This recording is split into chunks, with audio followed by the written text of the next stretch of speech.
Hello. Is this thing on?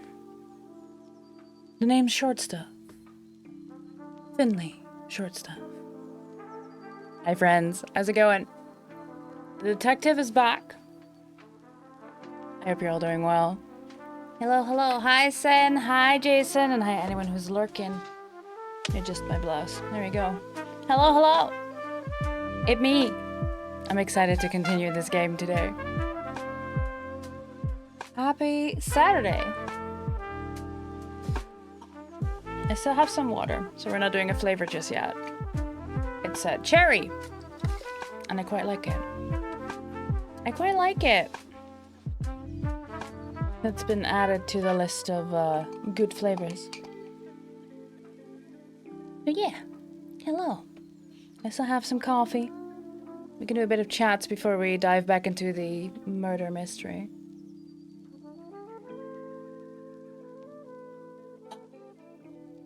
I didn't put the key disclosure in this time because I did my obligatory stream. This one is purely for my own enjoyment. Yeah, I don't feel like I need to disclose that. Do I? Hands an application to be a Discord kitten, not this. Hi, Spectrum. We are not currently accepting applications at this time. I'm sorry. You're not getting Discord Nitro just from growing meow meows for daddy, okay? That's just, listen. Listen, not now, kitten. Daddy's a little short on funds, alright? Hi, Voyage. Thank you for gigantifying that emote. Hello. Hello, hello. Tip the hat. I did. But I will tip my hat to Machat. I did give the little guy the deerstalker back. But yeah. Hello, hello. I wanted to do more emotes last night, but my wrists were not having it. My wrists are protesting a little bit from the pole fit. You see the lining of my jacket. There we go. Calm yourselves, chat. I'm not rolling up the sleeves. I'm not showing forearms. Not yet. You see, without the hat and without the jacket, I am very much librarian chic today. There we go. It's a vibe as well. Though I did have my hair up when I was doing my makeup. I was like, okay, this is very much a librarian look. I'm here for it, but not what I was going for, so. Put the fedora back on. I still haven't flattened the rim. I should. It's supposed to be straight, but you know what? Neither am I. Neither am I.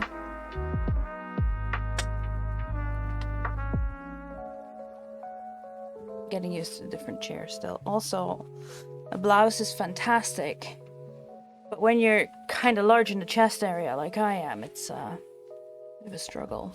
It's a bit of a struggle. Like, these buttons are fighting for their life right now.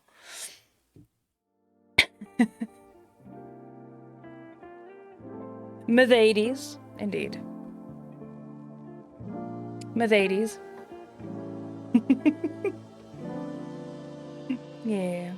How are y'all doing this fine Saturday, friends? We're watching, by the way, movie night tonight in the Discord. We're watching Kronk's New Groove. Today... Oh, bollocks.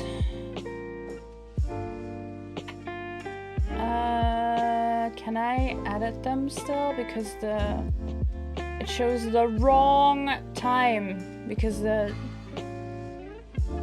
Yeah, there we go.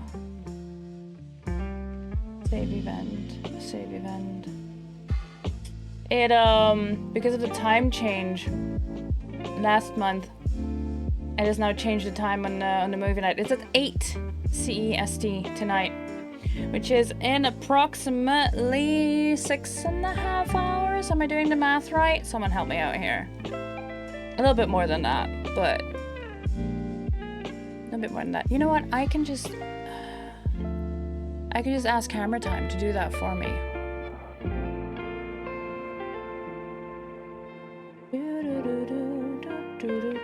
20, save and close in 7 hours, so 6.5 hours from now. I did the math right. I mathed.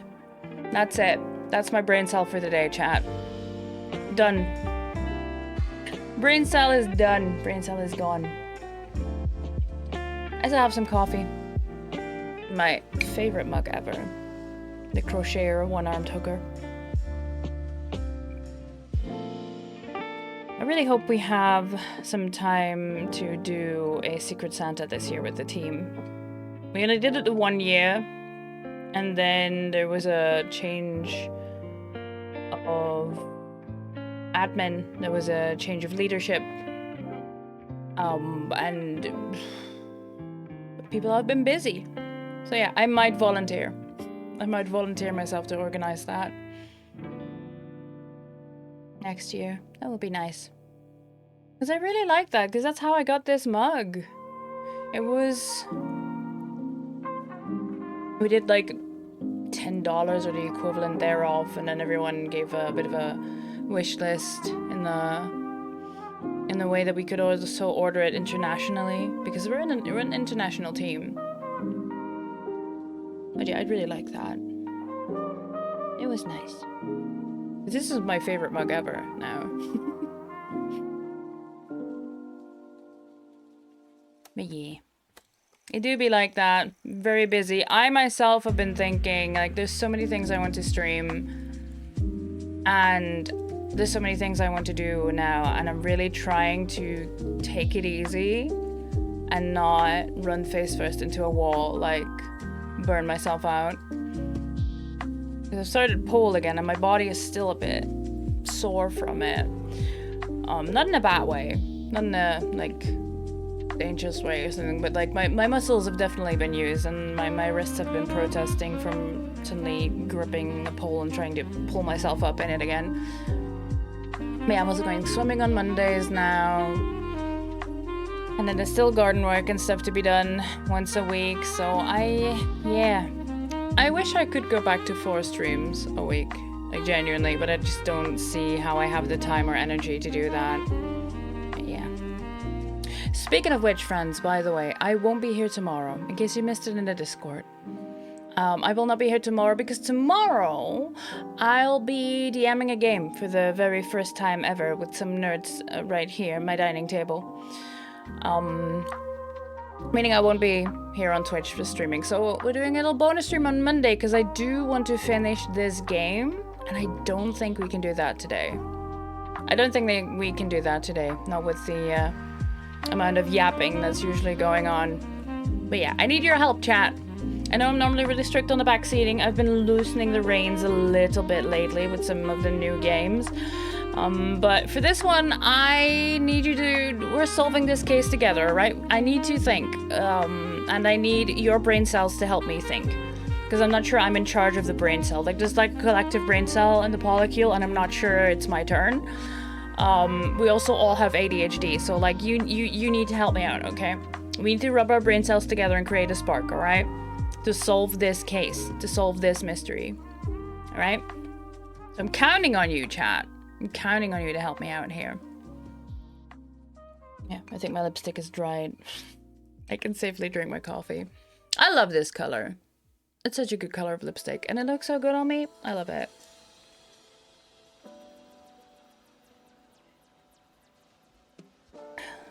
Absolutely. I love it. But yeah, what did we do? How far did we get last week? Was it last week when we played this? Was it the week before?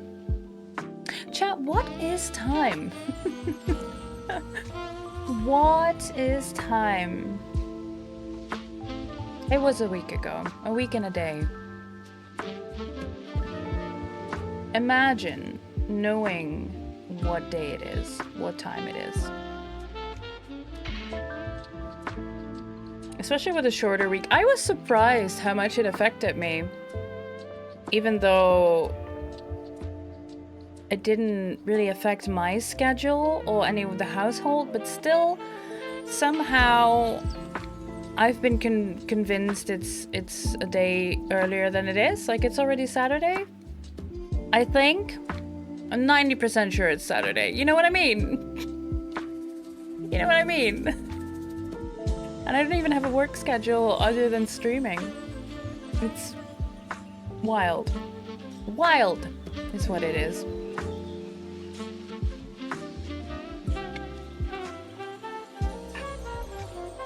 I still have a bit of coffee left, but I'm gonna put that on the hot plate.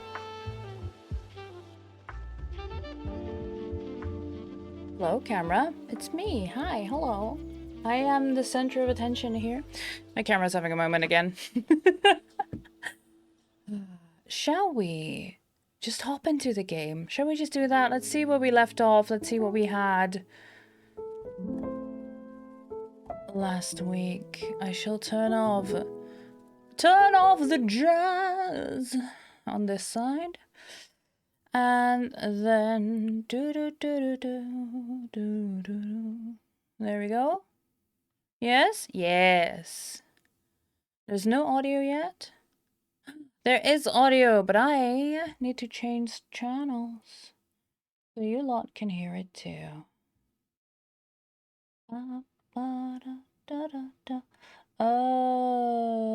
Things and stuff. That's the one. Cable A, please. Et voila! Music for you. Right. Audios. There was no stream remote. No. Investigate. There we go. We ended in limbo after 3 hours and 12 minutes. We have 10 suspects or 10 people we interrogated. Loop number 8. All right. 22 clues and we are at 24%. Music is good, isn't it?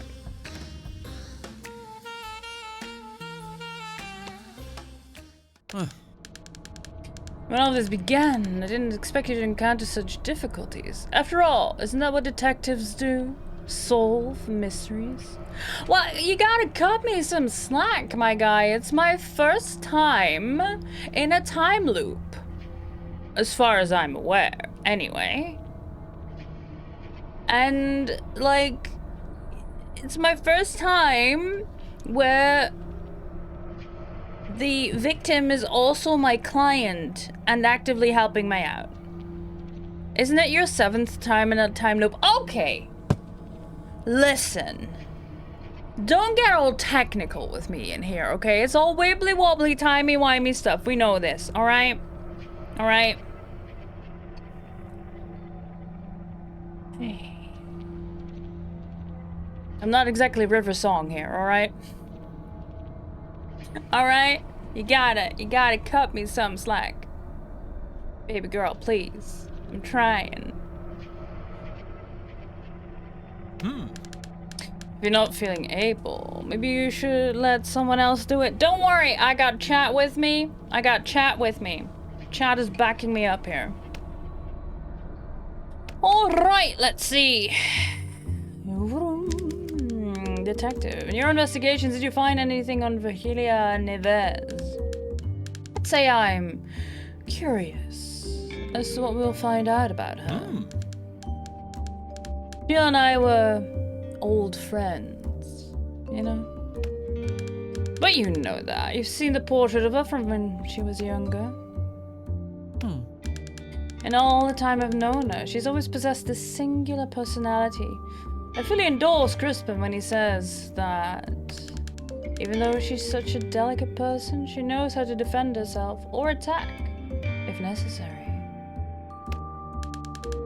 Crispin and Virgilia are close relatives. They know each other quite well.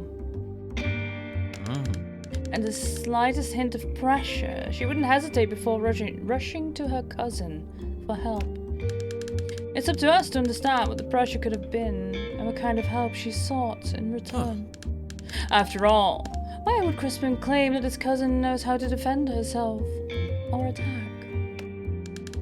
Is there more to Virgilia than meets the eye?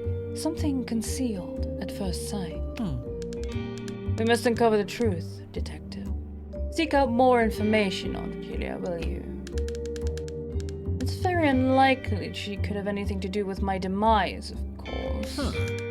But even so, bring me more data on her. We can never be certain where the truth lies hidden, can we? And what else? So, you have news about our harmless Crispin. Or perhaps not so harmless after all. Julia, what did she reveal about her esteemed cousin? This information is contradictory. Crispin claims to have visited his cousin, who casually insisted she hadn't seen him in quite a while. Seems to me that, unbeknownst to her, Virgilia exposed the fact that Crispin lied. Why would Crispin lie about his whereabouts on the previous night? Well, Crispin never inspired much trust in me. Behind his facade of the quiet apothecary lies a compulsive liar who spreads harmful rumors faster than the flu.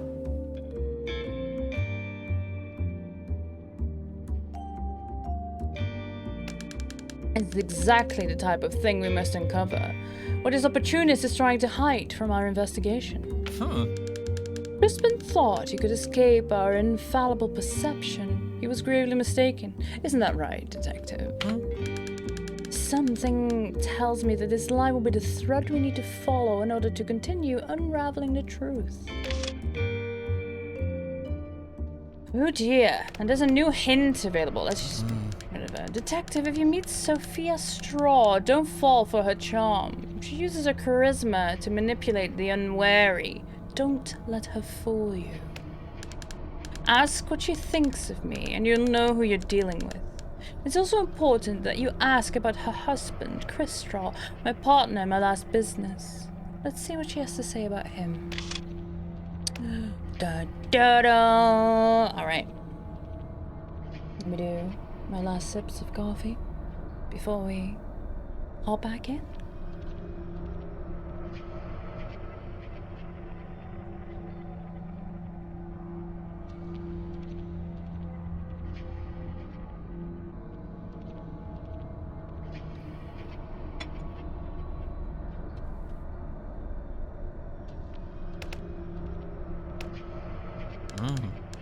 I'll be waiting for your return, since I have nothing better to do. Bye!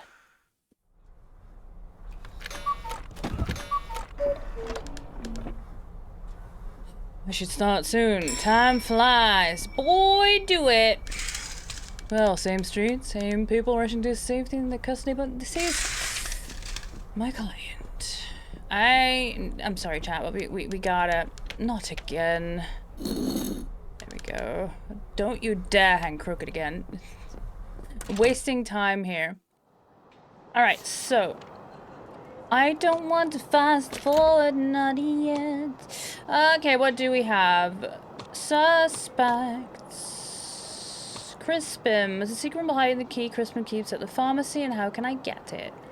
Right. Why would Crispin lie about his whereabouts in the previous nights? And then a few more statements, and then we have this.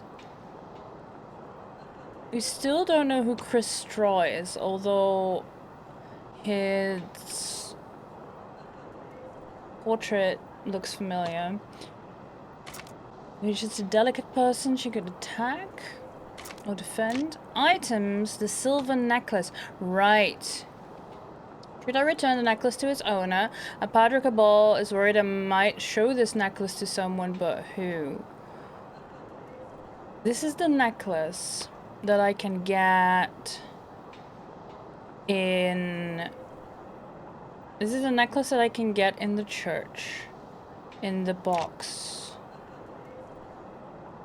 There's some evidence we haven't talked to people about, haven't shown people yet. We found everything on brass. There we go. We got a timeline, but we only have that he was found at midnight in the alley. So far. Detective on the case. Let's go.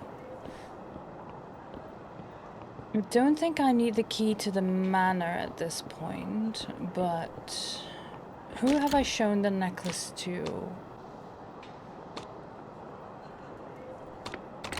I don't know, but it has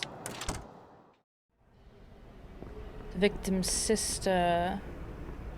There's a portrait in it. Can I go straight to the point? I have talked to you about this, but I've only selected that and I don't have the item yet. Can I grab that while he's there? Search. Here's that necklace. I don't think it's just a donation. We already showed that to him and he was worried we would show it to someone. Hello? You are here? Bless me, Padre. You must already know why I'm here. But of course, my lady, we're going to talk about... Yes, Padre, I miss him badly. I didn't think it would be this hard. Seems like a part of me is missing. Be at peace, my child. Believe that God is watching over him, and that isn't enough. I want assurance that he's well. Assurance? What are priests for if not to assure a man's place in heaven? And don't tell me it's too late. I want my baby to be well taken care of. But... Farewell, Padre Cabal. Sure, may God bless you. Fuck was that about? Hello? You're back already, son. What can I do for you? Interrogate, can I talk to you about what the fuck I just heard? Hello? I've shown you the necklace. Never mind. Change my mind. Baby to be well taken care of. Ma'am? I do need to take the umbrella. Though I can get into the club in a different way. It won't hurt to have the umbrella.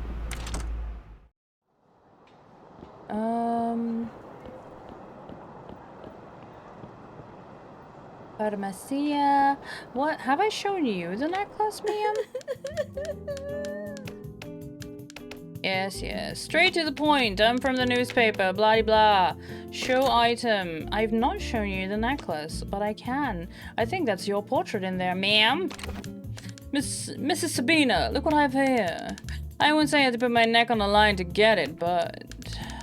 What? How did it end up in your grabby hands? This necklace is a personal object. You French pearls are great with words, but I wonder if you know the meaning of the word decorum. Try not to show this object to everyone if my husband finds out the story behind it. What could happen? Be discreet. Discretion is a Christian virtue. At least I think it is. Okay, we got nothing out of that. Who is your husband again? I like showing you the umbrella. I will not do anything. We talked to... Yeah, we've shown you everything. Okay, you're no longer of use to us. Goodbye, ma'am. I need to wait for you to take a call or to make a call in the cafe. So I might as well go here. You're not there. What do you have for sale? 2 items I can't get yet. Have a good day.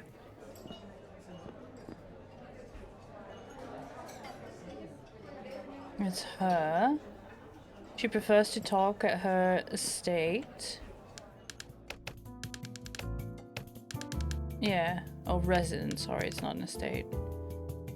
An emergent, I believe I'll have return at 6 p.m. Okay. That's good to know. We'll just wait for... Sabina? Yeah. How did Sabina get hold of the mana key? But I can grab the key once everyone's fucked off. But then I can't give it to her anymore, so... There is a contempt towards the victim.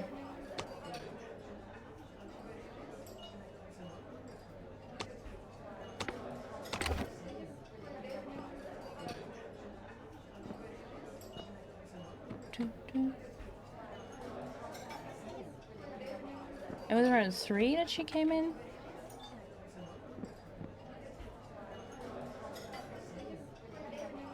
I missed it last time. She leaves. They have a discussion.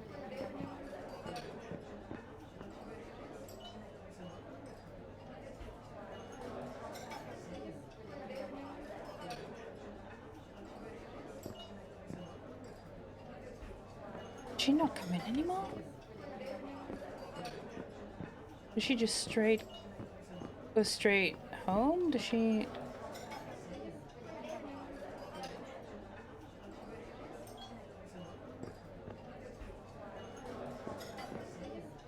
Nope, there she is.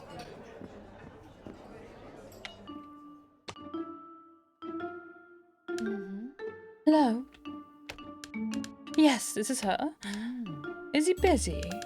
So tell that lazy man to meet me at the mansion as agreed. Yes, exactly. I'm moving there. Good riddance. Tells me jack shit. Well, she will have returned at home around 6, which should be now. So we go to the park. Sure.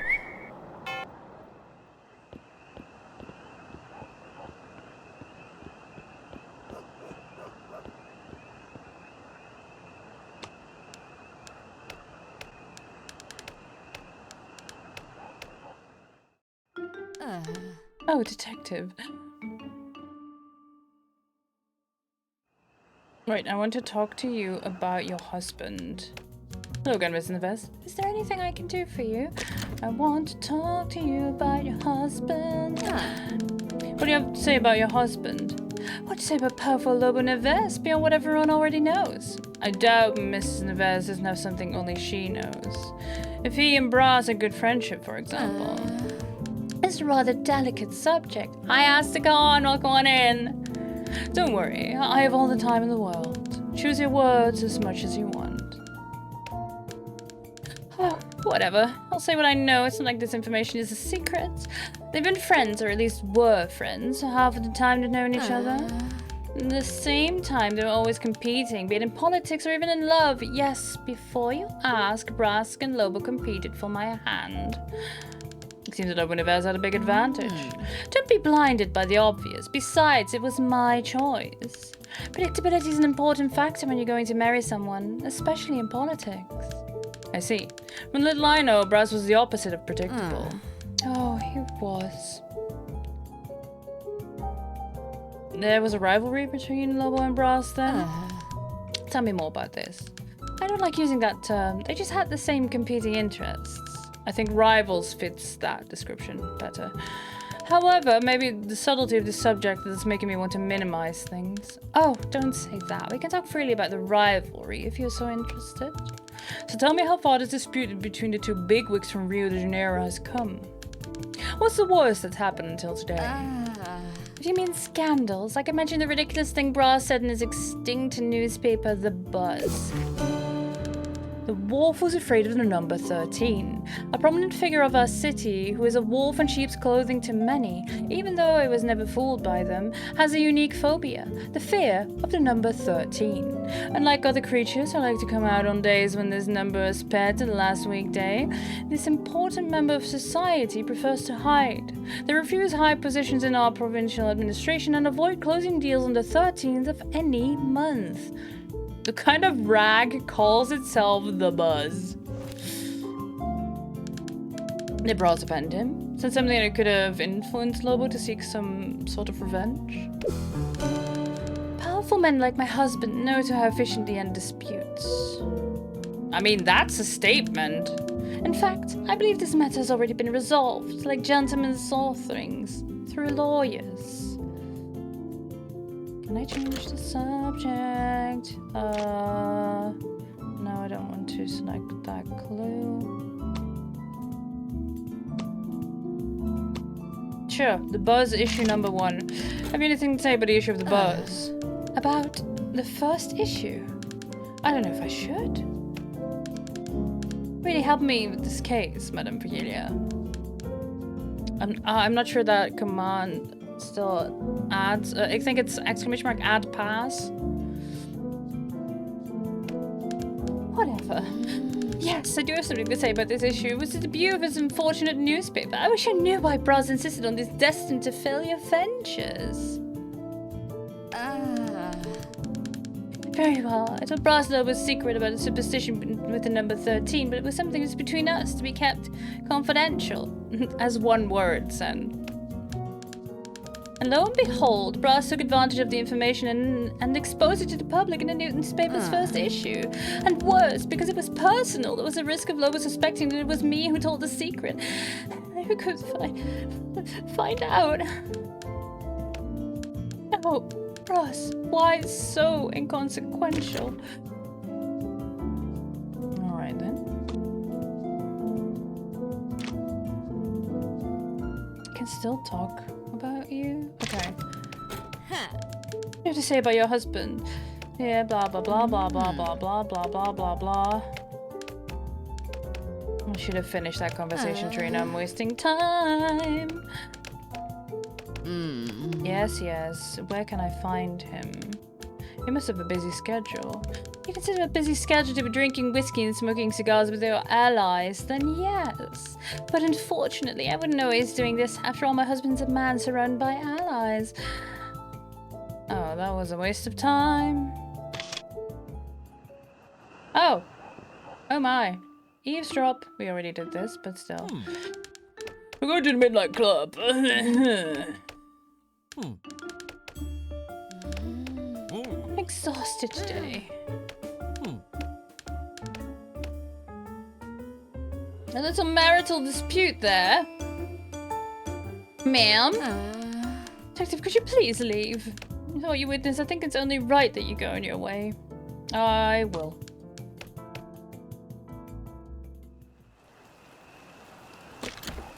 But where is she going then? And why is he here?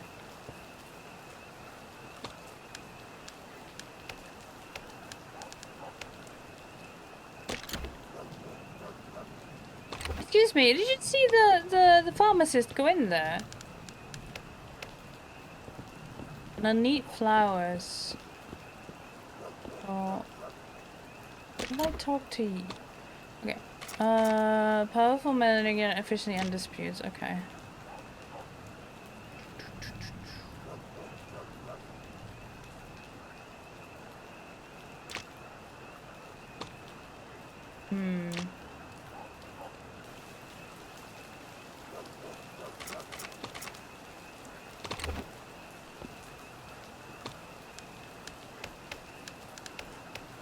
You're not home either. You're discussing prying that door open.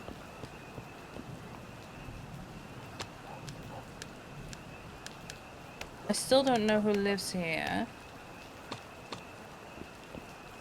Alright, let's get a taxi and go to town.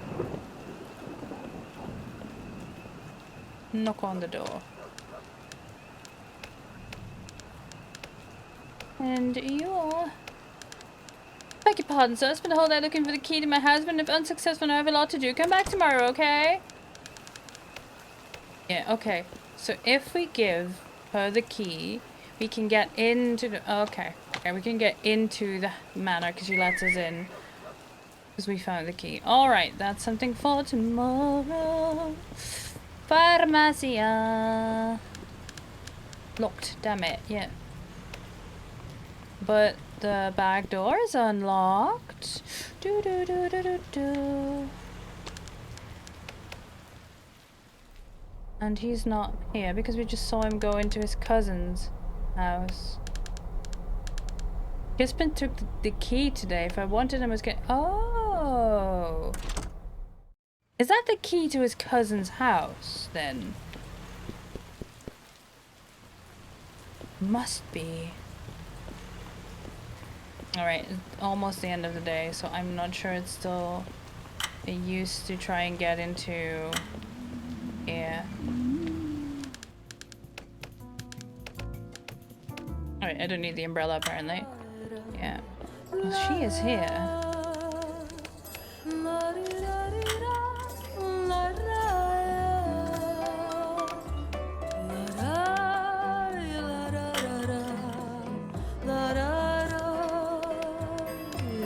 No, young man, leave me be. Who told me during my work hours?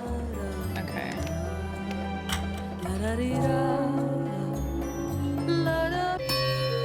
Okay, so we need to first go to the cafe, get the eclair, and the cheese bread, so we can give the eclair to the bigwig, and then he's in a good mood and will talk to us in the club. Then we give the cheese bread to the police officer so we can get into the back alley. Get the key, give that to Sabina, and then maybe... I need to see what time I need to be in the pharmacy for... to be able to get that key. Shit, or I can't do that on the same day, because I can get the key when I give the pharmacist the eclair. So I have to make a decision that day. If I want... But if I want to talk to Sabina in the house, I won't have time to go to the club anyway, so let's do that first. Get the eclair, get the cheese bread, give the eclair to the pharmacist first because he wants them fresh so we can get that key, then go to the alley, get the key to the mansion with the police and the cheese bread, give her that key to the mansion. Then we have plenty of time to do whatever.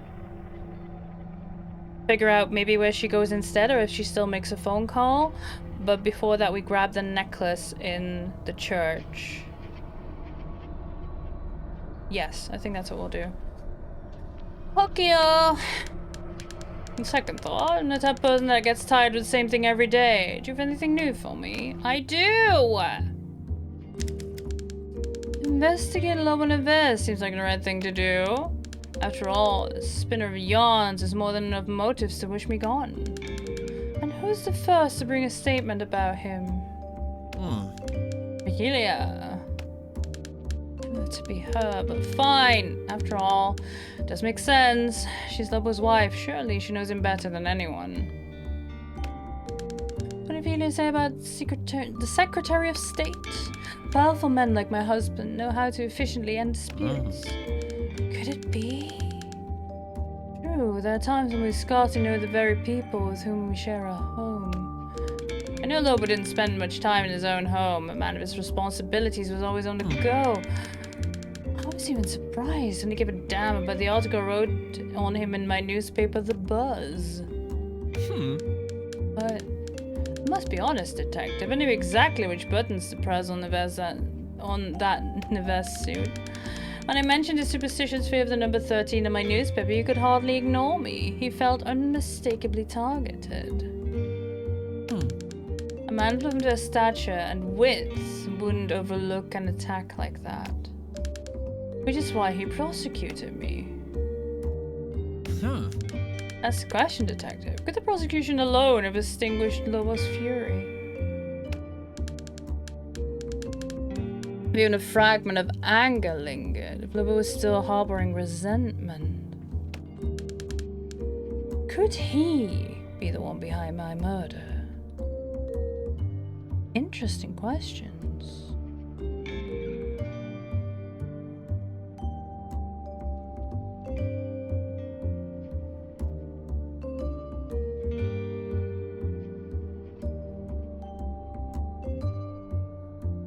Hold on, chat, I need to respond to a message.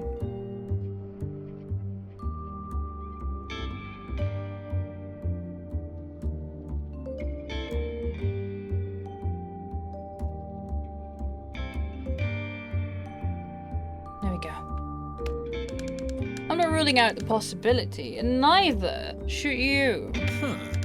After all, you and I are the same. Continue the investigation into the Universe Detective. Ophelia might be right that he's not an assassin, but he could very well be just defending her little husband. Something tells me that if we keep digging, we'll uncover something. What did the hint say? Did you notice the hidden key at the pharmacy? Yes, I did! Quite suspicious given that apparently Crispin had plans for it. We need to distract Crispin somehow and get that key. And, more importantly, where can we use that key?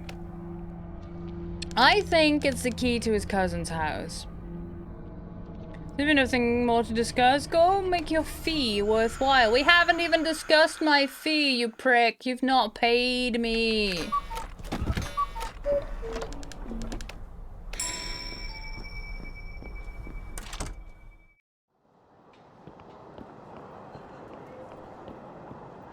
Eclair.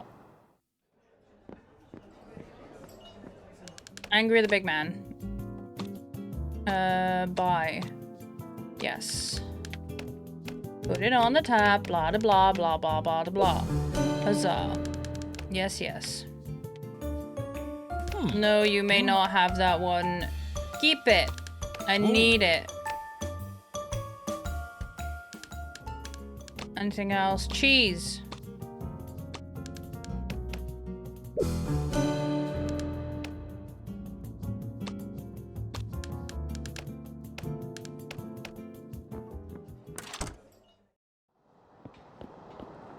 Now to the pharmacy first. Don't have anything for the paper boy. Pharmacy. Alright, you two are having a discussion. What was that on about again? About, right, the orders for tonight.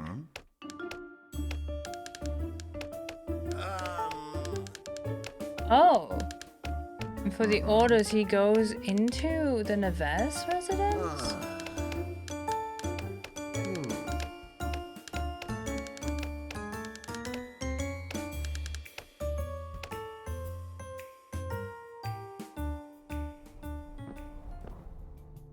Straight to the point. Hero item, chocolate eclair.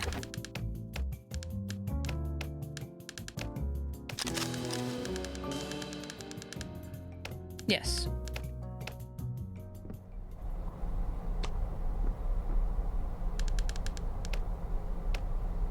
Take the key. Yeah, see, it has the N on there for the residence as well.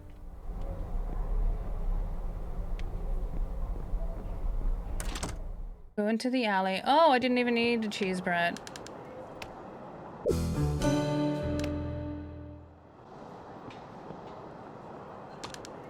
Yes. And I'll just wait here. Time to get back. You in health already? Oh, okay. I don't need that. I don't need that. He asked me to keep an eye on the pharmacy, but whatever. Hello, ma'am. Yes, yes, yes. Straight to the point. Show the item. Are you looking for this?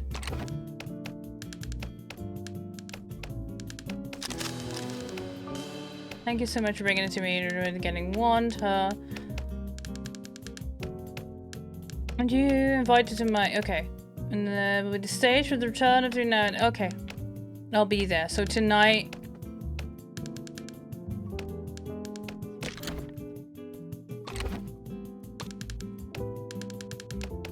Tonight we'll go to the residence there. I didn't even eat the cheese bread, but that's okay. It's...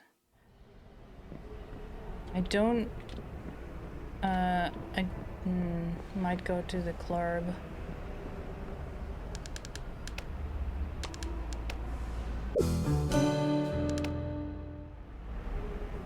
Take the necklace just in case.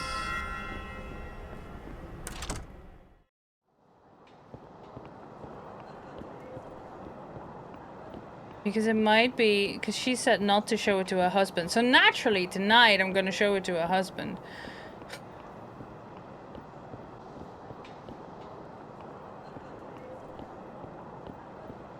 She is here for her lunch. Maybe we can talk to the guy with the dog again.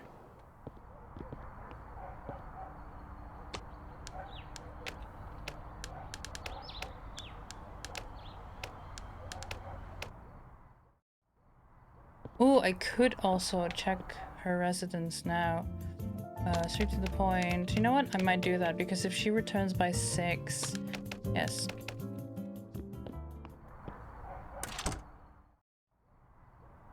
Nope.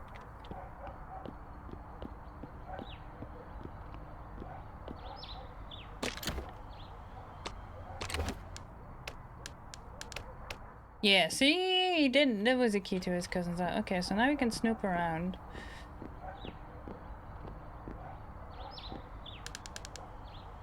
I'll find out why these curtains are closed. Oh. Travel suitcases, and they seem to be packed. Who do they belong to? Bikini and a vest. Maybe she was trying to hide them behind the curtains? Ready to travel luggage. It looks like they've been recently packed. She's skipping town.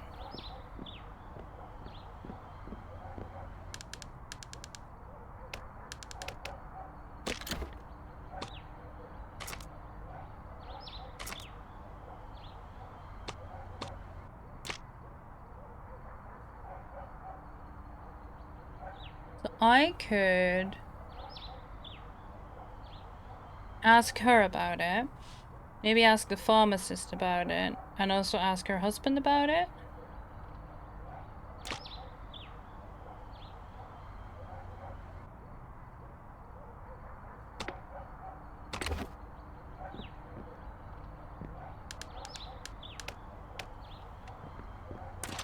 Okay.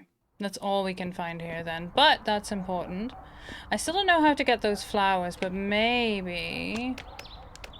There was a vase in here.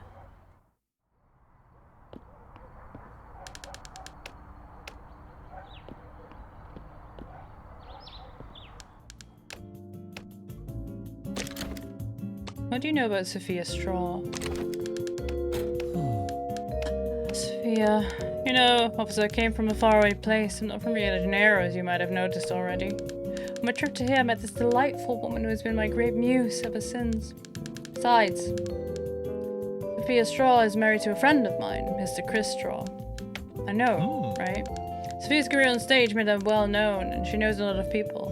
High-powered people. She and Mr. Bras belong to the same social circle. They'd already bumped into each other in the past, but I'd rather not talk about Sophia anymore, as I'm not sure if I'm helping her or getting her into trouble. Not sure about Sophia, but rest assured you've helped me big time. By the way, she'll be performing at the Midnight Club tonight. That's right, Quinkers. My muse will be there tonight. So, since we'll be going to a certain club then, I'm afraid I won't be so lucky. Been feeling bloody sleepy. Feel wake up like death warmed over, or as if I'm run over by a truck. So it's like I'll miss my muse's show one more time. Maybe a very strong coffee could work it out. Ha! And now we can get the coffee at the cafe, and then he'll be at the club.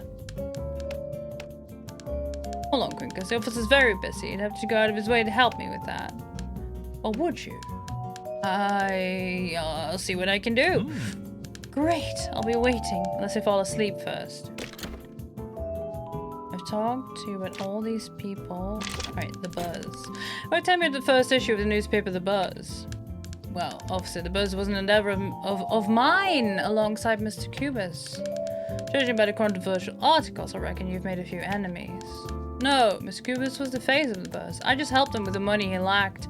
Newspaper was short-lived, but left its mark on the city. Were you sad about the end of your business?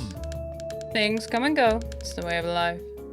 But this is beyond me. I'm only an unfortunate man who had a little stroke of luck. Well, officer, it's getting late. Could you come back tomorrow? I'll try. See you tomorrow. Okay. So coffee for you.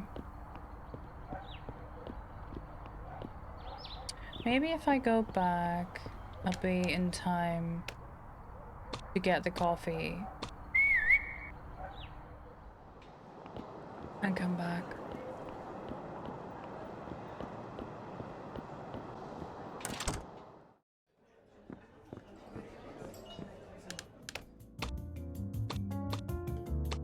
Extra bold coffee.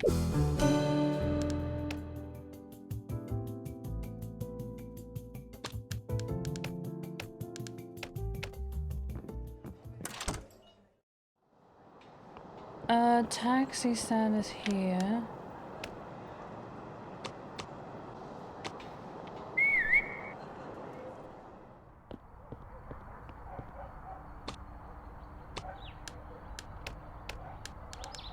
I'm already too late.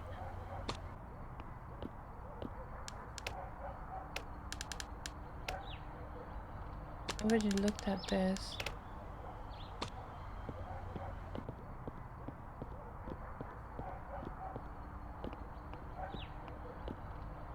If we wait for her to return,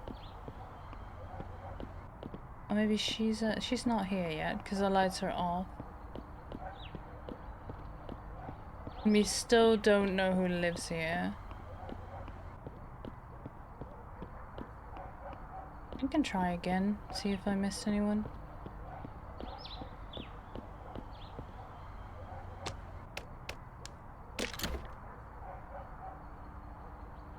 Not yet, okay.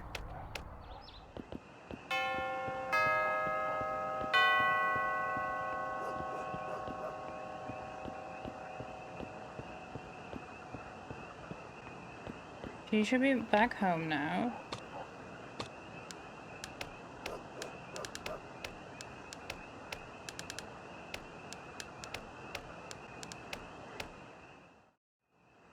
And then talk to you.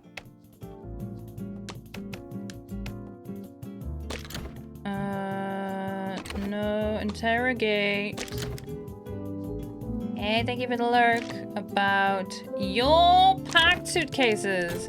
Are you going on vacation, Mrs. Neves? Vacation? What an absurd question. A lady never goes on vacation. Why'd you ask?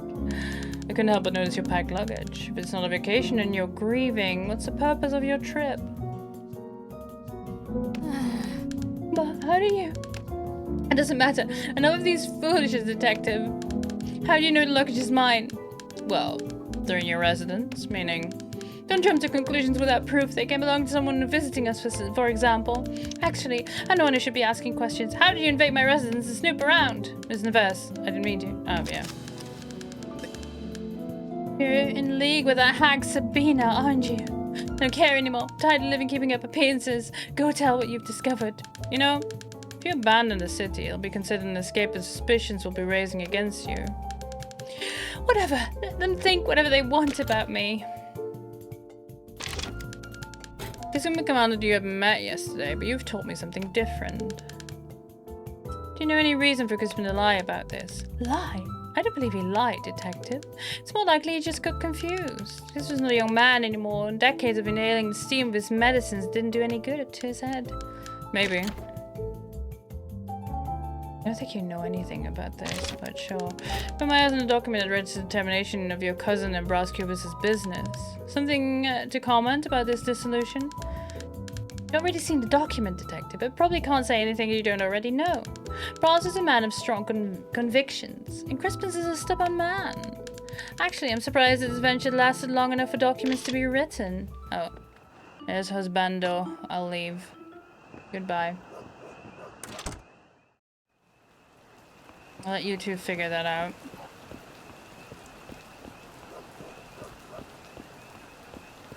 There you are. Pleasure to see you again, Miss Cubis. I have a few more questions. Hi, Clara. Thank you for the lurk. Whatever it is the report, sir. Is there any info left for the article?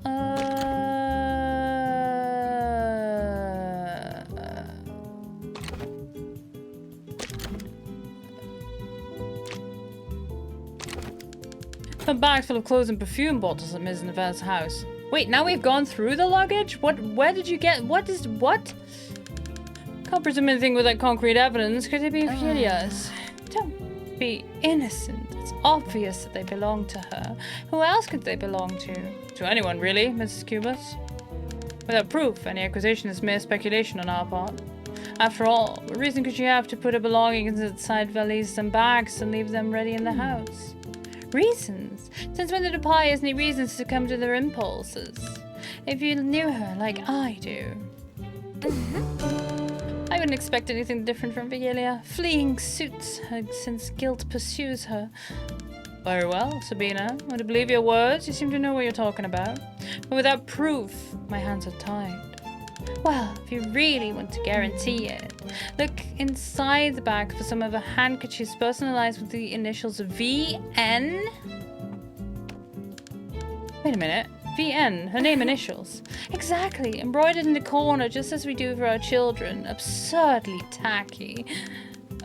Of course, obviously, and it was as soon as I saw it. Julia's handkerchief stained with blood. I mean, what idiot would read a handkerchief upside down? It wasn't NA, it was VN. Yeah. The typeface is not ideal, but, you know.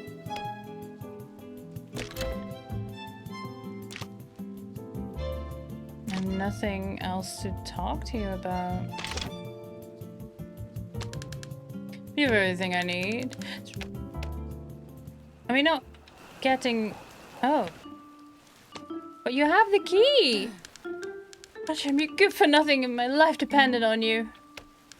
Look, I got the key by myself. Oh, rub it in my face, huh? Don't feel happy when you get what you want. Pete, I'll be happy, you moron, when we finally get out of this hole you got us into. Now, I'll take back what is mine by right.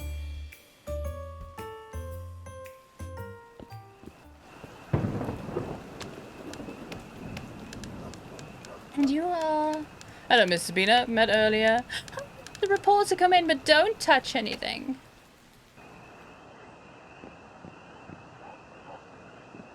Bust of Voltaire, portrait of the host. Pleasure to see you again, Miss Hughes. A few more questions. Oh, okay, we just did that. I thought there was like... You were supposed to be here tonight because you were... I was supposed to cover something.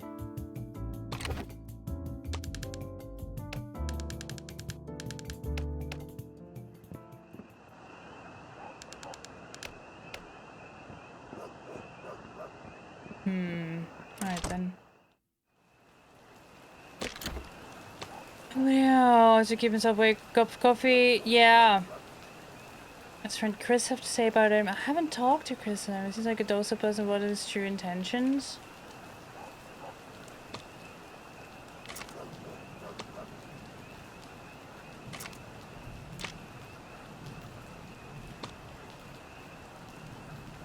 Maybe the cousin is on... Wait, Crispin is on his way to the house now but can't get in because he couldn't find the key. You've already fallen asleep.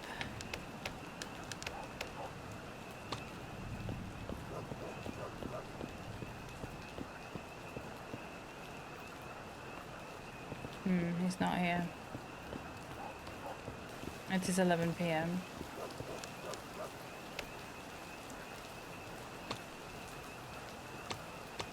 Yeah.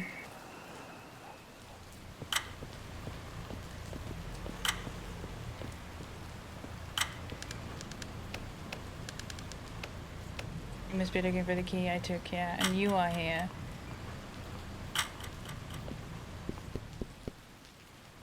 I'll pass out in the alley. It's fine.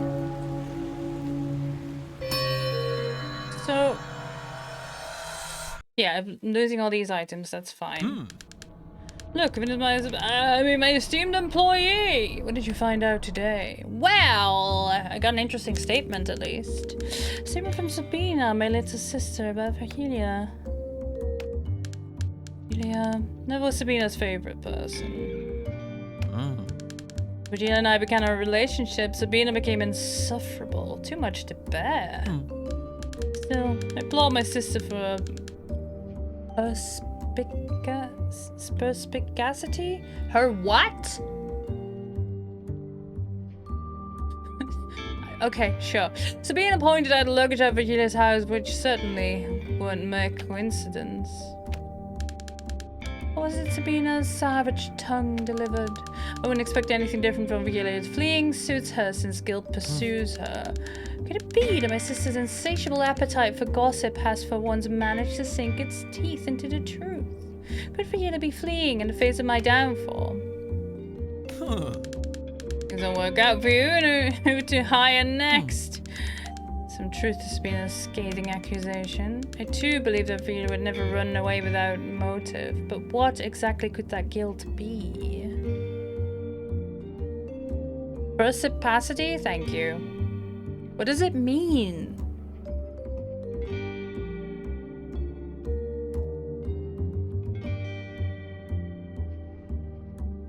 Like, being mediocre ability, but... Oh, okay.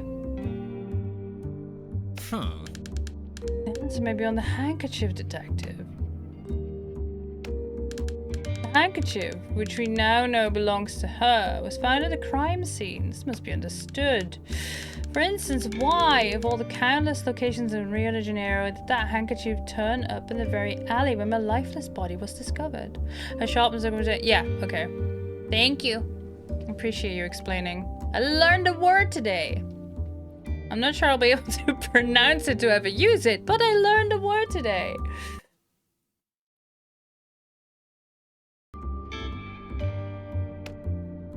Why the alley? Question everyone. If necessary, question even those you've questioned before. This type of game, this type of investigation, persistence is more often than not the only force capable of dragging the truth into the light. Could it be that Virgilia had something to do with my demise? First, Crispin claims that his cousin is very capable of defending herself. Next, Sabina observes that Virgilia is on the verge of fleeing, seemingly prepared to leave the city. A behavior that can only be described as highly suspicious. Press on with the investigation. It seems that Virgilia might in fact have had a hand in my demise. At age 12, oof. Especially for a non-native speaker, that's harsh. He found out the bloody handkerchief was Virgilia's. What a scandal! Imagine the fuss if Livin' Vaz learns about it. I would love to see the look on his face, like a dog that's been left out in the rain. Okay, so we go to the cafe. We get a coffee, we get an eclair, and this time we give it to the bigwig.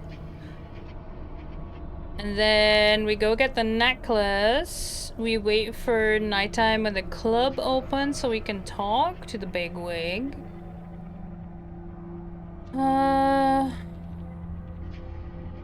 Show him the necklace, tell him about his wife's luggage.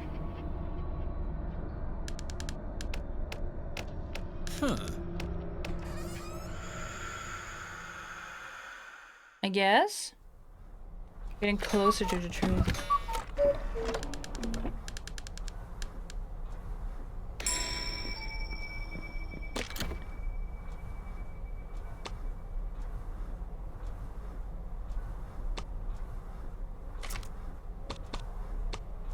There's too much statements about her. Scandalous! 3 statements about Quincus.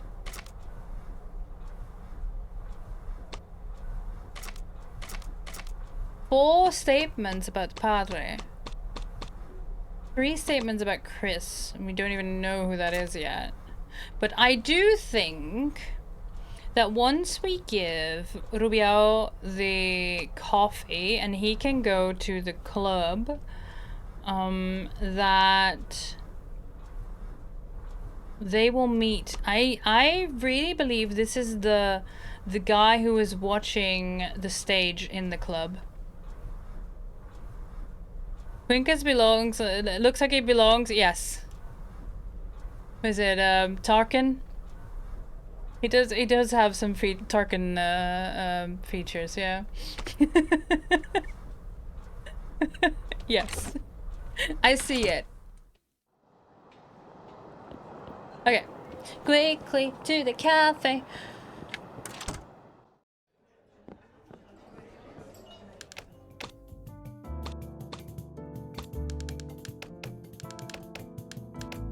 There's one more item we can get from here. And then, yes, you wanted. Sure, you can have it, and we'll talk in the club. Coffee, please.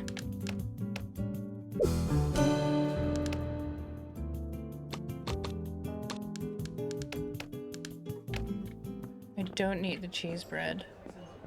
Oh, actually, do I need to talk to you before we...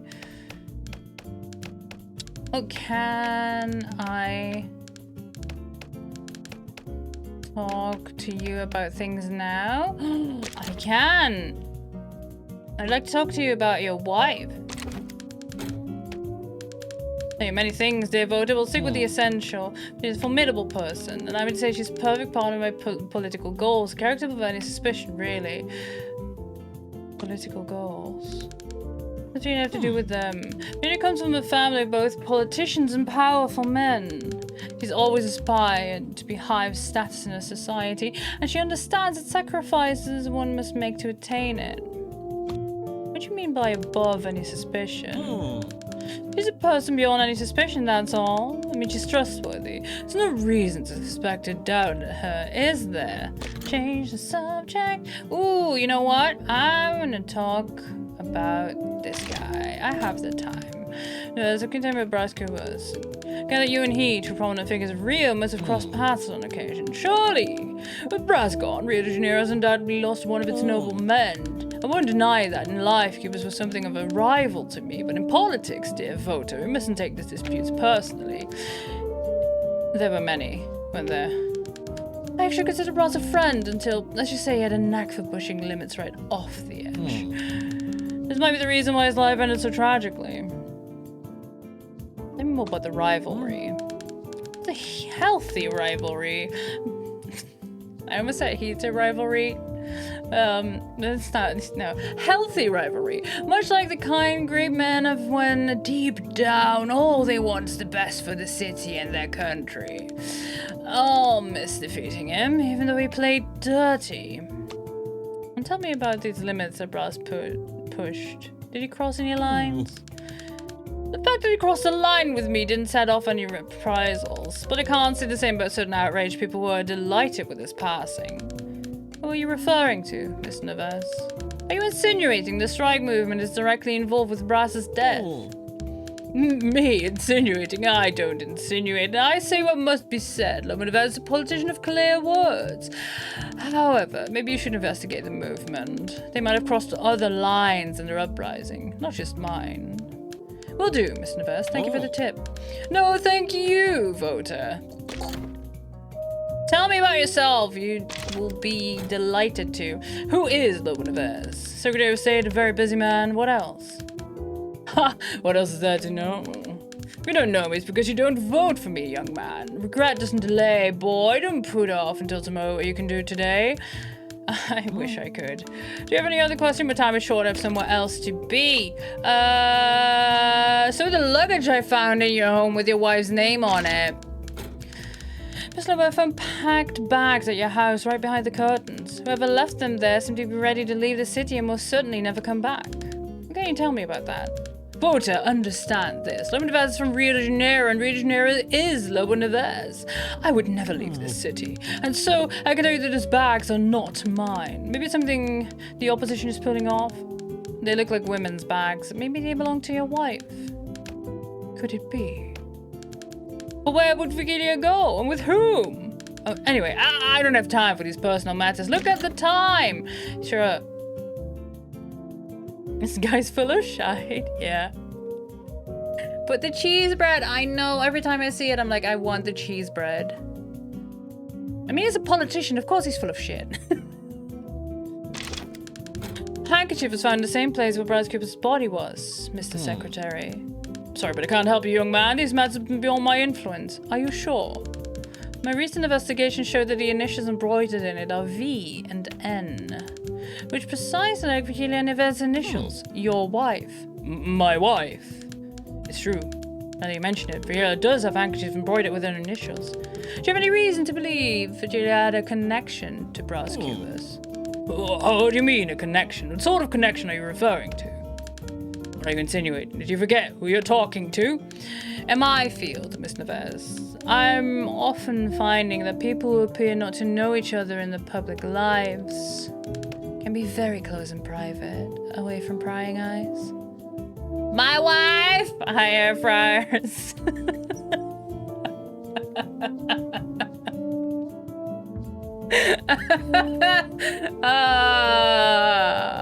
Good to see you, friend. Private. In private, sure, it's possible, detective.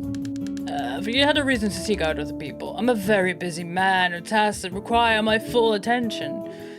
You were well aware she was shagging someone else. You know what?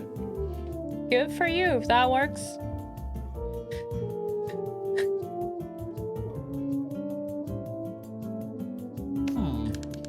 My worries and constant care for my public image might have blinded this old Lobo. It's more common than you think, Mr. Neves. I told you all of the affairs in the city. So they were really seeing each other, even though I refused to believe it. Legitimately howling, send help. It's okay. The other day, I nearly killed Hammy because we were playing Super Battle Golf, and I said, watch out for the mines, and like a split second later, there's an explosion happening behind us because someone stepped on a mine. And Hammy just died. Hammy just died.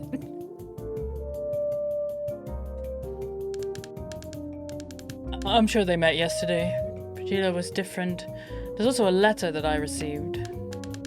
This letter is telling the truth. I didn't have the guts to confront it, but deep down, I've always known. Dear Mr. Lobo Neves, your dear wife is involved in an affair with a prominent member of Rio de Janeiro society. Sincerely, worried citizen.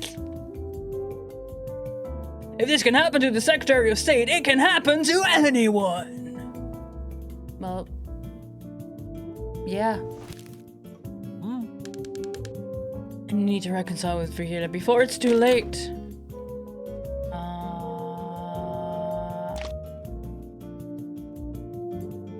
Let's talk about this guy. I don't have a lot of info on this guy yet. As a part of my investigation, I'd like to ask you about Quincus Bulba, Mr. Lobo. I believe you know who I'm referring to. Yes, I do, but only by name. I have many connections. I never had the honor or the misfortune of knowing him personally. Misfortune? Why would that be a misfortune? Look, it's not that I'm a superstitious man or anything. Lobo Neves is first and foremost a man of reason. But I'm under the impression that he didn't bring the best of luck to those who were his friends. So it's true about the number 13, then. But the issue number 1 of the buzz, Mr. Neves. Imagine you are having something to say about it, since Brass is making a direct attack on you. Dear voter, a man like me must always be ready to receive an attack and defend himself from them. A vote on Lobo is a vote for readiness. But why you bring this up? I thought the buzz was the thing of the past. Anything related to brass cubers is relevant to this investigation. Yes, of course. Just be careful what you uncover, eh? A powerful man like me has many people counting on him. People who are capable of anything. Are you threatening me? So, make sure nothing bad happens to me, you hear? You are definitely threatening me. Now let's change the subject. My time is too valuable for such cheap assumptions.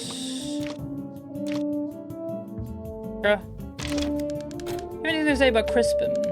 Any information might be of help, even if it seems trivial. Crispin, who the hell is... Oh, Crispin. Crispin, my wife's cousin, of course. He may be family, but we're not close. You know how it is, right? Maybe. How is it? Let's say Crispin's presence doesn't inspire much luck. That's all I have. I don't have the necklace yet to show you, but I can do that tonight. That's all. My pleasure, voter. Vote for me. That's all I am to you, right? Just a vote. Necklace.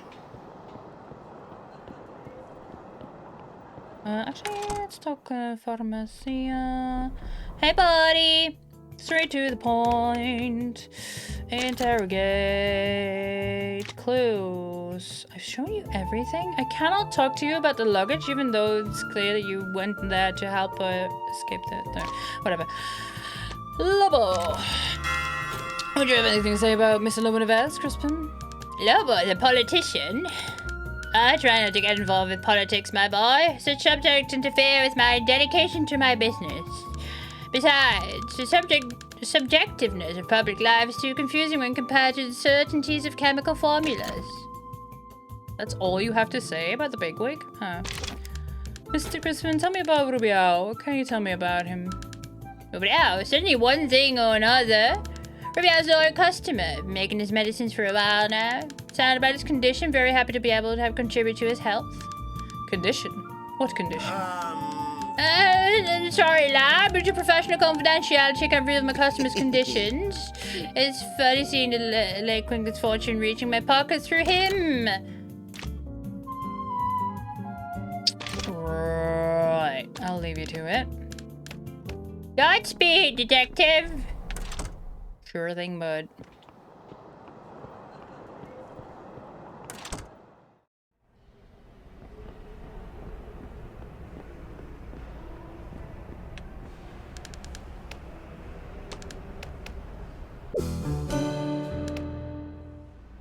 It doesn't say who I've shown the necklace to because it doesn't count as a clue.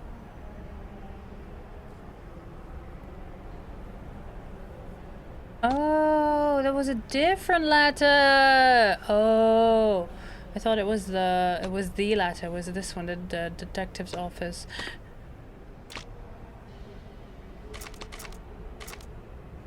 That I could show to the pharmacist.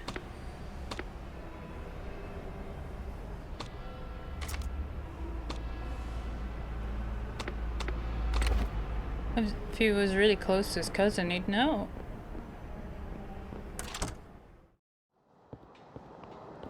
She's going in there now. That's fine. Another question for you, dude.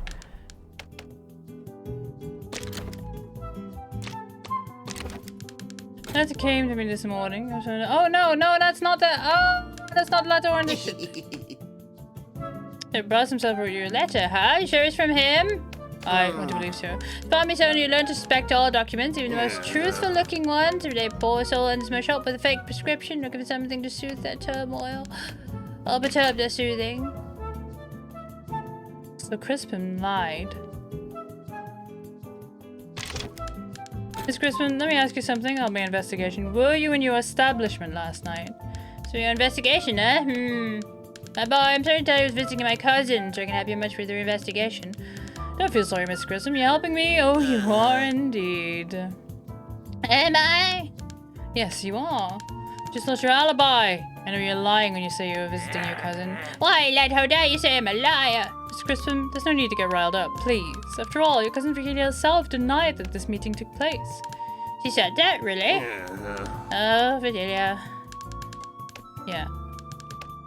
We've had this conversation because that's how I got that one, but why can't I bring this up again? I have a very important meeting. And I can't leave this key here.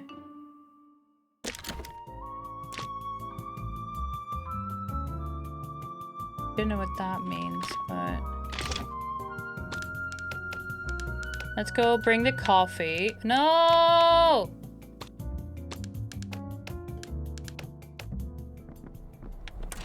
Quickly. Taxi stand. Hope I'm not too late.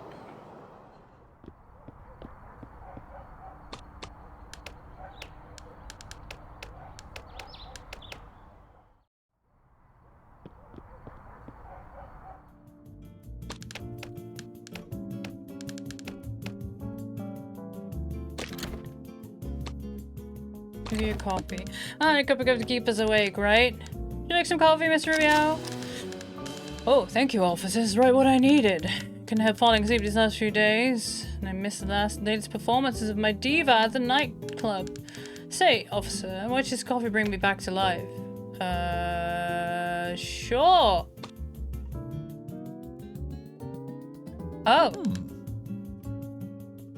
was great. Let's go. We need to hurry to meet Sophia. Oh. Oh, okay. Follow me. I need to do something and we can't waste any time. Oh! You are getting the flowers now. Yes!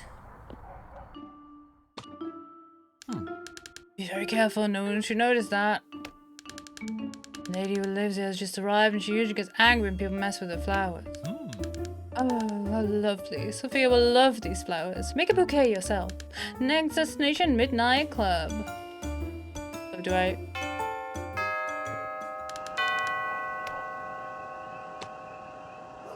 What?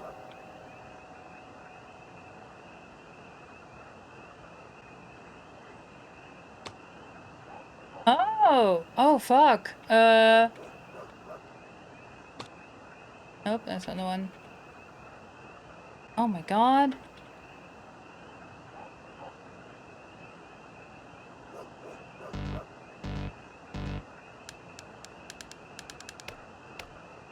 The fuck?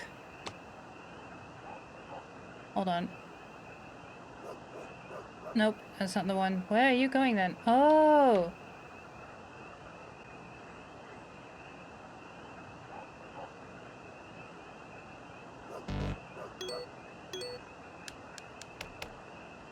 God, what the fuck is this minigame? Okay, so it is this one.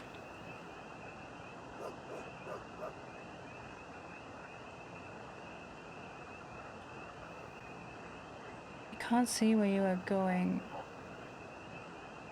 You are that one. I need this one. Because this one is this one. This one is... Where is that one going? Dog stem.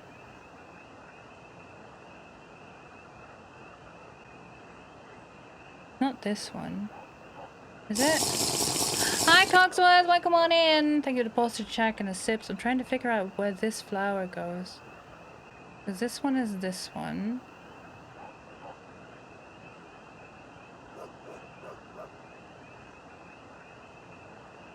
This one doesn't seem to exist. So yeah, this one is this one. This one is here. This one is this one. Is that this one? Is this one? This... Could it be this one? Yeah! Nailed it! Woo! Hi Panda, welcome on in. Hey, I've made a beautiful bouquet!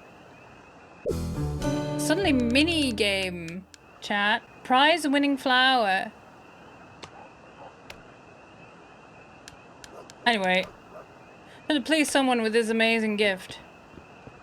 Oh, thankfully no time passed when I tried that.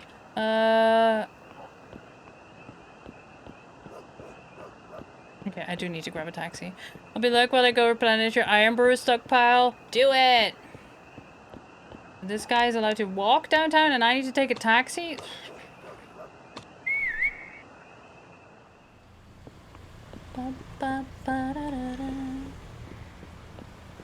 So that's how I get the flowers! Oh! Now he's there too. Eavesdrop. Hello, my beloved fans. Time is short, so let's start this meet and greet. Ask me anything. I've been here for hours waiting for this moment. Sophia really does attract many fans. Can't believe I made it on time. Good evening, my dear fans. People are trying to ask her questions. Or maybe they're just flattering her.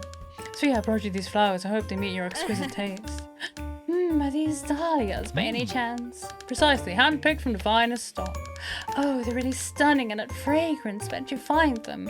I brought them from Panama. Just returned, in fact. Amazing. These dahlias are the loveliest I've ever seen. Well, then I think someone just earned a visit backstage. Ma'am? How would you feel about, 2 visitors backstage? So yeah, I brought these flowers for you. Oh, they're gorgeous. They're very special. Won awards even. A what, you say? Very well, today 2 fans will have the honor of seeing my dressing room. Yeah. Security, these 2 gentlemen will accompany me. This way, gentlemen. My beloved fans, I promise tonight's performance will be unforgettable. I'll see you inside. Oh? A little fast forward, eh?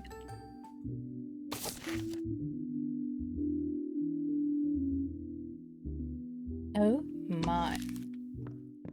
Oh, gifts. Could this be? Yeah, please don't touch what isn't yours. The best if I can take a look when she's not in here. Let's have a chat with you. Excuse me, ma'am, I need to ask you some questions. And you, mon cher, who are you? I've never seen your pretty face around here. I'm a private detective. I'm investigating Bros Cubus' death. Do you know anything about it? Cubus, that inconvenient detractor. Not that I don't suffer even a little for his tragic destiny. Some people are like untuned instruments. They completely destroy your harmony. Do you have any reasons for such repulse? Repulse? Mon cher, I am Sophia, and the word repulse is rarely associated with me. Besides, I believe it's your role as a detective to investigate, not mine, and I never leave my role. However, I admit that I would love to hear more about Cupid's demise. If you learn anything, don't hesitate to come and tell me, okay, mon cher? Interrogation! Tell me about your husband. Can you tell me about Chris Straw, your husband? Oh, man, he's no different from any other. He's always worried about his business. In the morning, he stays in the warehouse. In the afternoon, he goes to the fraternity, both at the harbor. New location!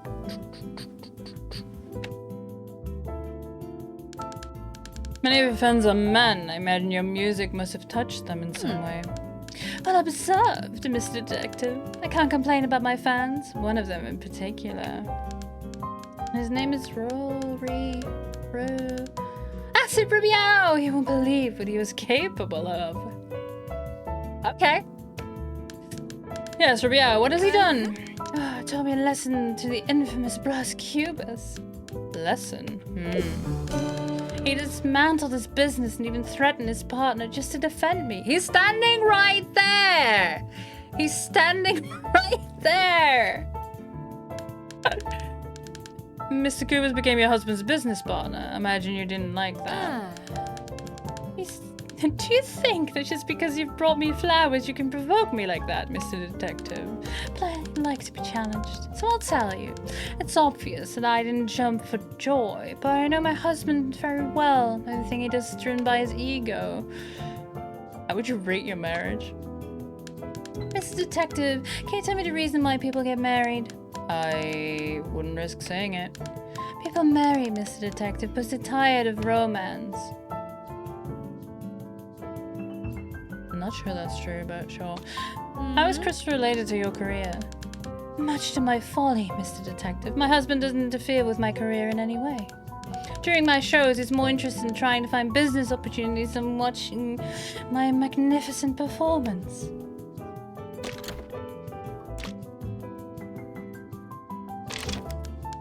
Mrs. Sophia, you certainly know much about music. I found a record somewhere, and its sleeve it was by the mysterious diva. Would you have anything to say about her? So many memories. This singer was a huge inspiration to my career. She's one of the posters in my green room. What do you have to say about her? Complete artist. For many years, she was the most famous voice on the radio, and the songs were always at the top of the charts. Loved by all, from the poorest to the most powerful and eccentric one. Everyone yielded to her talent. I can imagine the uproar. But she, unlike me, didn't care about fame, only her art. Because of that, she never showed her face to the public, preserving her freedom and the possibility of having a normal life in anonymity. Some people in the city are staunch critics of the Midnight Club. Do you have any comments on this? Foolishness, mon cher. So much foolishness. It doesn't surprise me that you've encountered this kind of people. Some people barely recognize the place they live in. They can't really see the importance of culture in this city. The fear the power it has and fear makes them attack. You tell me, since you seem to have become a regular, are these criticisms valid? Yes, it does seem like the criticisms don't have any foundation, but let's proceed, and I'm the one asking the questions here. Now I have performed a show in this city. Excuse me. I'll see you outside. Already? I didn't have the time to talk to my diva. Alright. Just get to hear angelic voice all night long. All night long. Rio, can I talk to you? Talk to you? What are you looking at? Nothing, so I've got a business with him is already over. Is that not your husband? Can I not talk to you? Shit. Right there, looks like you're going to ask me something, but I remember you've already got the answer. Huh. I guess you're right.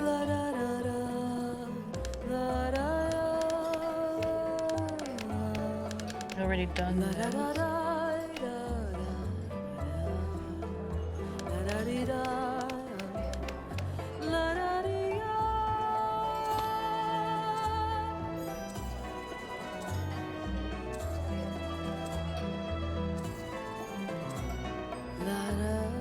Sure. Goo! Strange beverage, it looks good. I got an achievement! I got an achievement! That is called Goo. Create an unusual mix at the Midnight Club bar. Oh, that is beautiful. It's pixelated! Why is it pixelated?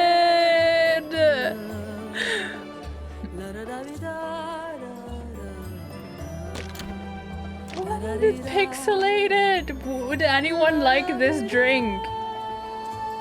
And make sure that it's extremely uncomfortable to the eyes and even considered offensive by some. I can't imagine what it tastes like. I hope this doesn't make anyone sick.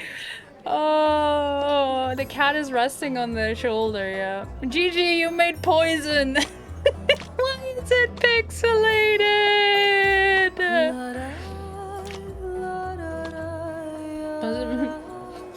Oh. Look, one handbrake. Oh no, why is it? Would anyone like this?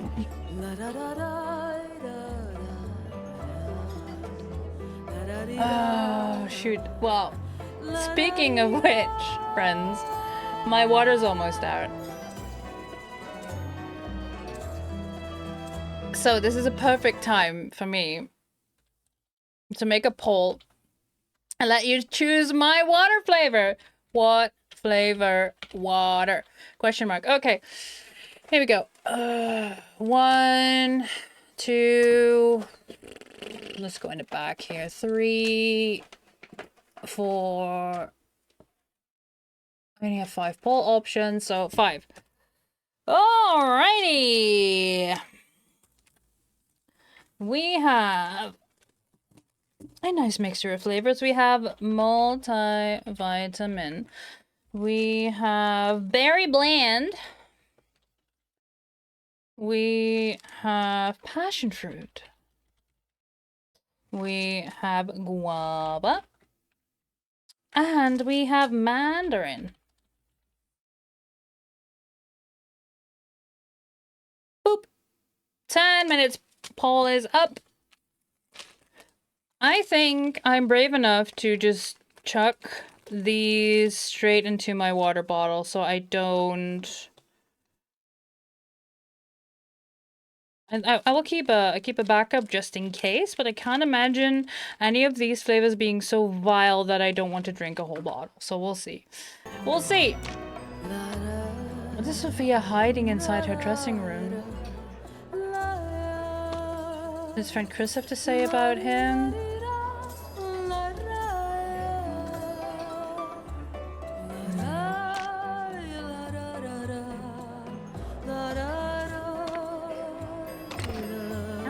Can I not get in the dressing room? It's locked. There's be a way to open this door.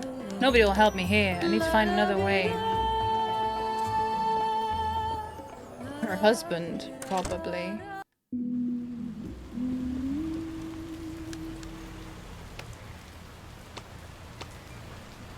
Arrival at 11:03. Sure, let's go there just to get familiar with the thing. Although the poll does not update with the votes. It does for me. Or is there... Because this... It is showing what I can see. Or is it that... Because that is the same amount that is showing for me above chat. Or are you seeing a different number again?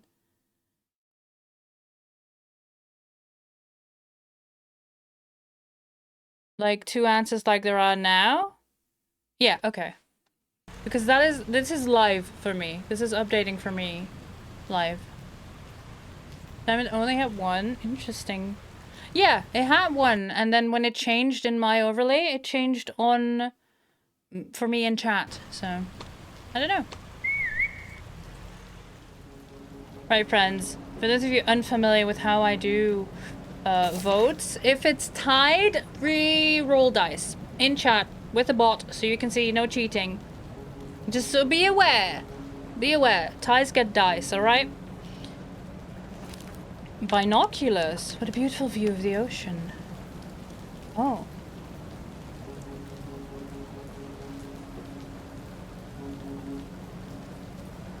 Can I not move them around?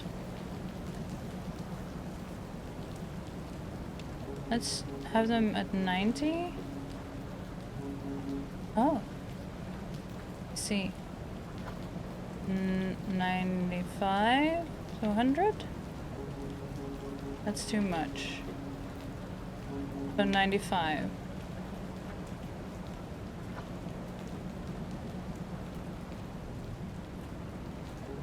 What is it, 85? Not much. I'm not sure if the time continues as I do this. Usually it doesn't with the mini games, but...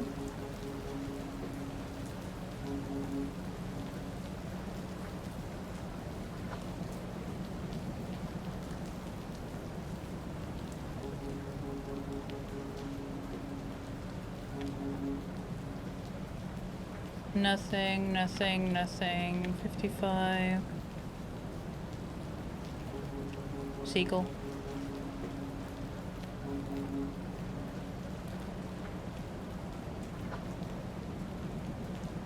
Ooh, people are in favor of the berry blend. Alright. Oops.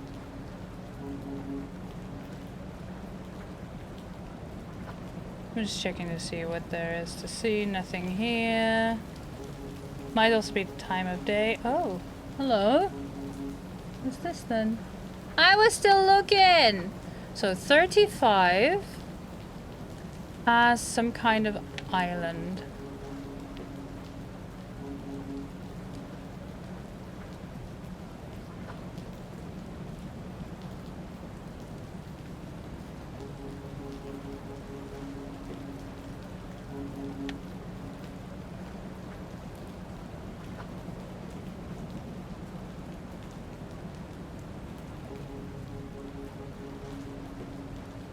Five has a submarine. That's a sub. Is it not? Hold on, I'm writing this down.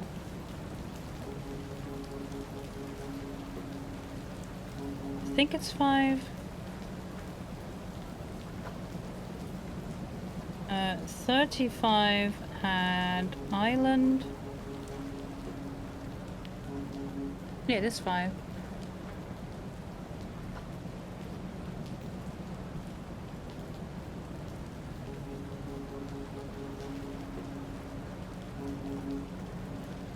Nothing.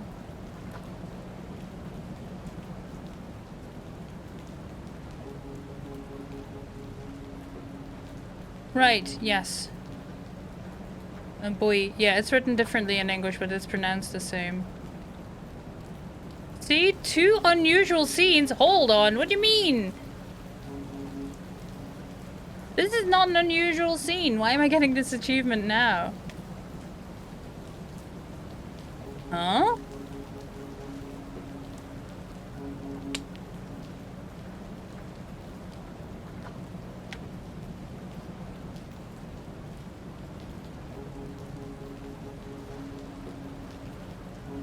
I would say that the buoy is not unusual when I'm looking at sea. The seagull, like, seems fairly normal to me.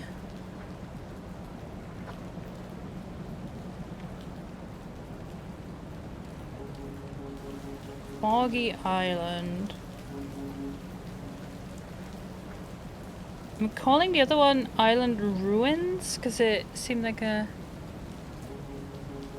Ah, look at that. That's kind of some kind of structure. Interesting.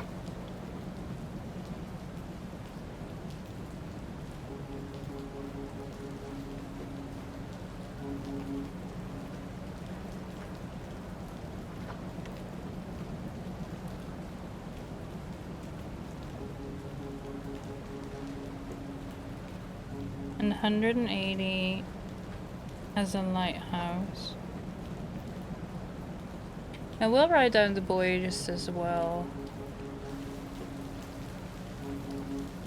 Somewhere between 5 and 35.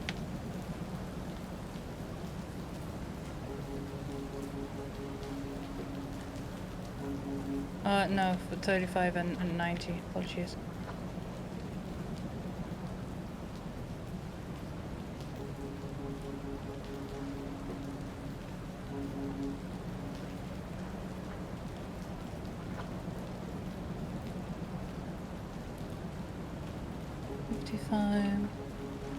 Yeah, 55.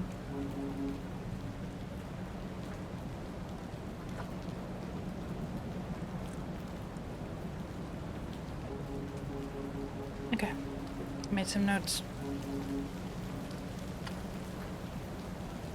Now it is 11, so it means that I will pass out in the harbor tonight, but that's fine. Go downstairs. Oh, alright. Goals. Wooden box. A lion is drawn in this box and the seagulls are having a field day.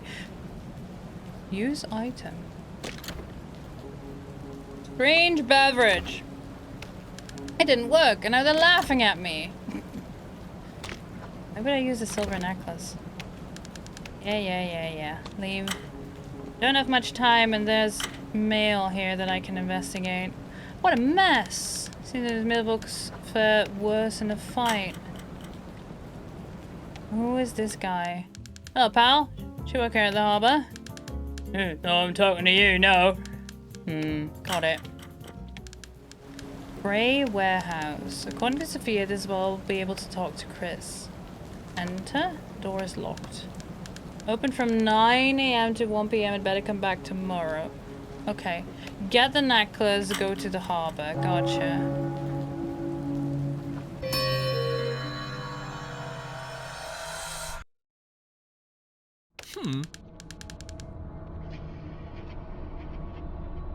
I feel like in English it's pronounced more like buoy. Yeah, instead of buoy. It's shorter for us, but yes. So you put on a cheerful face today and it looks like you brought some good news. What's that your usual foolish countenance? You prick. You sure are a dickhead for someone who relies on me to solve your murder. Statement from who, Detective? Loboneves? Ooh, the berry blend has won. Alright. The one I'm putting back is guava. Nobody wants the guava. Alright. Shuffling them back in there, in the deck. Keeping the berry blend aside and the other 3 just in case before I shuffle them back in.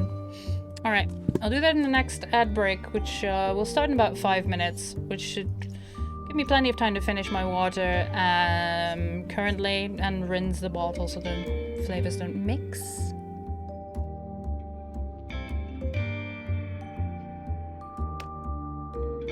Loboneves. Oh, the sweet taste of revenge. Let me hear his words one more time. They're really seeing each other, even though I refuse to believe it. Your colleague is so gullible. I really thought he was outshining me by getting better grades in school, taking the position I always longed for, enjoying the public's acclaim. What does it matter? I had peculiar. even in secret, since Lobo also received Mr. Suarez's blessing to marry her. You know what's worse, Detective? Even when someone wrote a letter rubbing it in all in his face, Lobo still preferred to ignore the situation. Huh. As if he didn't care. Didn't anyone read that letter? That brilliant author certainly wrote it with a lot of effort, and author question mark is him. Come on now. We don't know who that is. We do. Might as well fess up, mate. Come on. But anyway, now the plot thickens, can't you see? We have a woman more than capable of defending herself, who not only was ready to leave it all behind, she also must have known her husband learned of her affair, an affair with a great man, I might add. Seems we have almost every piece of the peculiar puzzle, Detective. We just need one more.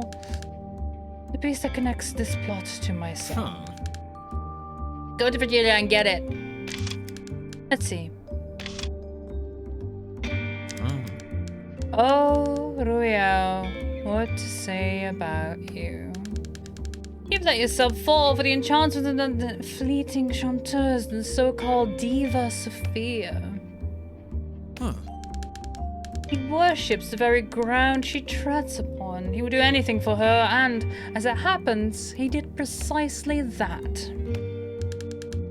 Our enterprise is perfectly poised for success. After all, we had even begun to ruffle the feathers of certain individuals. But Rubiao, suddenly, on a beautiful day, he decided to terminate the contract. He muttered something about the business taking a direction that no longer sat well with him, or something of the sort. Naturally, I already knew the true reason behind it. Visionaries such as myself will always notice such nuances. But Sophia confirmed our suspicions when she said he dismantled his business and even threatened his partner just to defend me. Sophia refers to me as Rubiao's partner, but that's a euphemism, as if we're equals. I was the true soul of the venture. I can hardly fathom that Rubiao traded me for some platonic love. As if that could spare her career from unraveling into nothingness. Rubiao have any hand in my demise, or even could he have been my assassin? Given Rubiao's temperament, I would be quite astonished, but we mustn't rule anyone out, must we? If Rubiao was capable of crushing my soul, why then would he not also be capable of crushing my body? You proceed with the investigation, Detective. You never know what revelations might lie ahead. We don't actually know the cause of death, do we? We don't actually know the cause of death.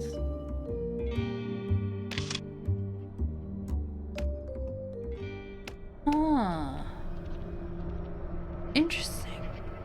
Alright, chat, I'm going to leave you here for a few minutes while the ads run, so go take this time to get up, grab yourself a snack, grab yourself a cuppa or some other hydration, take a bio break, check on your laundry, take your meds. If you've not taken your meds today, but you still can, please do. And if not, check when your next dose is due and how your inventory is looking. Do you need to order more meds? Now's a good time to check that. I will be right back, clean my bottle, and then we'll try the berry blend. It's right here. Alright? Alright. See you in a bit.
Hello, I return. I might have to get up in a little bit because a void decided to sneak into my room while I wasn't here. And I have closed the door. So he might want back out again at some point.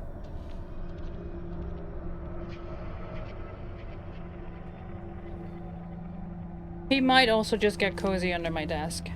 Like he does. There's my, one of my blankets is in there. Alright. Let's quickly make a berry blend.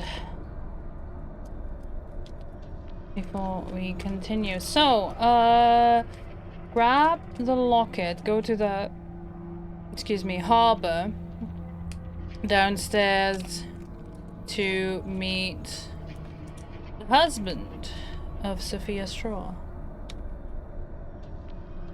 I hadn't even sniffed it. I have so much faith in this berry blend. It has strawberry, raspberry, and blueberry. I believe one of those is a berry, officially.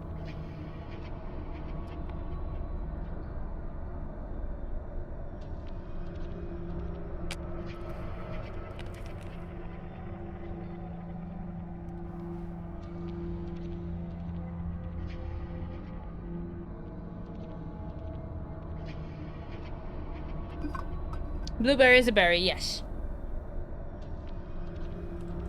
It smells not bad, just very sweet. But these are all very sweet berries, so makes sense. Let me tape it shut. Hey, buddy boy, do you want outside? Hi. May I show you to chat? No? He's already walking away. Do you want to leave? Close my door again if you do. But you can't get back in. Oop. That was just water. Faulty.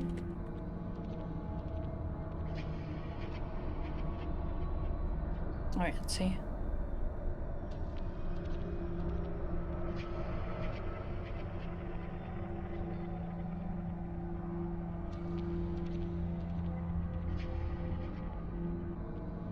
Not bad, but somehow overly perfumey.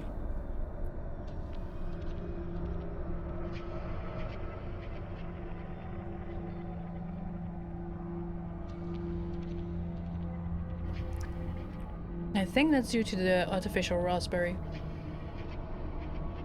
Not a bad choice, chat. Not a bad choice. Not my favorite, but it's not bad. Okay, hold on. Let me check if he wants to go outside. Okay. Yes, pretty boy. Okay.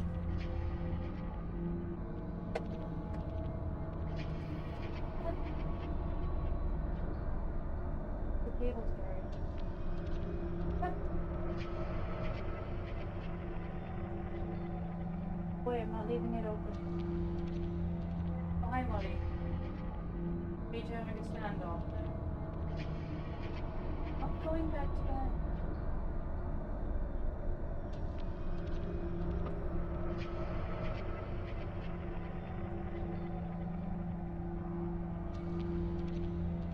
bed. Boy. So I have 4 cats. 2 of them are currently individually trying to get me to go back to bed. To go back to my own bed, and the other one's trying to get me to go into Sen's bed for cuddles, and it's like, no. No. During the investigation, detective, it's crucial to pay close attention to the place you're examining. Around the harbor, for example, you can walk along the underpath of pier, go down the stairs to the docks. Be thorough with the details. Don't forget to verify everything that catches your attention. I only went there once, my guy. Do you expect me to do a thorough sweep when I got 30 in-game minutes? After your life, your line of investigation led you there must have been for a good reason. I know, I am going there. Come on, detective, cheer up. I've always believed in your potential, even if I don't show it sometimes. You're a prick. And I really hope you pay up at the end of this, because you're dead. Who is going to pay my fee that we haven't even negotiated?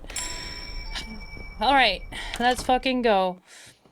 What I need is the necklace, and then go to the harbor immediately.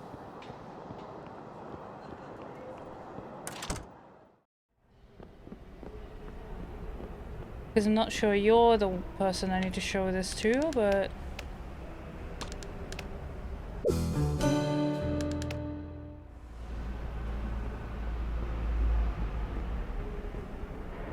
maybe I need to show it to Lobo, actually. Harbor! Let's go, yes. And then we go down the stairs. And so you are... Grey Warehouse. According to Sophia, this will be able to talk to Chris. Enter. Yeah, see, it is him! Telephone. Don't touch anything, it's private property. Okay, fair enough.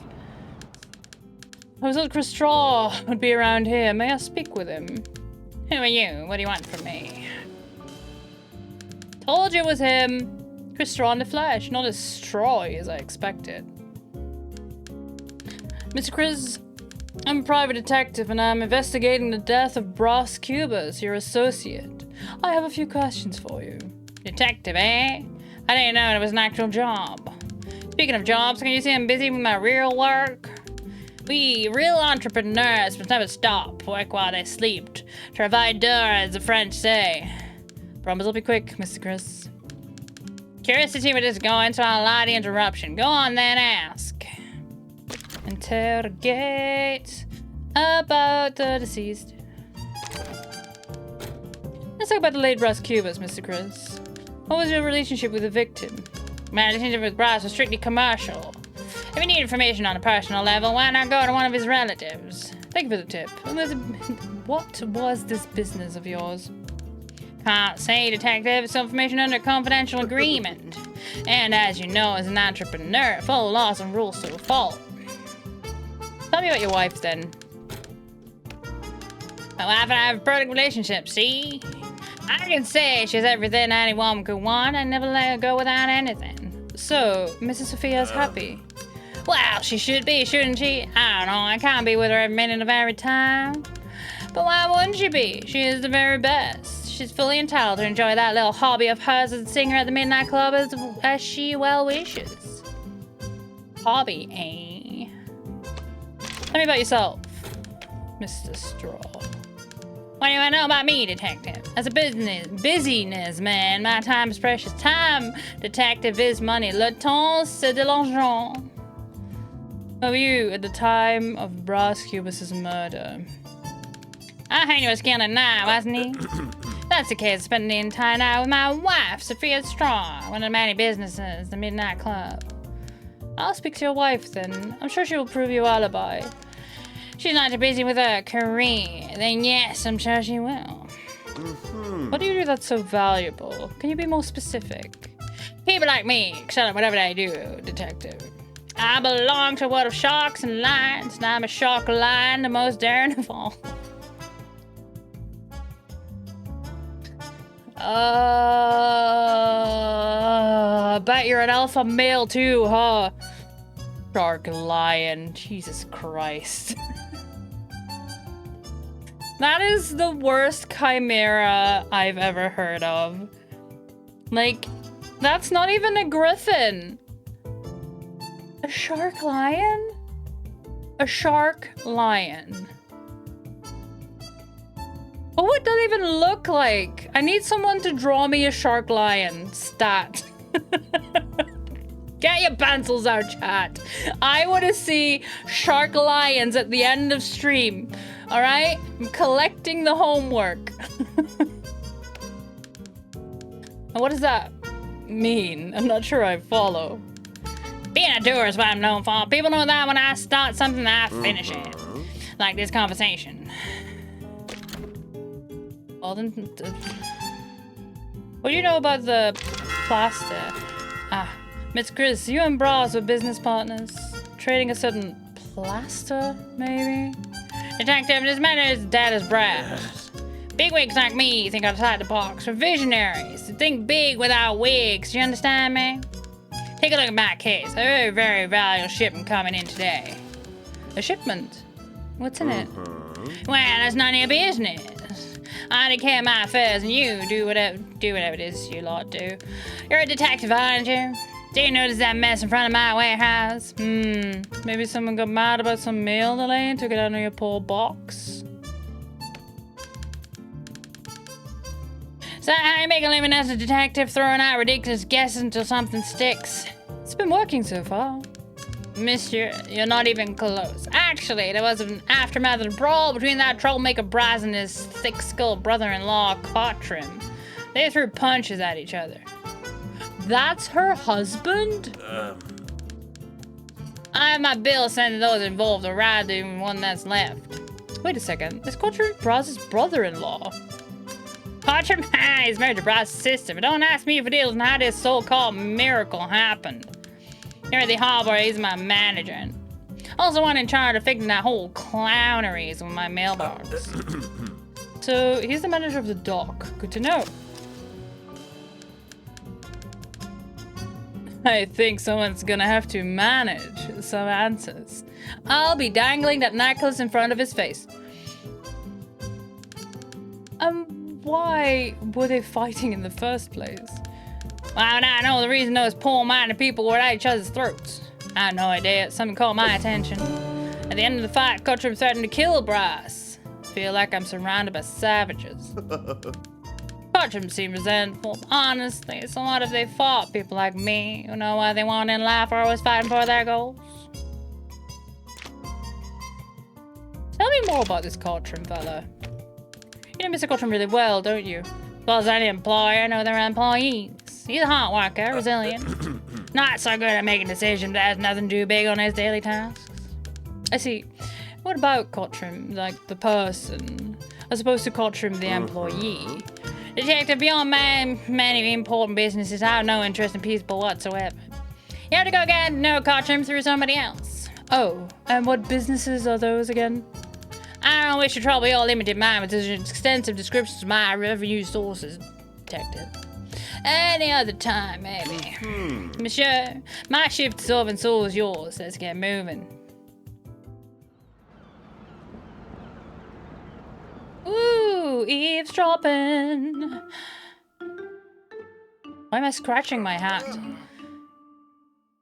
Fanny, what's about time? I ain't waiting for. Get your troglodytes to work. I know what needs to be done. Merchandise will be taken to the warehouse. There. On everything unloaded before some rubberneck gets here. Yes, I get over with it quickly. Spoilt stuffed shirt.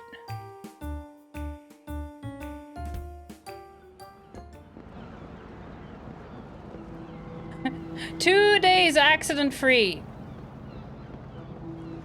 What else is there? Ooh, there's more. But wait, there's more. Can I talk to you? Please, could you tell me where that cargo is?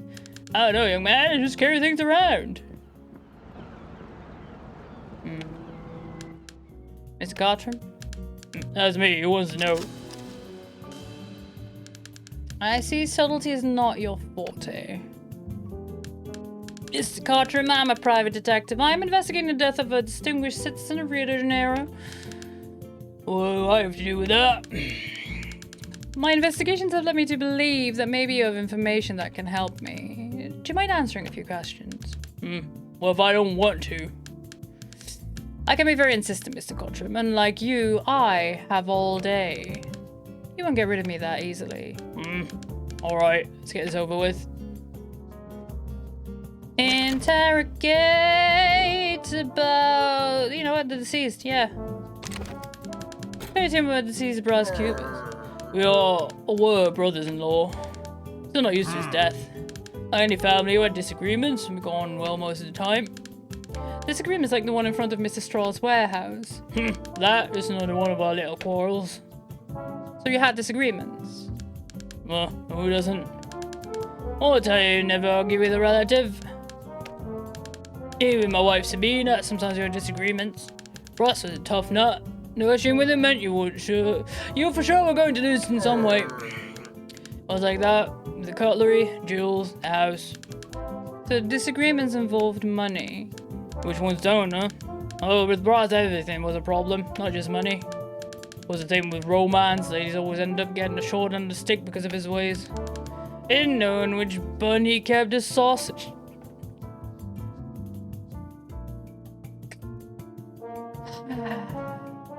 Now there's a quote and a half.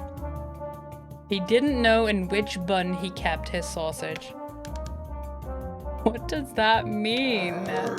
Some years ago he was making eyes at my niece. Sent him running. What about yesterday's brawl with Brass? What about it? Gonna charge me for damage through the mailbox. Boxes are things break. Especially that one, which was pretty shoddy material. I'm more interested in what led you to break that box in the first place. Brass and I fought. Happens sometimes. Sell things like that. And is it true that in this fight you threatened Brass's life? Yes. I'm not very good at keeping my promises. If I were, I wouldn't have the problems I have. Oh, buddy. Tell me about yourself. About me? I'm an ordinary person, just like anyone else. You don't need to diminish yourself, Mr. Gottfried. I'm sure you have plenty to share. Well, even if I did, it makes you think I would want to do it with you. Fair. You know about the anonymous letter to Lobo? Do you have anything to tell about Brass and Virgilia? Look, don't get me wrong. I always knew about their affair for some time. Did Brass tell you? Did he have to? Anyone with eyes on their face had already noticed it. And I told him that he was playing with fire. But he listened to me, he didn't. Okay. What can you tell me about the plaster? Plaster? I don't know. What's that? It's a vial, more or less the size of my palm. Could be any medicine or tonic or drink. You know, there are many of those around. People send them, making them good money. Okay, you don't know shit then. Tell me about your employer. Man with a vision. We're in together in a revolutionary venture. Is your relationship good? We're with him not easy. He was bossy. He's always on my back with stuff here at the harbour. Comes with a job. Can't make an omelette without breaking some eggs. You can't. Tell me about your wife then. I don't know if I have much to say. Been here for so long, can't even remember how it was before. Do you get along well? Work at the harbour is very tough. I've very little time to do stuff at home. Always trying to give her the life she deserves, financially speaking. And for a commoner like me, it's hard to please someone born with a silver spoon in her mouth. Done my shift finally, have to take care of my own business. I have something to show you! If it happened yesterday, didn't count as an accident. Let's see, no one got hurt today. 3 days without accidents, the donkey will be drawn today. Buddy, I have more questions. Oopsie. Watcher, my wife called, say you must meet her at the mansion. I know, so much fuss about that damn key. What if we give him the key?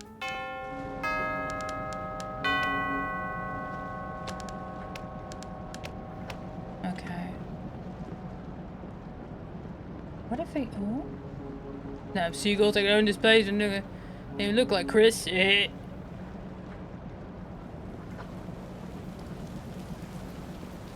What if we gave him the key to the mansion, then...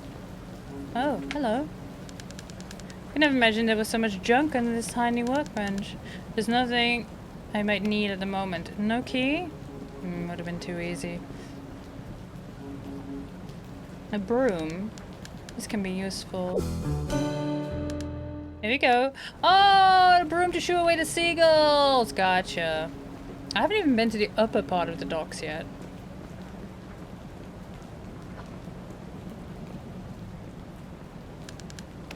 A line surrounding the Fenrir field day. Use item broom! Shoot! Shoot! Get out of here! Good. Line's more visible now. Nothing?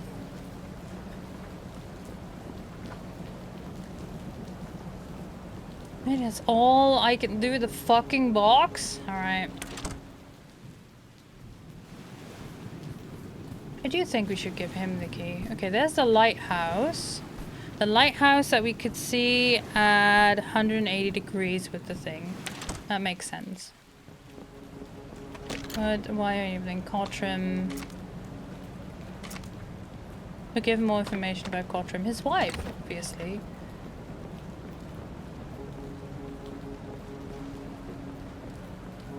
Let's go back up. Fraternity. Sorry, sir. Fraternities for members only. Prove membership. I don't have proof. I'll come back another time. Thank you for understanding. What's this then? Just like garbage, I won't scavenge this one either. Okay.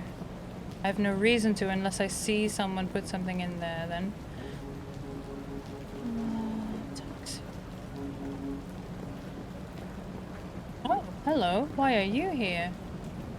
Why are you here? Ma'am?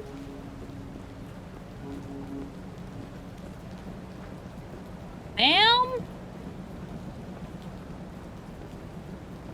You go into the ship? No. You go to the lighthouse. Hello?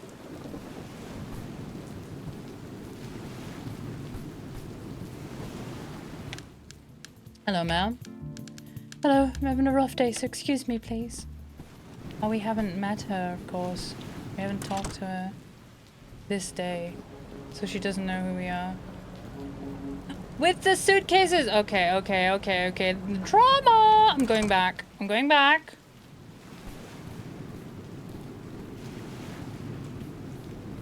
An eavesdrop.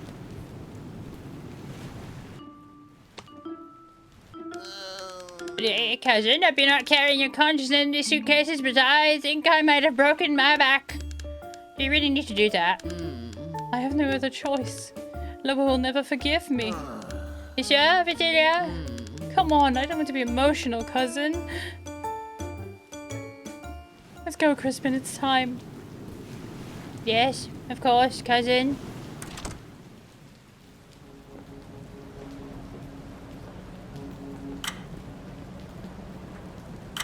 Now you go onto the boat. You again? What do you want now? Show item. Show the broom. No. Silver necklace. Resume Cottram. Can you tell me about this object here? What does this necklace tell you? What are you doing with my wife necklace, huh? Oh, you're messing with me. Show me this at the worst time. I had an unlucky day with everything went wrong. I'll make you pay for this. And you knocked my lights out. There we go. Huh. Hello, detective. How's the investigation going? Sneaking off dark alleys, listening behind doors. We need progress. Do you think this is a joke or a game? Could be completely wrong, but... Listen here, dickhead. I found you more evidence. What? What are we investigating? Cottram? Are you sure he's worth the effort of this investigation? That is as dumb as brick and barely worth one. You wouldn't have the audacity to murder me. You bet Chris Troll works at the harbour with Cottram. Did Chris witness and is worthy of our investigation? Who has fought Cottram? Made this fight against Cottram, okay. Oh, that fight. No denying I'm an extremely virile and portentous man. Such a lager brute can hurt me if they tried. Can't say the same about that mailbox at the docks. The type of collateral damage that people with no control of their own strength are doomed to burden and work with. At the end of the fight, Cottram threatened to kill, but I feel like I'm surrounded by savages. I share the same feeling sometimes, dear Chris. But, back to the case. If Chris Connick of Cottram snitched on him like that, he didn't even try to protect him. Maybe they're not so friendly. Well, he's right. Cottram did threaten to kill me. On that note, let's not rule Cottram out just yet. When threatened, irrational animals are capable of surprising feats, aren't they? And if he threatened to kill me, we can't rule him out so fast. Continue to investigate, Cottram. Detective, who knows what we might find. What was that? Was that all? They not have more. You have something for me, though. Ah, my dear detective, life is much like a game, is it not? But be warned, do not grow too excited. You're not the one in control. You're but a humble pawn in this vast cosmic board.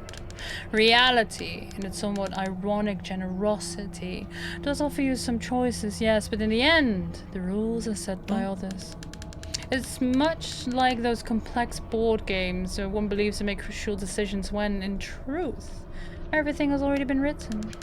The great question that haunts me in these posthumous musings is this. Is there a great game master, a god, or is it all the work of a mad algorithm? Well, should you happen to find out, do me the favor of letting me know, will you? That didn't tell me jack shit. You've met my not-so-bright brother-in-law, Cottram. Well, except maybe for how shiny his bald head is. Somebody didn't think my jokes about her husband were funny either. Even though her opinion on him... No, I'll let you find out about that in person. Fair enough. So... get the key, give that to Cottram, and then show him the necklace. Maybe.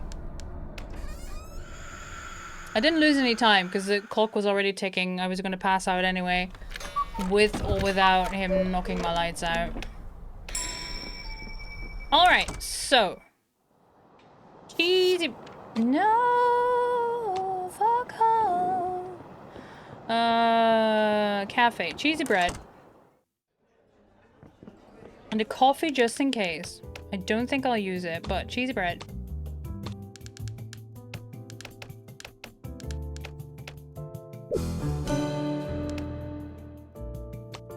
One cheesy bread. Coffee just in case.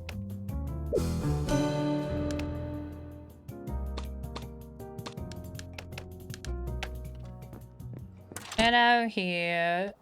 Go back.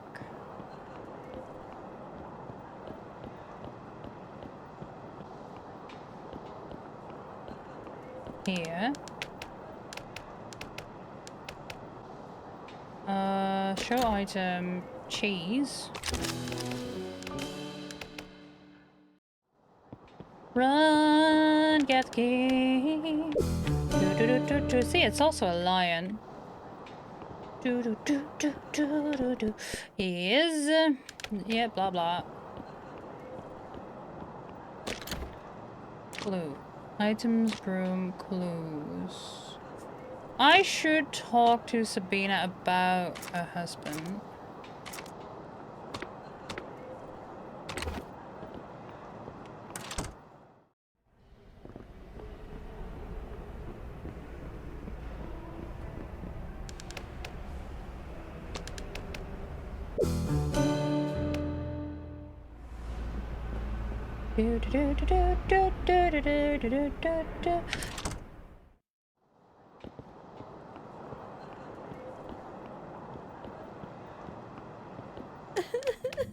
Yes, yes, blah blah blah, straight to the point. Tell me about your husband. So what? He's not one of the most interesting people. I heard about a fight between him and the deceased. By the Holy One, the city's populated by gossipers. Please don't bother yourself with it, it's part of my job. Unfortunately, the two of them could only communicate like that. A disgrace. I don't completely blame Cottram because he's nothing but a simpleton. As for Brass, he should better represent the family name. Not by chance, I myself have my own disagreements with Brass. Sibling stuff, you know. I see.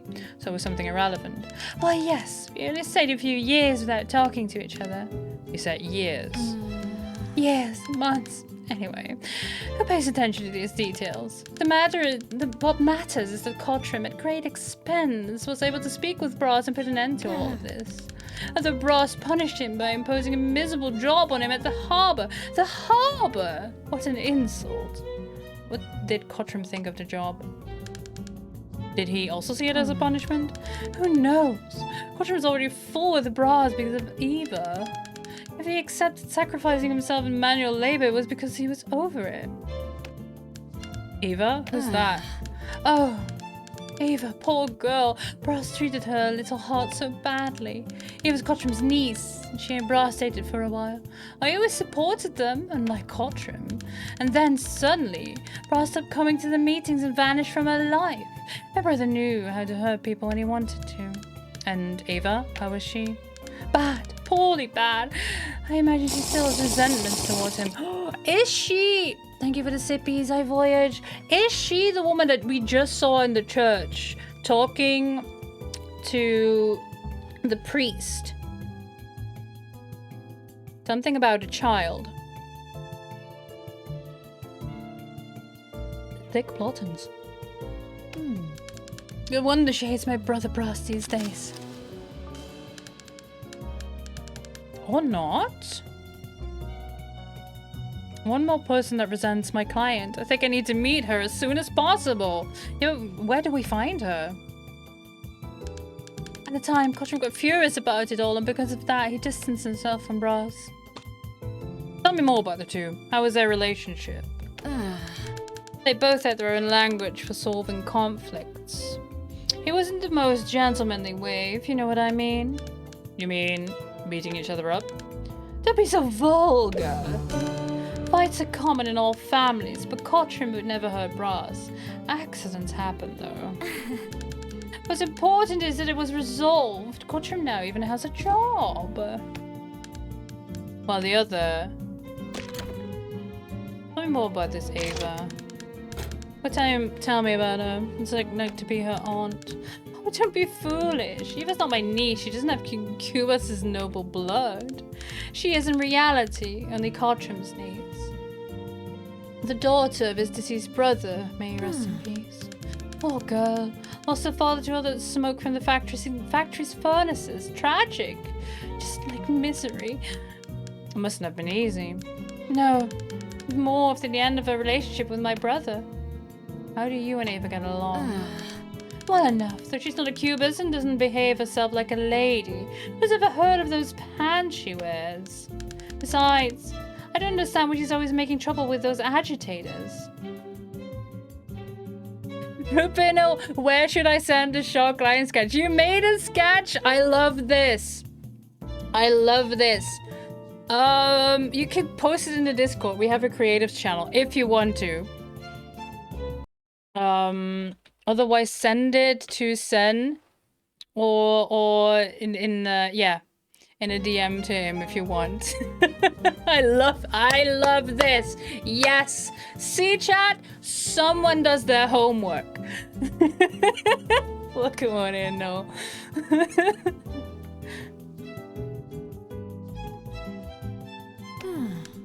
Actually, remove this statement of mine. I don't want to be associated with such themes.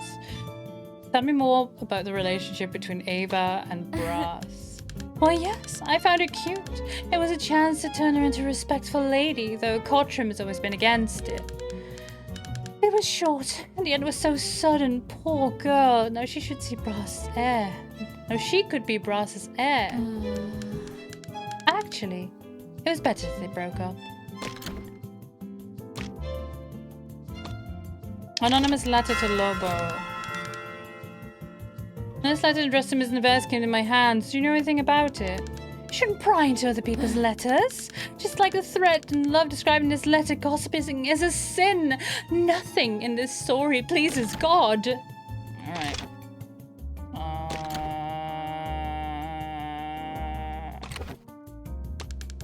I'll leave you to it then. Taxi! I need to go to the harbor post haste.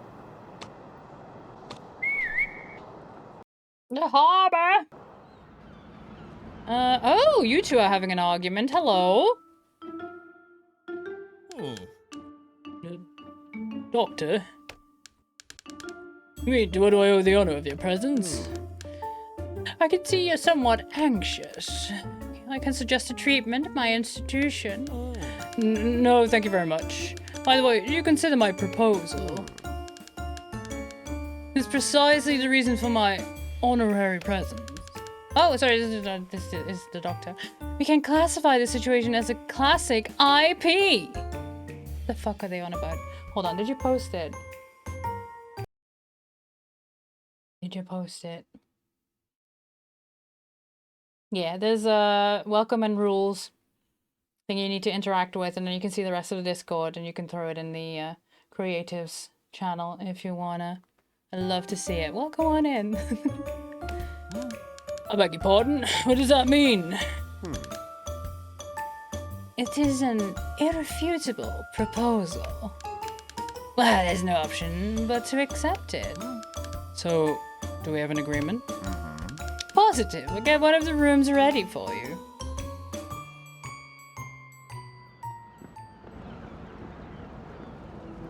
Fascinating. So you go to the fraternity as well. Alright, I need to quickly go and talk to No! Stop running up and down the stairs. Now is not cardio time. Okay, you two are having an argument. It is posted. Hell yeah! That is beautiful. I love that. That is so good. That is so good. Yes. A shark lion. This is what Mr. Chris Straw claims to be, apparently. I can see this work. Yes, yes, I love that.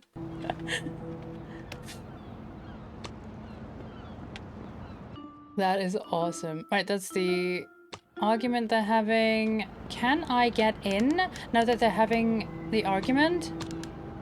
Fuck, I cannot.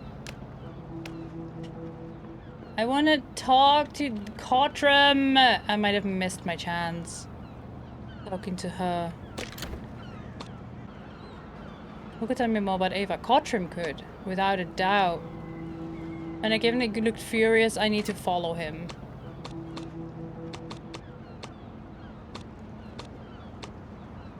I can see the bullshit glowing in his eyes. Yes. Because, you know, if you take what is better than one predator, two predators, obviously, smushed together into one.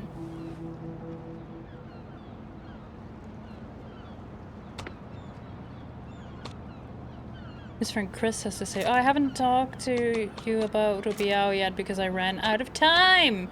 And you go to the fraternity, but I don't know how to get in there yet because I don't have proof of membership. There is Rubiao is also going there.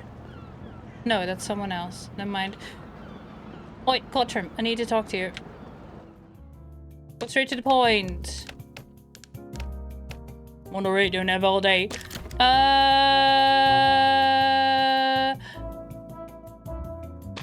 am. You know what? Fuck it. I'm first gonna give you the key. Key with a lie in it. Why are you offering me this? Isn't it useful to you? Funny. I was looking for a key just like this one. I found it in the alley where Brass was found dead. Now you can keep it, buddy. Or rather, she'd be furious at me and have the police find me with an incriminating object. There. Wise man, actually. Tell me about your niece. Let's talk about Ava. What do you have to say about her? Ava's my little girl. Ever since she lost her dad, I take care of her as she's my own daughter. We all need someone to call father. Now, I'd like to know about some other things, Cotram. About Ava? What do you want to know? Tell me more about your relationship. I don't see her so frequently. Very busy. She's very busy. Heard she was involved in that mess taking place at the industrial block. Oh? Oh! New location. My. Then you're not to get involved with this strike stuff. Who wouldn't? She listened to me? No. How was the relationship with Braz? That relationship had everything to end in a disaster. I had to end it before the worst happened. What would that be? I'll convince Braz to bow out. And Braz listened to you? Doesn't sound much like him. Well, it could be many things, but you could recognize that he wasn't a good match for anyone. Tell me about Flavinia. What does Mr. Cotram have to say about her? Oh, she and Braz knew each other very well. If it weren't for her, things would be easier now. Braz and I wouldn't have argued yesterday. And why'd you say that? You know about the discussion that we brought yesterday, right? Just say that Virginia was one of the main subjects discussed. Yeah, and then you're helping her leave town? So if I show you the necklace now, do you still knock me out? I'm gonna risk it. My esteemed countryman came here with his object here. Does this necklace tell you? What? What are you doing with my wife's necklace? I'll break you off. It's a donation to the church. The church? Yes, Padre Cabal's congregation. Someone made this generous donation to his parish. Do you know who? I know very well who it was. Spare you from the punches you deserve for now. Can't say the same about that shabby priest. You're going after him at the church. Oh, you bet. Just wait until I'm done with my shift. And we're apparently waiting until he's done with his shift! I love how the unlocks happen in this game. Yup. Alright, time to punch a priest, everyone! Oh, wait. You know what? I'll give out this bunch of sobs. Oh, straight to the point. You're in a hurry as well, businessman, waste no time. What do you want to know? Tell me about Rubiao, actually. I know I should be running to the church because the priest is getting beaten up, but I'm also a nosy bugger. Can you tell me about Mr. Rubiao? Rubiao? Oh, yes, Rubiao. An old-time friend. Very lucky man that got rich overnight. He never fall for his fortune, you know? If even the smallest can achieve success, imagine what the big ones can do. As I prepare for every opportunity. You sure you consider him a friend? A strong word scare you, detective? See some of him in you. Your weakness. Some people are unstable and get carried away by their emotions. Interesting. Is that how you see Rubiao? Sure, not my usual, but I have been sort of worried about Rubiao after everything that's happened. Actually, I took the liberty to tell him that myself. How so? Could you be more specific? Oh no, the only person I need to justify myself to is myself. Everything I had to say to him is in the letter I sent him. A letter? Must have gotten it already. But Rubiao, being who he is, he must have forgotten to check his mail. That's likely. Time's up, now go bother someone else. Au revoir. No, don't go down the stairs. I made a mistake. I need to go to church. Take me to church. Please and thank you. I got places to be. Please drop me. Oh, you son of a bitch. Drop me off all the way here, even though there is a taxi stand right here.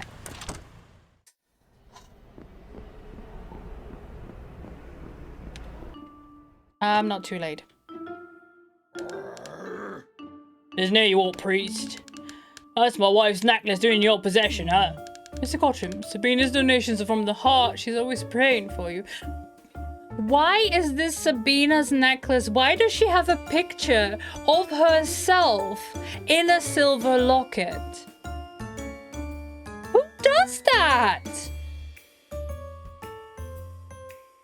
Why does she, like... Huh? That makes no sense. Praying, I don't need any of that. You're so vain. Yeah. I mean, also, Sabina has been praying at least twice a day at the altar of the priest. On her knees, kneeling, you know. Just a little worship at the altar, as you do. Valen would keep a picture of himself in a locket. Yeah, but that's Valen Vane, Mr. Vane himself, alright? That I'll accept. But... Sabina prays for your prosperity. And if you'll forgive me for saying so, she also prays that you give up gambling. Well, there's a point. Are you in trouble because of the bets? Yes. Have you been drifting apart because of this habit of mine, for sure? Well, tell me more. I'm the one responsible for our situation, there's no denying it. But you know how it works. I just need one bet to hit, just one. And what happens to your marriage until then?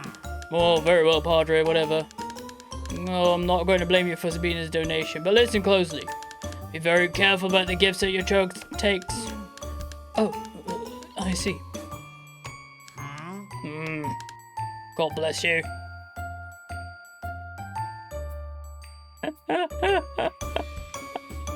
Oh, is he gonna faint? Oh, no, okay. Patrick, well, forgive my intrusion, but what is Miss Cubus's necklace doing among the church donations? Sabina has an unshakable faith, even when things seem impossible. Sometimes she insists on reminding me of her hopes. How can I say no to someone with such devotion? Chat, please! I don't want to keep implying that she's definitely shagging the priest, but how can we not come to that conclusion?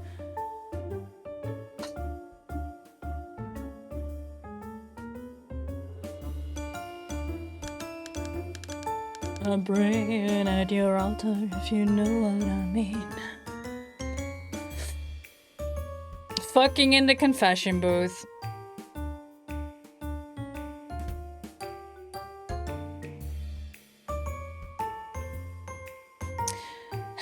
This gift, like many others, reflects what's in her heart, despite lacking some sense. Her own face in a silver locket? Yeah, checks out. Unlike her brother, she's a devoted visitor to this church. She even donated a check for a sizable amount. Shame it turned out to be a bad check.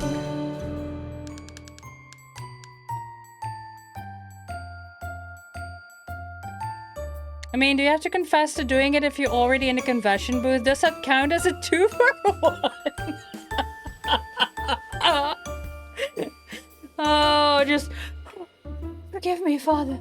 I have sinned. It's been 2 minutes since my last confession. Let me catch my breath before we continue.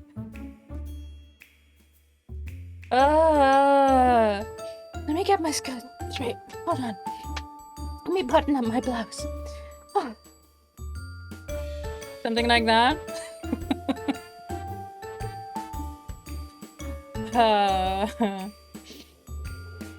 Let him who is without sin cast the first stone. Right, check, huh? Because it's not all roses after all, not even for the Cubuses. Forgive me, Father, for I have sinned and I intend to do it more often. Same time tomorrow.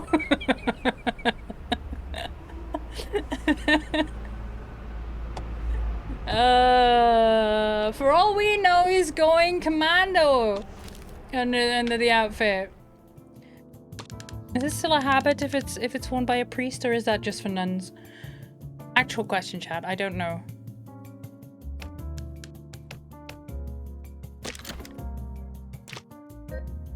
It's a penance, really.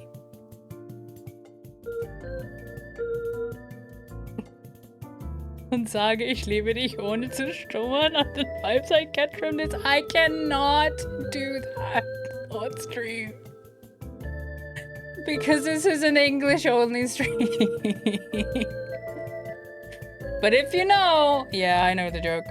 Tell me more about this check. Your Holiness, I'm sure that, as leader of the church, is one subject you're very familiar with. Oh, of course. Which one? Mystery of faith, the inextricable paradoxes of Christianity, the proper punishment to a sin. Monks also wear a habit. Okay.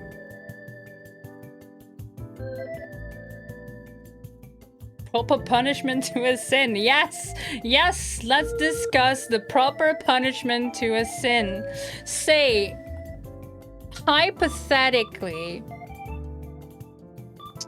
one were to shag a priest in the confession booth, would that count as a 2-for-1, or would there be extra penance involving kneeling and prayer?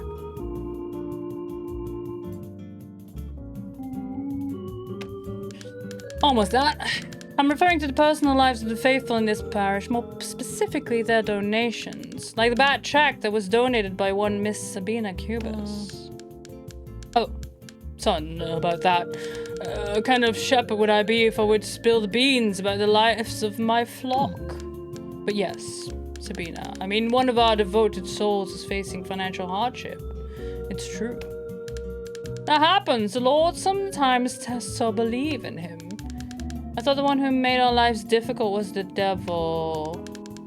I myself think that can be closer to him than me. He too, my son. God and the devil take turns, each with their own purpose, don't they? In any case, please keep this under wraps. This topic can be very sensitive to most of us, especially Sabina. And worst of all, it could reflect badly on my church. I'd like to pass on a sense of prosperity to those who come to this house. I understand, I guess. And that's all for now. Yeah, what he's wearing is not a habit, though. No. That's... I don't know what the word for it is, but yeah, no. I just have the song... Måneskin. Can't remember the title of the song, but it also I am praying at your altar, if you know what I mean. It's automatic, yeah, your body's a habit. Oh, I can't remember the oh, Own My Mind is the one. Do you wanna own my mind, own my mind? Yeah, that's the one. Never mind, figured it out. So has Rubio checked his mailbox? And we can check if Ava maybe lives. I don't think she would live in the Noble, by the Noble's Park.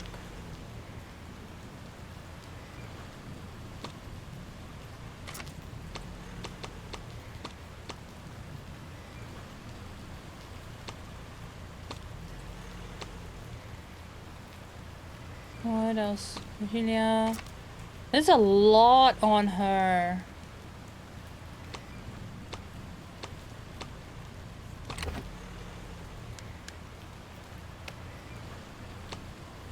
You go to Noble Spot. You can check, at least check the mailbox. Oh, it's been quite a while. Search for Chris' letter.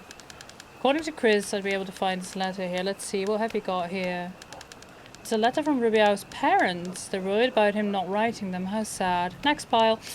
How sad. Anyway, letters, more letters. From Chris Straw, finally. Dear Rubio, come to express my concern due to the recent incidents that have taken place in the city, especially the ones I have witnessed. I don't mean to speculate on the impact of the failure of your last venture on your mental and financial health, but it's the fact that I saw you last night roaming around the streets downtown and thought there was little light. I'm sure it was you. Remember, the same good luck that has put you in the right place at the right time, making an heir out of you, can act the opposite way. P.S. Don't play with your luck. Sergeant Chris Straw. Is this what Chris calls concern? I bet Rubio hasn't checked his mail for a few days, so ran around to say this thing that says, I guess. Caesar's things on a Caesar? What? Oh, can I up? Knock on the door. And you are? Oh, I'd like to. Beg your pardon, sir. I spent a whole day looking for the key to my house, but okay. Yeah. Okay. Let's see who lives here. If we can knock on the door. Nobody's answering.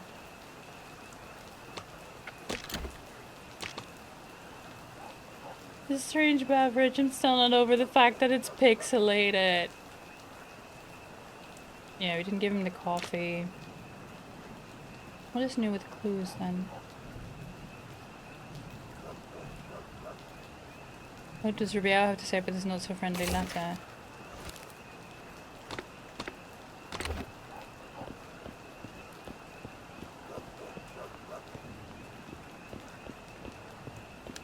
We can go and check out the industrial block. Just to be familiarized with it. I can talk to Louise. So we're leaking our plans. Is that you? What? No. Manuel, keeping an eye on you. I know who you work for. Okay. Francisco. Happened earlier today's a pity, but we can't be overwhelmed. What are you talking about? Toolbox.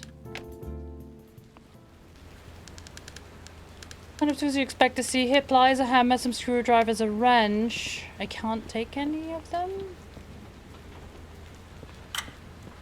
Yes, I know. I'm running. I'm trying to find something else to see here, to interact with. Who are you? Geraldo. I don't remember seeing you around here. Zaratini Real Estate Agency, 2nd floor. Mr. Santiago, lawyer, 4th floor. Well, nothing for me here. Oh, I almost made it. Almost made it. Oops. When all this began, I didn't expect you to encounter such difficulties. Yes. I found you some more things, buddy. I can't fix this. Oh, a statement from my sister, Sabina. You did well to investigate her, detective. Sabina was my own flesh and blood, but one can never be too sure. Those closest to us are the ones who know all our weaknesses.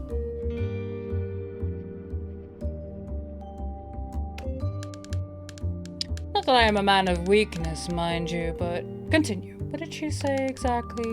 Fights are common in all families, but culture would never hurt brass. Accidents happen. What did I tell you, my boy? Yes, my sister and I have clashed in the past. We always have more than enough reasons to argue. She's hardly an easy woman to deal with. Such things are common among siblings. You'd know that if you... Well, doesn't matter. Pay attention to the subtext of Sabina's words. Culture would never hurt brass. Accidents happen, though.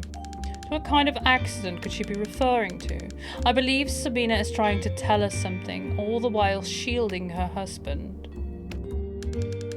But Culture have followed through on a threat I once dismissed as nothing but the bluff of a desperate man. You must continue this investigation, detective. The brainless Culture. Could you really do such a thing? Of course! Proceed. Look at that, a new development in Rubiao's case. On one side we have Chris, someone said to be completely driven by reason, who claims to be a business eagle. Right. No. He claims to be a shark lion. There was no mention of eagles, as far as I remember. He very specifically said shark lion, though. Hi, Plur! Welcome on in! I hope you're well. On the other side, we have Rubiao, an amiable person, sentimental, driven by emotions more often than by reason. This is the kind of combination that makes no sense to me. How can two men so different from each other be friends? Opposites attract? Even more so with Chris's sharp tongue when referring to his friend. Some people are unstable and get carried away by their emotions. Could Chris be aware of something in Rubiao's nature that we're not? Something hidden beneath the surface of a man who appears calm. Chris mentioned a letter, detective, in which you supposedly expressed his concerns about Rubiao. Apparently you were sleepy, you went to bed early and slept for almost 10 hours. You didn't know you needed it. He eventually made it home from the stockpile filling, sat in the car for an hour because didn't want to move. Oh, buddy. Welcome home, Panda. Congratulations on making it back home and refilling the stockpile. At least I hope it was a successful venture. What's behind this supposed concern Chris has for Rubiao? We're the only ones who can unravel this plot. Find this letter, my dear investigator. I have! Rubiao may be more of a suspect than we originally thought. Many iron brews and pineapple tarts. Ooh. I saw the picture of the pineapple tarts yesterday and I was like, I need this. I need to try this. What about this other fact? This was a good run. I got so much more information. Let's analyze our progress on Sabina's file, shall we? We now hold in our hands a sacred confession from a holier man, or at least he ought to be. Hide some in suitcase. Yes! Yes! Soon, TM. That would be lovely. Don't though. I'm not sure if they'll make the flight.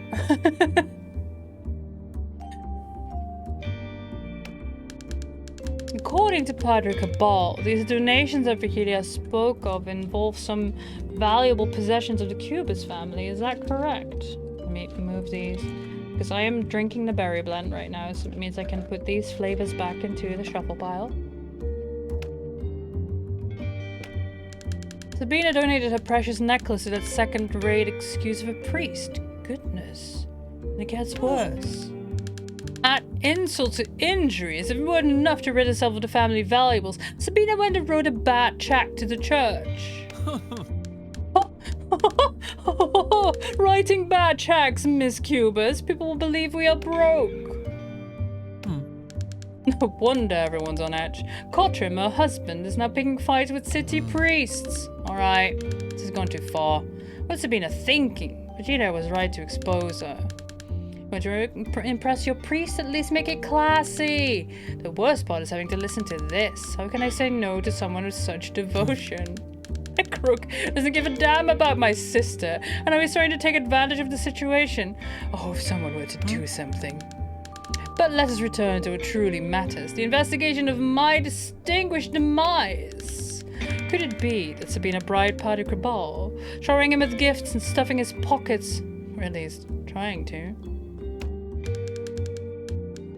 Not my brain immediately going, oh, she wasn't the one doing the stuffing, but hey, oh. Anyway, could it be the prize for something the priest may have done? Or perhaps the prize for the silence of a man who's walking vaults, holding every confession and secret of Rio de Janeiro? We must press on this clue. There's something there, detective. Detective, I think it's time for you to get closer to the strikers at the industrial block. Winning their trust and making it seem like you're on their side is paramount. Behave as a man of the people, a worker oppressed by his employer and abused by the system. I don't have to pretend for that, buddy. Can you do that? So go and look for the leader of these troublemakers.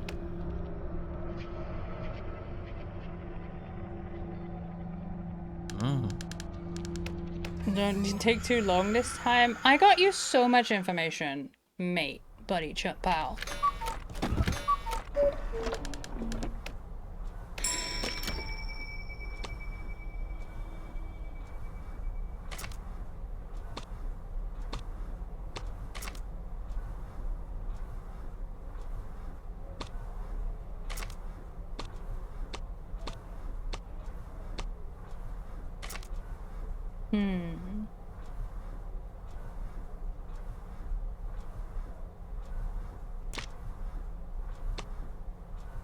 Yeah, we need to talk to Rubio.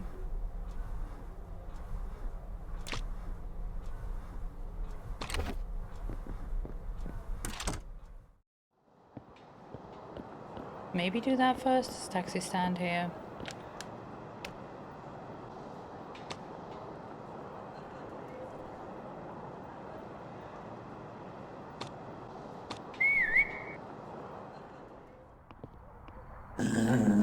I can't approach the door because you are here. I thought you two were inseparable.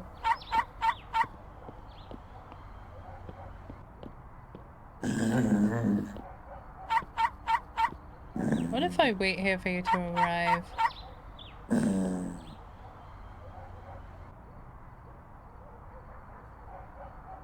That's the thing that I find weird. Why are you outside?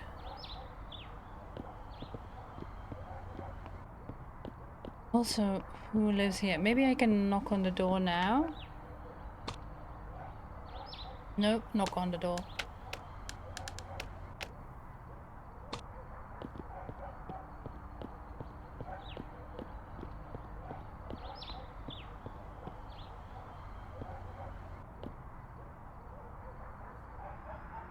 There you go. Oh, I missed what he said.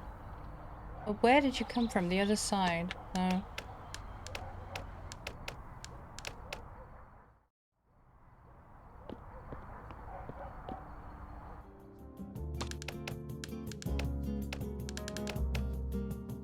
Show... No, you're not carrying items. Interrogate. Can't talk to you about any of these people, but... I can talk to you about the ghosts of Quincus. The situation with the ghost of your former boss is actually something out of this world. Could you tell me a little more about Quincus's apparition? Of course! Even though maybe you shouldn't trust the vision of a man hurt by fate like me.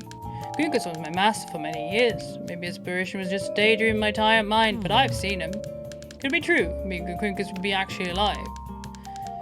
In investigations like the ones I carry out, you assume that anything can happen, literally. Well... Mr. Rubio, do you ever receive a great deal of correspondence? Maybe. Not sure what a great deal means. I must confess I'm not used to being in charge of this residence and I forgot to check stuff like that. That's okay. I've heard about the content of a certain letter that Chris Straw allegedly wrote to you. A letter? My god. I haven't talked to my friend Chris in a long time. I hope he's fine. Seems that worry is mutual. Or almost mutual.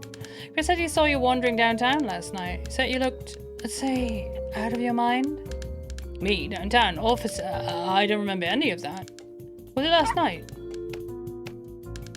According to Chris in his letter, yes. I really can't remember. Did I take the right medication? Quincus, do you remember that? I don't think he does either. Look, officer, Mr. Crispin, the pharmacist, the trembling man, you know? A while ago, I went in and set up a medication to be delivered daily. Oh. Is this medication working at all? Is that why you've been so tired? Would you go talk to him? Crispin's probably the right person to clear this up.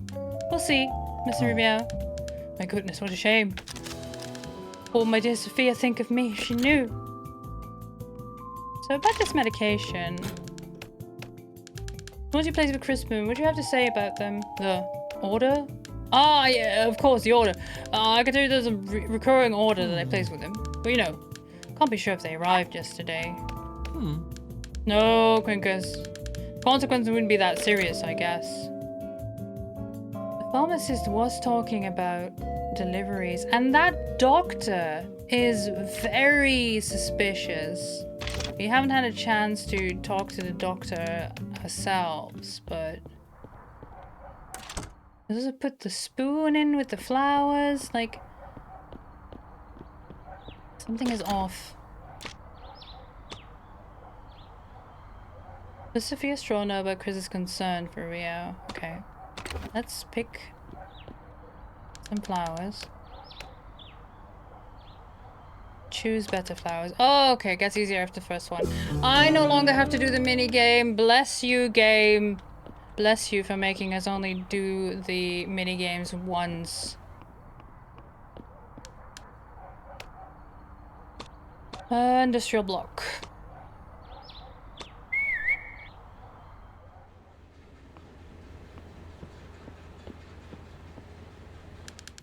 Bookie! Faith in a sharp mind, a prize you'll definitely find. Okay. Real estate agency, lawyer, nothing for me here. There's another mailbox I can't interact with now. Okay.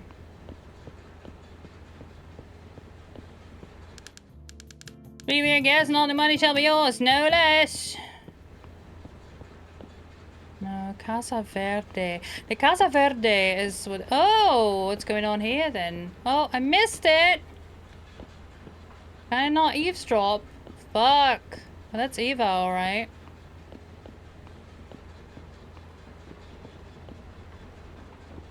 Oh, you are taking her to Casa Verde?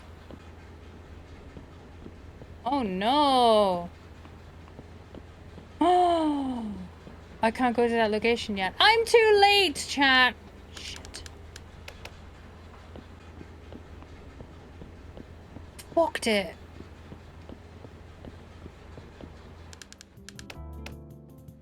You know who I work for, but... You're taking a taxi. Too many distractions distracted me. The ADHD'd me once again. I don't remember seeing you around here. And I haven't talked to you. Down with the bourgeoisie! I mean, yeah? Yeah?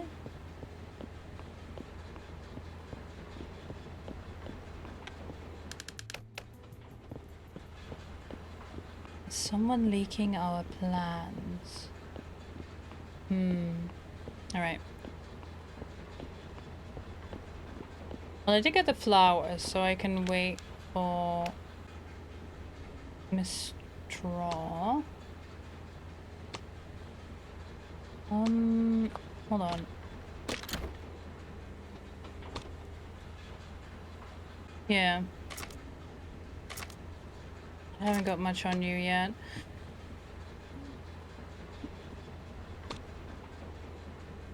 Pharmacy. Let's go downtown, talk to the pharmacist. Might be too late, but we'll see. Closed, yeah.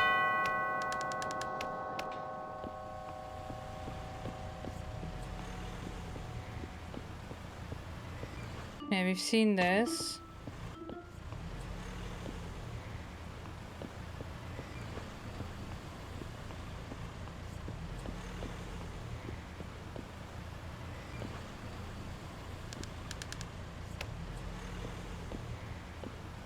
Okay. Now waiting for the meet and greet. I can eavesdrop, and then I can go, I have some flowers for you, ma'am. And then we get to go backstage. Oh, they're gorgeous. A very special one. Awards, even. Awards, you say? Security, this young man is with me.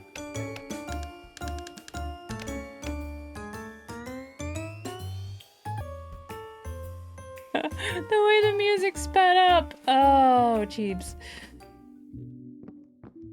So how do I get into your dressing room? Straight to the point. I've already shown the flowers. So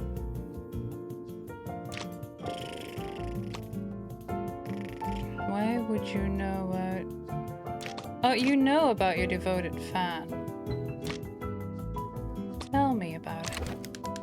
Talk about Rubiao. He's a big fan of yours. What can you tell me about him? You can talk about Rubiao, Victor, Natalia, Leandro, Paola, Felipe, Bruno, and so on. Did you get it? I have many followers, Mr. Detective. Oh yes, let's talk about Rubiao. He's a very dear fan of mine. He's been following my career from the start. Do you know each other well? Yes, of course. Always very obliging. He helped me deal with most of my staunch critics. How noble of him, huh? Did Rubiao get something out of it? Oh, mon cher, you ask too many questions. Why don't we talk about something more interesting? You have a formidable woman in front of you and not talking about forgettable men. I'm a detective, Mrs. Sophia. Can't let myself distract from my case. Anything else on Rubiao? Seems like I should be more interested in him, seeing how much he's interested in you. What can I say about him? I already did, mon cher. And I think I said too much. Let's talk about Brass, then. What was your relationship with him? Brass had character, a hot, complicated, underhanded character. Never met him in person, seen him around, read his text, but that's all. I didn't seem to have a ounce of music in his veins. How are your investigations going, Mr. Detective? Do you have a suspect yet? Our detective always has many suspects, Mrs. Sophia. I don't know, my brain just was a little slow. Do you have any specific interest in the investigation, considering your low regard for the victim? I'm only a woman in tune with what's happening around me, Detective. Whoever was responsible had a win over Cubus, and it's not everyone that can say it about themselves. So tell me more about yourself, then, darling. Who are you? Very well, mon cher. Sophia by Sophia. What can I tell you about me that you can't find in newspapers and magazines? Music has always been something natural for me. Since I started singing with the groups, I found myself answering a calling. A natural talent. I imagine your success was immediate then. I wish. It was only when I recorded my first record that my career really took off. Didn't surprise me. I knew that when people could take me into their homes, no one would let the opportunity slip. Would you let it slip, mon cher? I don't have a good ear for music. I'd say the critics also don't. They didn't have the courage to reject me, but never cared much for me either. What do the critics know? Music is not made to be analyzed, but felt. Many things in life are just a matter of feelings. Isn't that right, detective? I heard that your husband, Chris Straw, showed concern about Mr. Rubiao. Even sent him a letter. Chris is concerned about something that isn't his work. What foolishness! Well, the contents of the letter seem more like a lecture than a friendly advice. Just like Chris to do this, spill a moral speech to feel superior. I know my husband very well. Everything he does is driven by his ego. From his manner of speech, trying to sound sophisticated, by the way he chooses business partners, often disregarding what's morally right. Are you willing to accuse your husband? Accuse? No, you silly, I'd never. I just say I'll teach him a lesson for having teamed up with brass cubits. And I'm sure his warehouse at the harbor should contain something to achieve my goal. Warehouse? And how will I do that? Do you have the keys? Oh la la! Do you want me to do all the work for you? I don't have the keys. But I know Chris hides an emergency crowbar right by those cranes at the harbor. That's the best I can do for you, monsieur. Now, I have to perform a show to the city. Excuse me, I'll see you outside.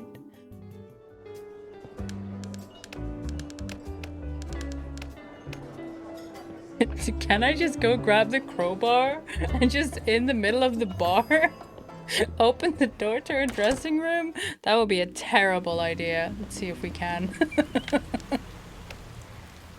Let's see if we can, chat. No, not the industrial block.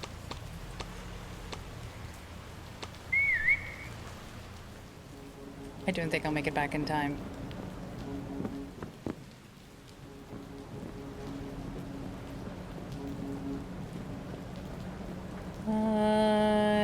Here? What do you mean there's nothing I might need at the moment? Is that not where the... Oh? Hello?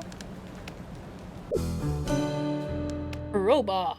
Either this detective has gigantic hands or that is the smallest crowbar known to man.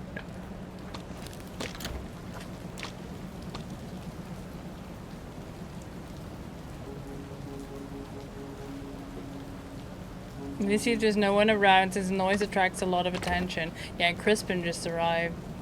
So...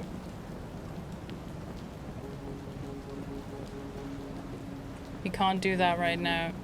It's not about the size of the crowbar.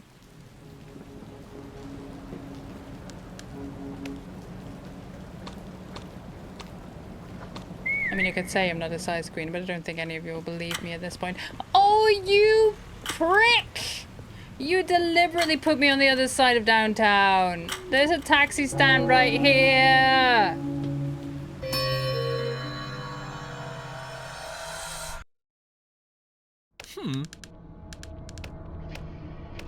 I didn't find you any clues. I can get a hint. Greencast Rubiao's dog supposedly confirmed his caretaker's discipline in taking his medication. But since we don't speak dog, it would be best to confirm this, yeah, at a more certified place. Yes, yes, yes. So we have until about 1 PM. Because that's when everyone leaves in the harbour.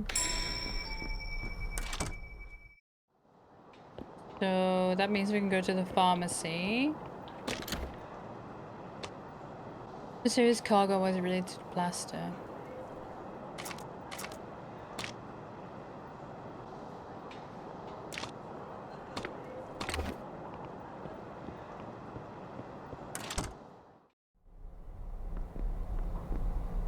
I'm pretty sure that's a perfectly average size crowbar. No. It's just the outline of the crowbar. It's perfectly even. Hi, Lyra. Welcome on in. You got so excited about this perfectly average sized crowbar that you forgot how to type. Is that it? No, so if I go, I don't have any items on me right now. So what happens is at the end of the day, you lose your items, but you keep the outline of them, and it has a white background if you've not used the item at all. Just like the pixelated beverage, I can't remember the name of it, the goo, whatever. The goo was the achievement I got for it. It has a white background because we obtained that item at some point, but we've not used it. We've not found a use for it yet.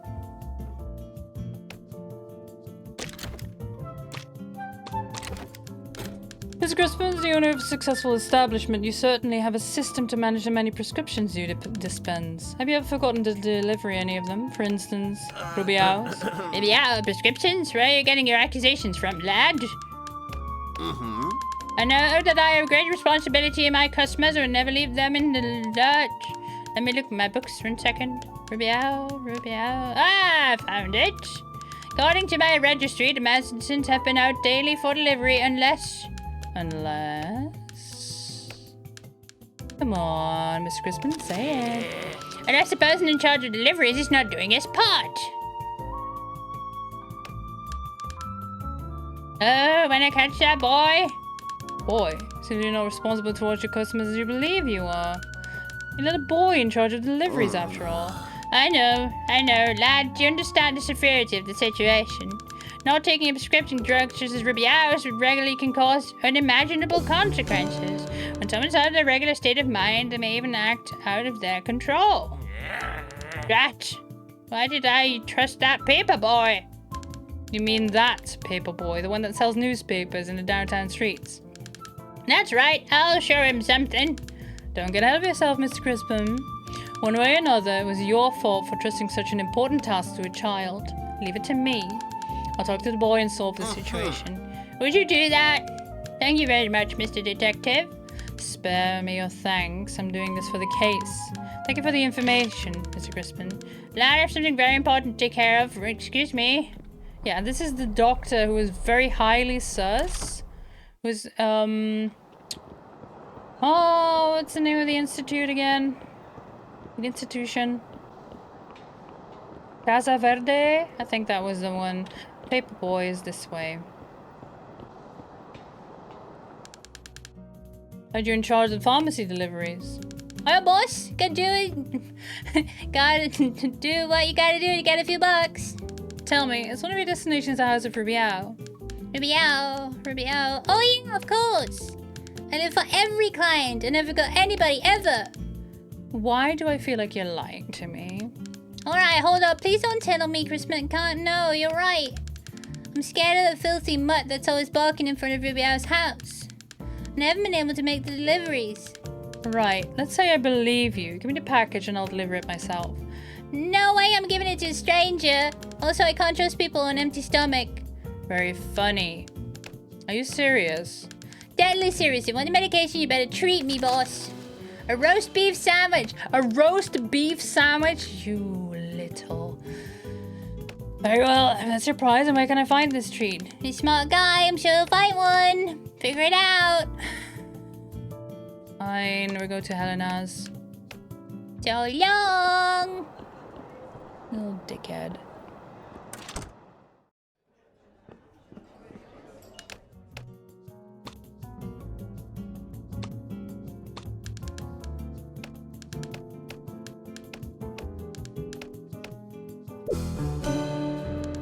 Looks good.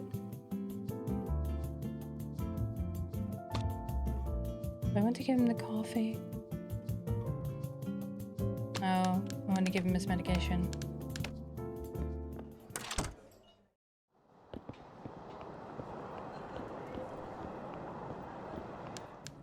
Hey boss, it's you again. Here you go, you little fucker. Here it is, sir. Hope you enjoy it. Now give me the package. That's exactly what I wanted. Here, take it.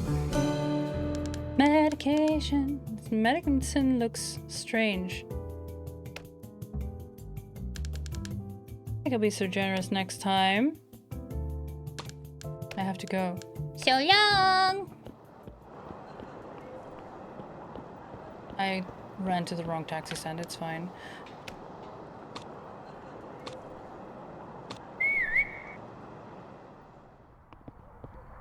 Hey, buddy, what's going on? Come on, let's go inside. You just got home. Where have you been?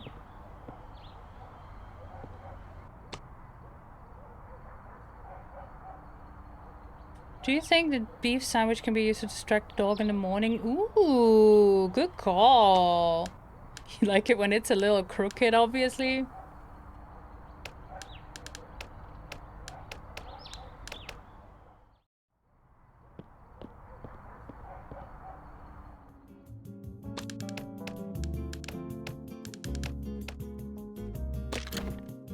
Medicine for Rubio. Yes. Mr. Rubio, you need to be more careful. Wandering around and being careless about your health can be very dangerous, don't you think? Oh, I'm sorry, officer. Certainly. I mean, what do you mean? Don't you miss your medication, Mr. Rubio? This belongs to you, right? Why? Oh, damn. It's my medication. But if you have it, did I take it yesterday? Or did I forget it? No. Officer, I must have taken it, yes. Not sure this is something I'd not want to be sure if I were you. The consequences of not taking this kind of medicines are usually crazy. Look, I don't think I need to, but I trust the law. Sleepwalking can be complicated, officer. I can't remember anything I did while sleepwalking. But even in this condition, even if I run into Brass, I couldn't possibly do anything against him. Are you sure, Mr. Rubio? A cornered man can surprise himself. This is what Miss Straw told me about you. He dismantled his business and even threatened his partner just to defend me. Oh, officer, I guess the medication's starting to work. But I'm beginning to get angry with you. The bone I had to pick with Mr. Cubas was I had to defend Miss Sophia. I just couldn't let him insult someone righteous. So, are you a beast underneath your apparent peaceful manners? Willing to do all it takes to defend your lady in distress? Officer, I'll fight fiercely to stand up for Miss Straw. Taken by emotion, officer. I looked for him immediately and broke down our partnership. He shouldn't have ever said one single bad word about her. Oops. Well, when did this officer arrive? That's only me, Mr. Rubio. And I'm not a policeman nor an officer, as I've told you already. Well, never mind. This medicine is strong. You said you were taken by emotion. We sometimes can't recognize our own strength. Good Straw, your close friend, hinted at something about you. Some people are unstable and get carried away by their emotions. Harsh words from a friend, don't you think? Is this true? Even worse than that unfortunate letter that he wrote to you. Let me end this conversation, officer. I'm beginning to feel drowsy. It's not really obvious, but I have a soul of a poet. The world and its people have left a deep mark in me, especially Sophia. Dealing with rejection without feeling gloomy is hard when you're sentimental. Sadness, an unusual powerful drive for a great deal of crime. I found out you ordered daily use medicines, so I suppose they may be related to your melancholy. Yes, I take them every day. First, I saw a few doctors because I thought I couldn't sleep well, and I found out that I did actually too well. But as I'm a sleepwalker, I'd walk at night and spend all the energy that I should be restoring. Well, Mr. Rubio. You didn't take your meds last night, and I have medical evidence that someone in your condition may act unconsciously. When talking about your condition, Crispin, the pharmacist, said when someone's out of their regular state of mind, they may even act out of their control. I didn't take my meds. I didn't take them. I went out this night. Foster. Stay with me on this, Mr. Rubio. I'll tell you what happened. Your unconscious mind was filled with bad feelings for Brass Cubas because he spoke ill of your beloved Sophia.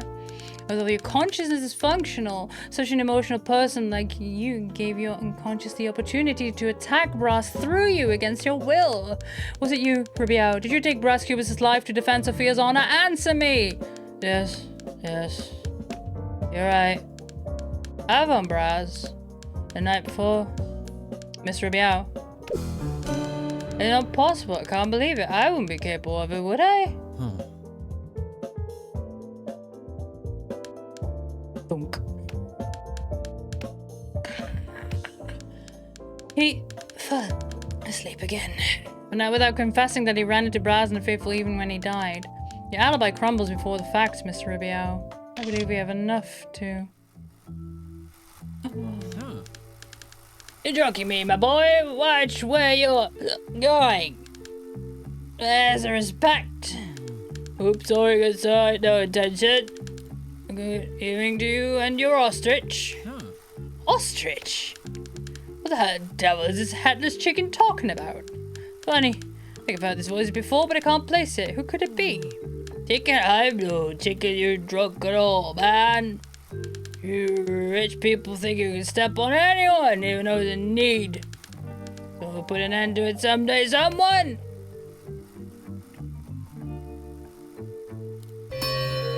Oh.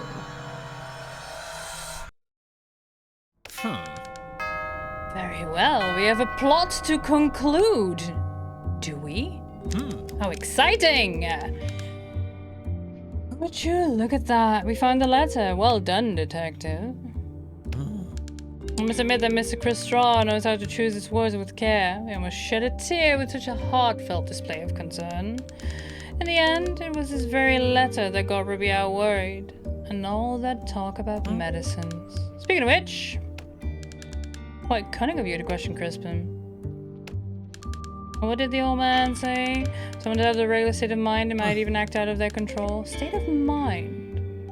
What exactly is he referring to? Crispin mentioned that Rubiao had a regular order for medications from his pharmacy.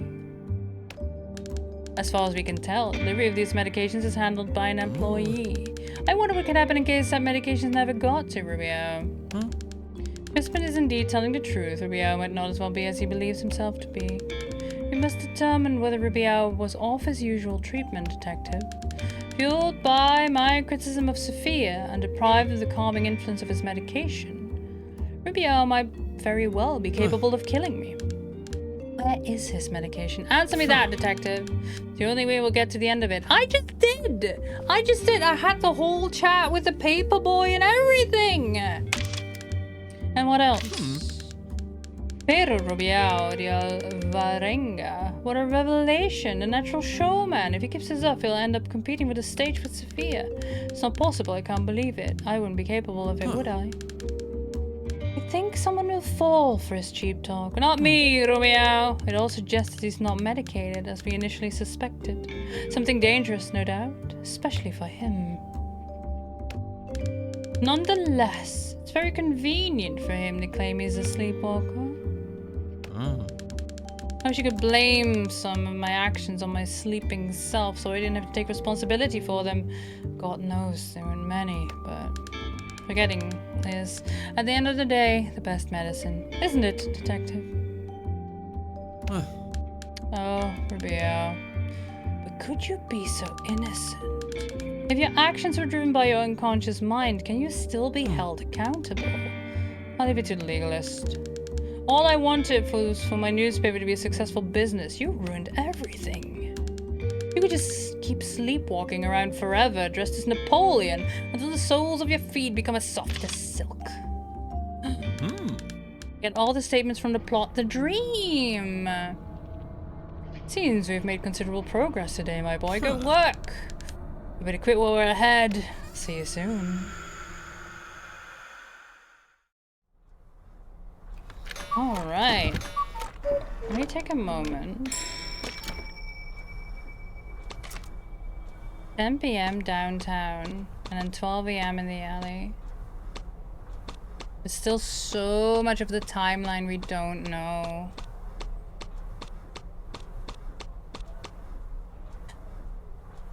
Let's see if we immediately go to the industrial block and get to Ava before she's taken away to the Casa Verde. Yeah, this game is so much bigger than I first expected. Yeah, definitely. Definitely. I'm having a lot of fun with it. Yeah, so this is just the outline of the crowbar. Yeah, medicine for Biao, sandwich. Oh no, it's just if it's selected, and because I was wrong. Because it's selected, it has a white background, and because still there, the strange beverage was, and the first one, that's why it had a white background. So I was wrong about that, but it does still have a target on it, meaning that we haven't found a use for it. And the targets there. What's this mysterious cargo and why is it related to the plaster? We'll find that out today, I think. What's Sophia hiding inside her dressing room? Because we are... I'm unsure what will happen when Sabina gets hold of the Cooper's Manor key. Why we haven't closed this one yet. And also, what's the reason for the priest's contempt towards the victim? We'll find that out eventually. But yeah, let's go to the industrial harbor where they're doing the strike. Paperboy, here's the taxi stand.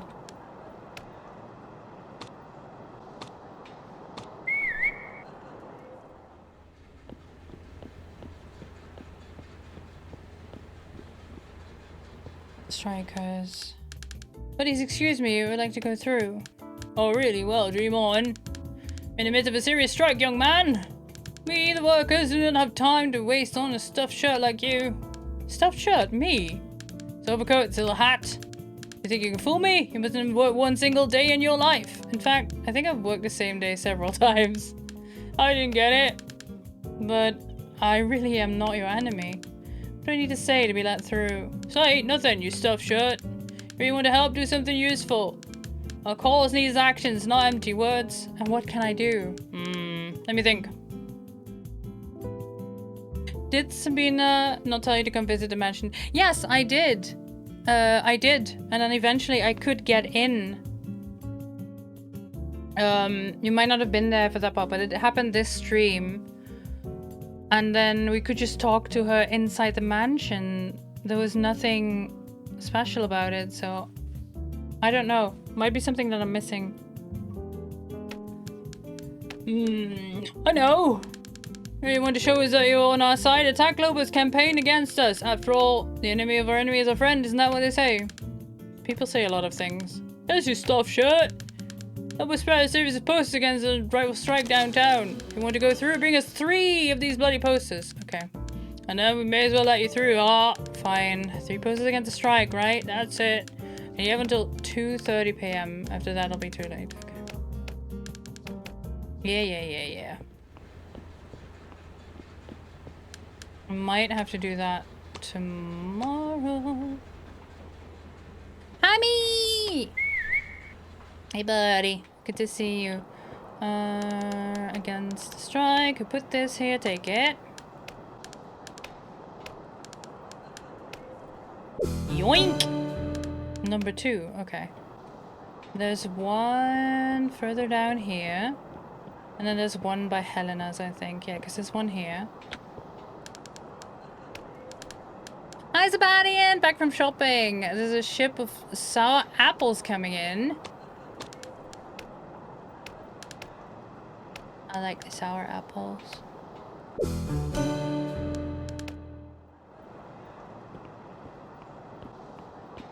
Okay, run. Na na na.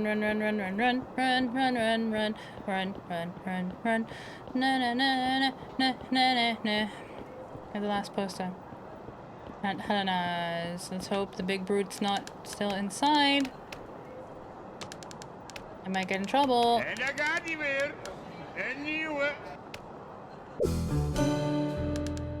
Dutch word, please? Ship of sour apples. Oh no!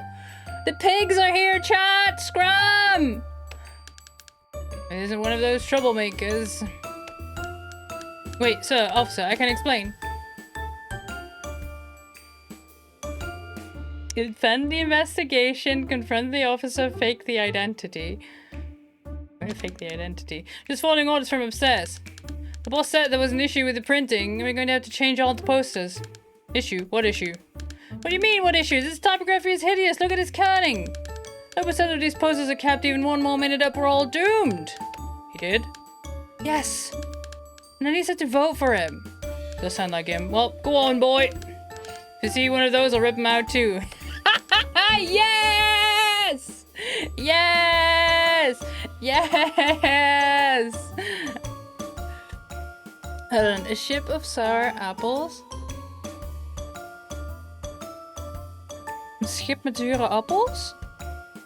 I don't understand, Sebastian. Please help. This is a pun, no doubt, but... Charisma crit roll, yes!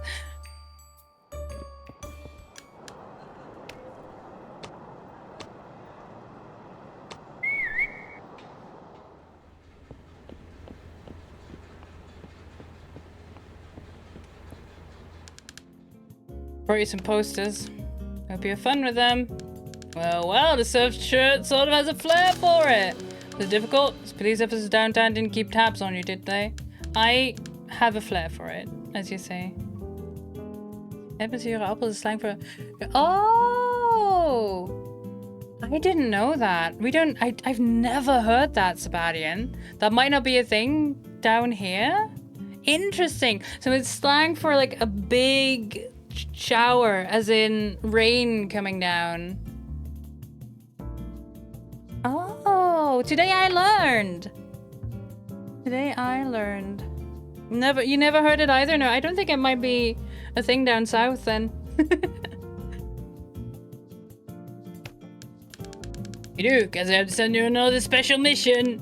You'll fetch some merchandise. Hey! I already told you to stop messing up with the newbies. Let him through now. Eva, we were just kidding. Saved by the bell. You never heard of it? You're not from the south? Well, go there, stuffed shirt. Welcome to the course. Hey! Hello, Miss Ava, am I right? Yes. Who's asking? Ah, newest member of the strike group. Welcome. I apologize for my men's lack of delicacy. You need to take precautions, if you know what I mean. Forewarned is forearmed. It is from a specific dialect. Ah, okay. There's no need to apologize. There's a good reason for my determination. I'm investigating the death of Brass Cubus. Oh, so you're a policeman, a cop, a pig? Dirty tool in the hands of the greedy and the privileged. No, I'm a private investigator. I'm an agent of justice. I just want to uncover the truth and set a wrong right. Well, you sure don't look like a policeman. You don't have that hate in your eyes. Also, my sources know practically every cop in the city, and you're not on any of their lists. I'll trust you for now. Appreciate it, Miss Ava. Let's get to it then. What do you want to know? Cost waits for no one.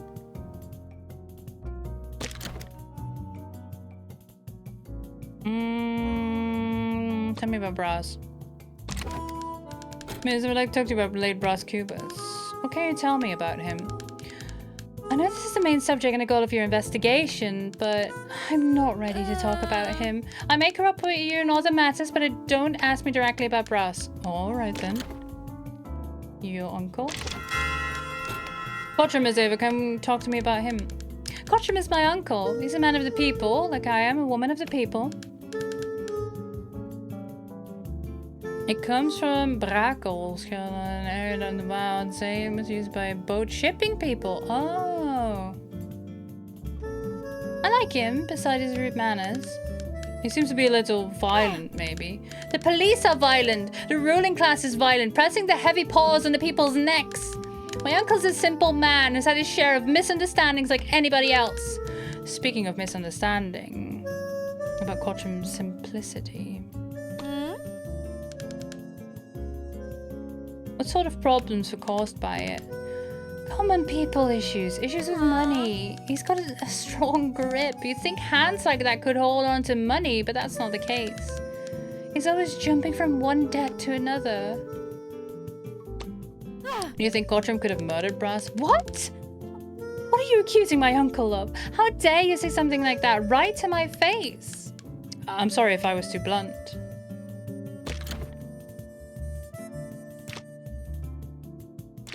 Tell me about yourself. I don't like talking about myself. I'm not that important. What really matters is the cause, the working class, the oppressed workers, the fight of the weak against the rich and the exploiters. The industrial block is being dismantled by real estate speculators, backed by the landlords. Yes, of course, but where is Ava in all of this? What made Ava take an interest in the cause of the working class? Does bras have something to do with it?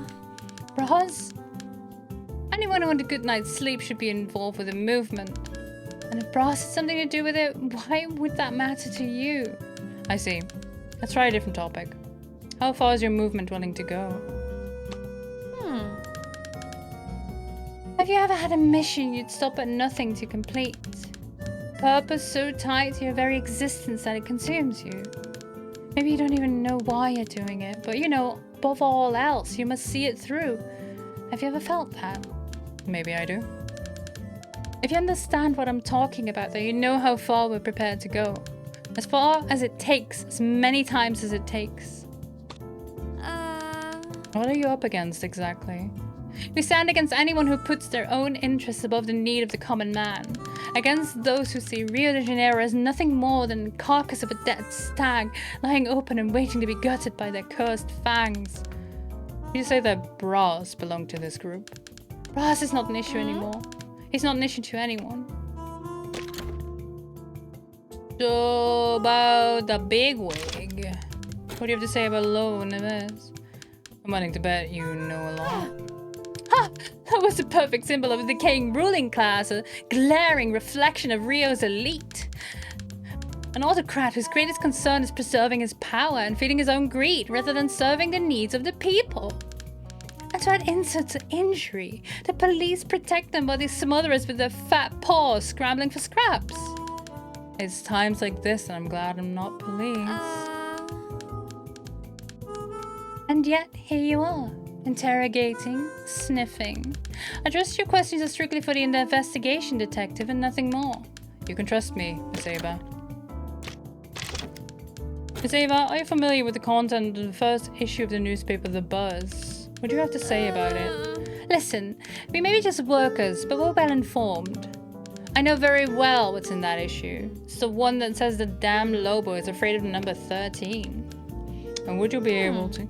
Hey, you know what? You just gave me an idea. What if we created a manifest? The manifest titled The 13 Demands. A summary of changes and demands of the working class. I bet Lobo would tremble head to toe, or better yet, from paw to snout. That wasn't my intention. Thank you for your service to the cause, detective. I think I've asked you all I can ask for now. I like her too. You're also wearing a sling to remind yourself not to use your arm too much. I think that's a good idea, Spadian. I wore a wrist guard yesterday because my wrists were protesting from doing pole fit and then cotton work. Hey, whoops. And I wore it on the other wrist for a little bit today, but that one feels better because I have a wrist rest for my keyboard, but not for my mouse because it's an ergonomic one, but I might need to look into that as well. But yeah. Your shoulder feels quite sore at the moment. I too feel quite sore at the moment. Are you still doing physio, Spadian? I don't have any items on me. Yeah, okay. Leave. That will be all, Ava. Well, detective, it was nice chatting with you, but duty calls us, obligation compels us, necessity commands us. And if you truly are our ally, as you claim to be, you'll join us in the strike, won't you? Why do I feel like I don't have a choice? Now, let's see if your actions are as good as your words, since I'm here. Good one, detective. Do you have your next appointment in 2 days? Nice. On Tuesday, I'm getting my measurements taken for my new compression socks, and I'm quite excited about that. I'm going swimming on Monday, though, and I no longer have physio, but I'm going to see how far I get with just swimming once a week and then pole fit when I can. Hopefully also once a week, but we'll see. I might be sore for quite a while. I know I haven't been doing my alternate controller runs because I was so tired. My body hurt, and now my body is hurting because I'm feeling better, have better medication, but also I'm trying to exercise more just to get back into it, you know? So I promise you I will use it. They're here. They're bright, they're glaring at me. They're asking to be used, and I will once I am able. That is a promise, friends. I haven't forgotten. I just feel bad about not having done it. But yeah, I'm really focusing on my body and listening to my body to do things at a healthy pace and not like burn myself out on it. So yes, thank you for your patience in that regard. But we will be doing more shenanigans with that, I promise you. The Dance Dance Revolution mat's also still here. It's still working. We'll get to it.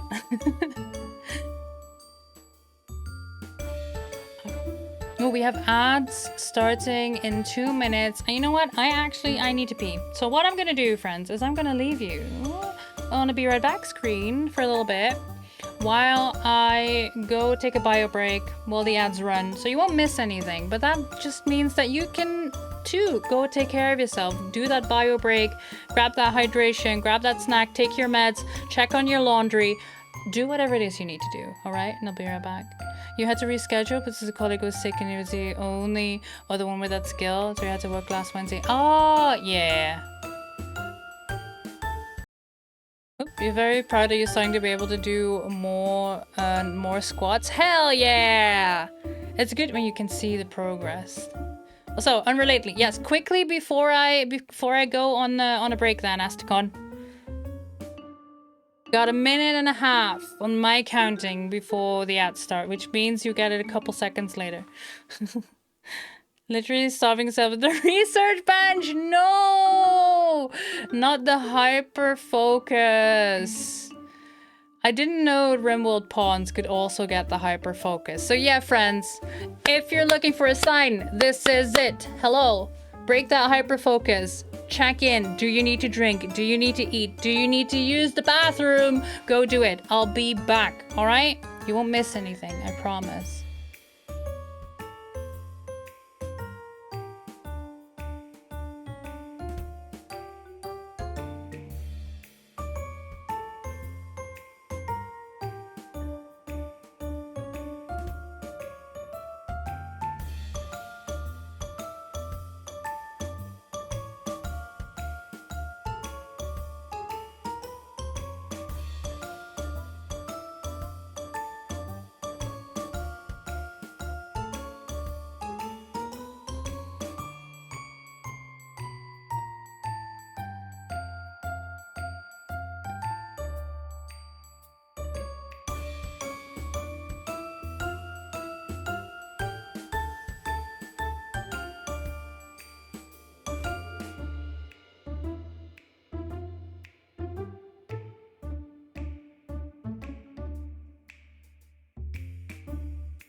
Hello, I'm here.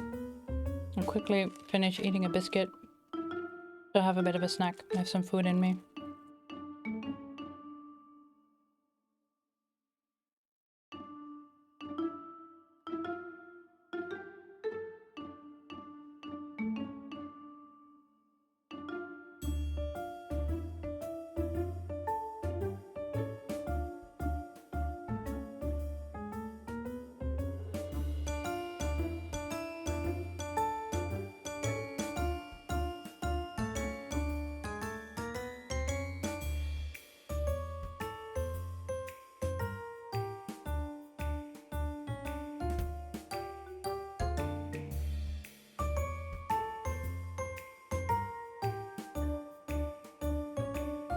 Alright, there you go. Hopefully not too many crumbs on my face and things. My fellow workers, our time is coming! Our movement has been growing day by day. If we are united, if we remain faithful to each other, if we dedicate ourselves to our cause, no one can stop us! I can. Beautiful words, girl, but empty ones. Secretary of State Lopez can and will put an end to this mess. And catch the troublemaker. Won't you dare lay your filthy hands on me? Don't worry about it, little girl. The Casa Verde itself will change your hairstyle as soon as you get there.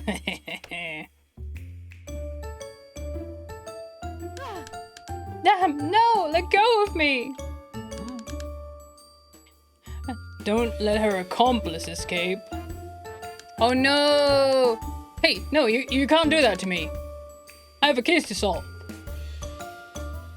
Well, I guess we're finding ourselves in Casa Verde.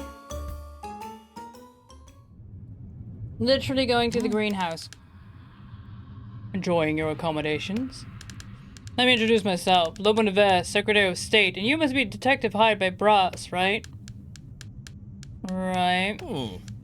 Look, Ross and I had a few bones to pick. I could say that we were great rivals.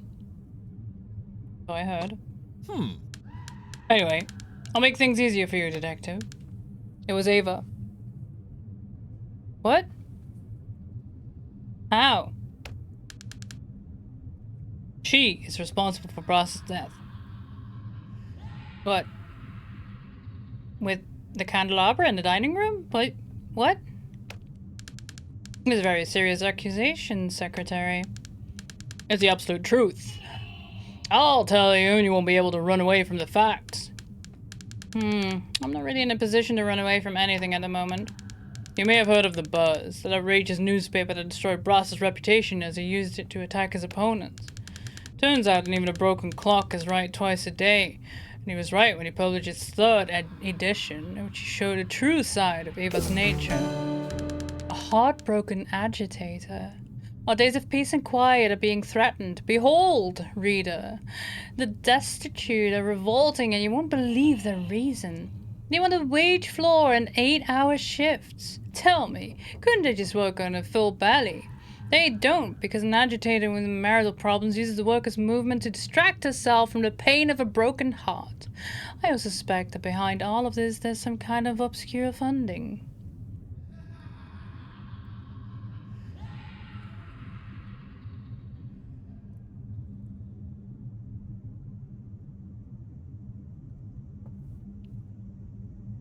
Brass chose Ava as the target of his harsh words against the strike.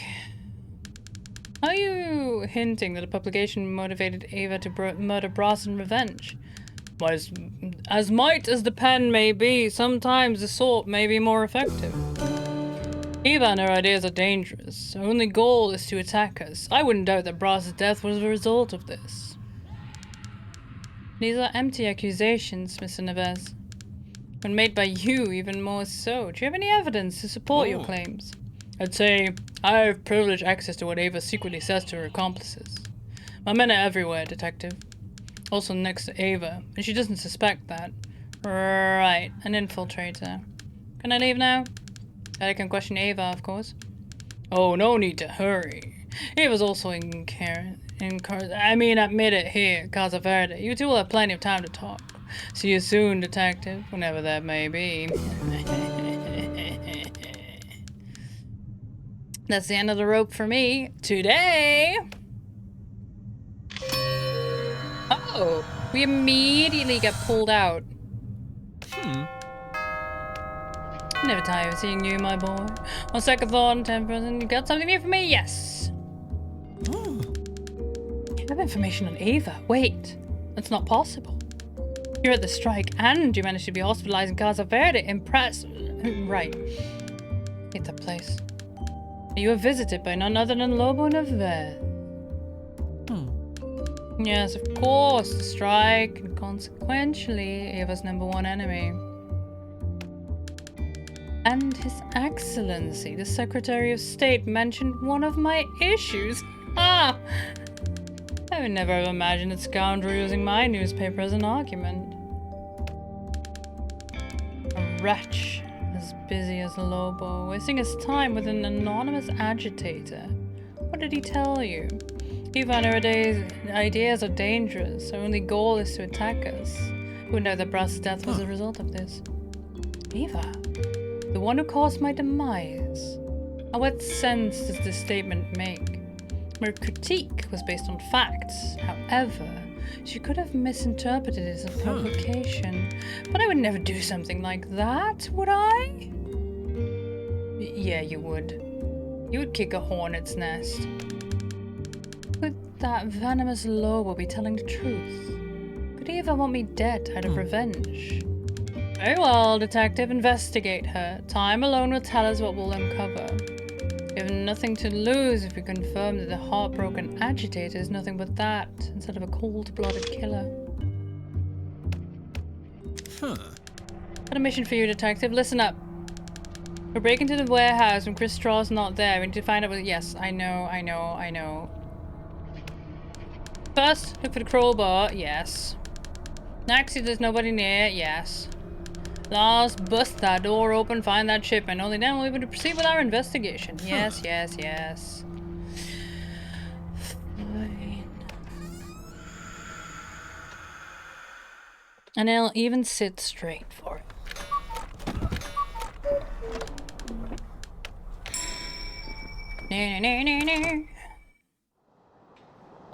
So, what do we have, Ava? We need to break into the warehouse. What does she have to say about this? Yes. Crowbar. And against the strike. Yeah, okay.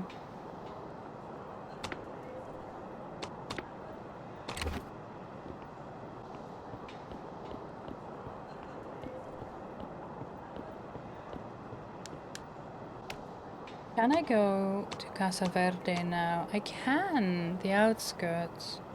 Okay. I want to go to the harbor, yes. Just to grab the crowbar, just to have it. Oh, hello!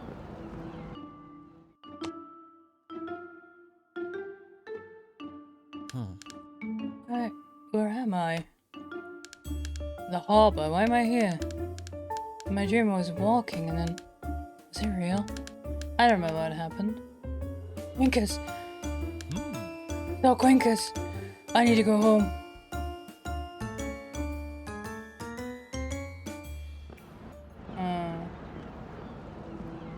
You take a taxi.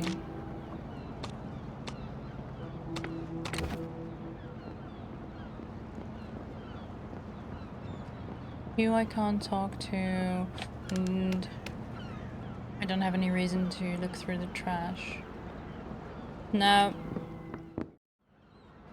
We won't be able to get in here until like 1 p.m. and he leaves, I think? Wait, there's no ship here.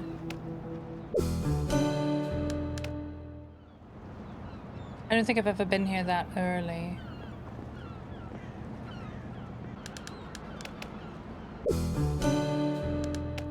Can I open the crate now that I have the crowbar, I wonder?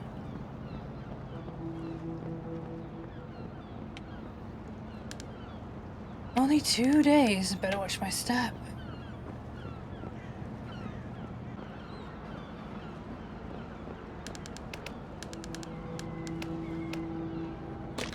Okay, use a broom.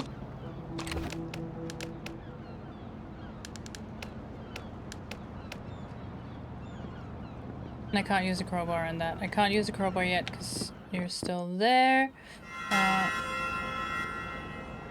You two are having a discussion about your idea, yes, to get her institutionalized. But if I do that, then I too will end up there. So let's just go and investigate the new location. It's Casa Verde.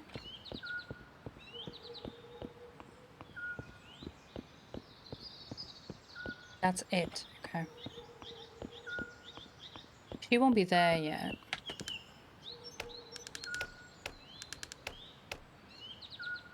Are you authorized to do so? Use item crowbar. No. Okay.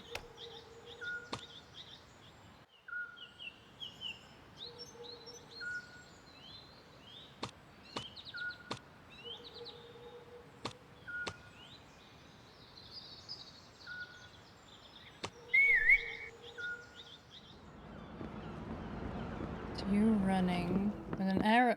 Hello? You are up there. Don't you recognize me? Oh. Oh shit.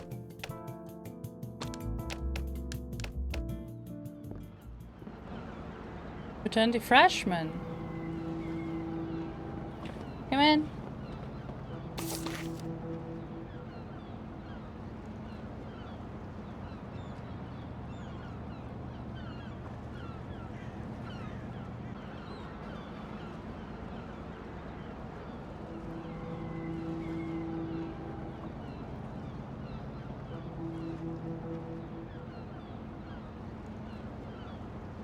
There you go, Chad.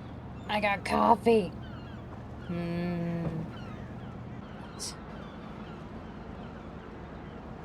Coffee. Another biscuit to get me through if I need, but I need to do a lot of voice acting for this one. What? What do you mean I can't get in? Ah, they stole that thing from me. Wait.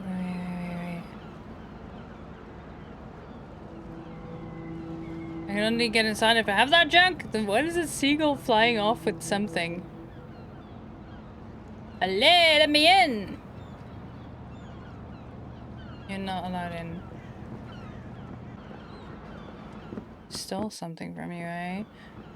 Shit. Yeah, they're unloading here, but it won't be long before your shift is done and then I can get in. Gentleman who just left, it's me, Chris Straw. Hey, come back here and tell him I'm a member of the fraternity.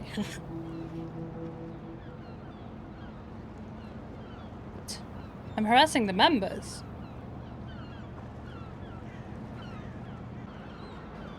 Don't you know who you're talking to? I mean, I have to wait for the shift to be over, so I might as well listen to whatever the fuck's going on. Look for the name on the list, Chris Straw, come on! Time is money, young man! You've been standing here for hours at this point. What do you mean there's no list? Welp.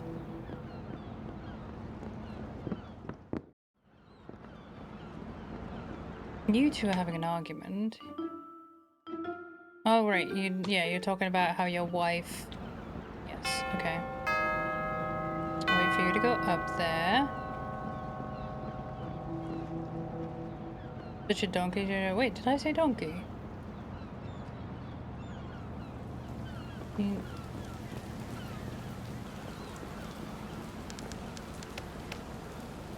Use item, crowbar. I don't think there's anyone around now. Sound of thunder will help me disguise all the noise. Let's try. Oh no, I need to hit the lock when thunder strikes so that no one hears it breaking. Shit. The sound of thunder resounds a couple of seconds after the lightning strikes. Okay, let's start.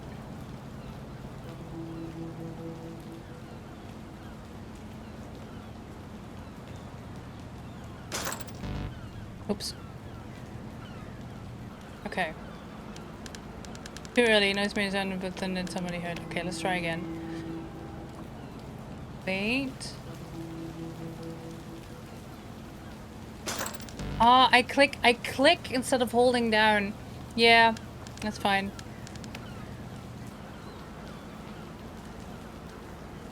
Wait.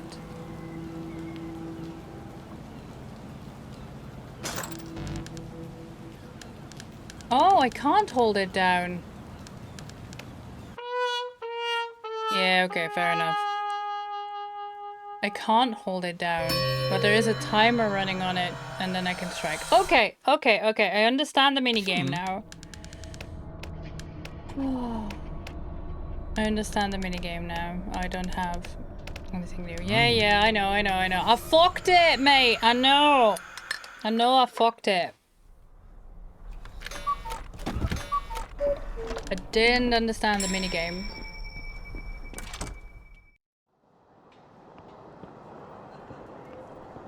So I can't go to the Casa Verde. I don't. Excuse me.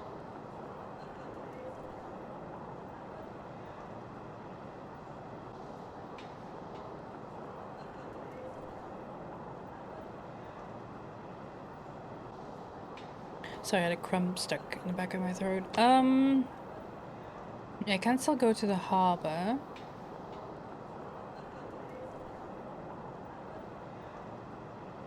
And then pick up the crowbar. And then we'll go wherever.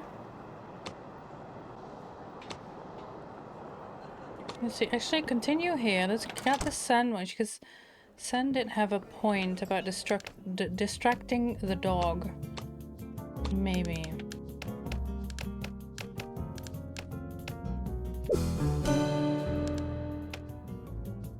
What's wrong, Asticon?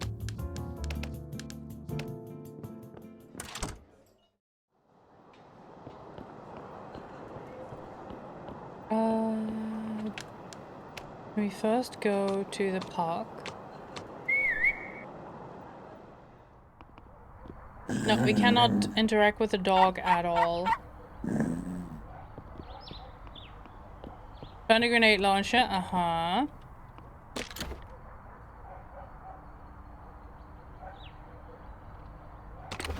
Maybe I can ask you some more questions.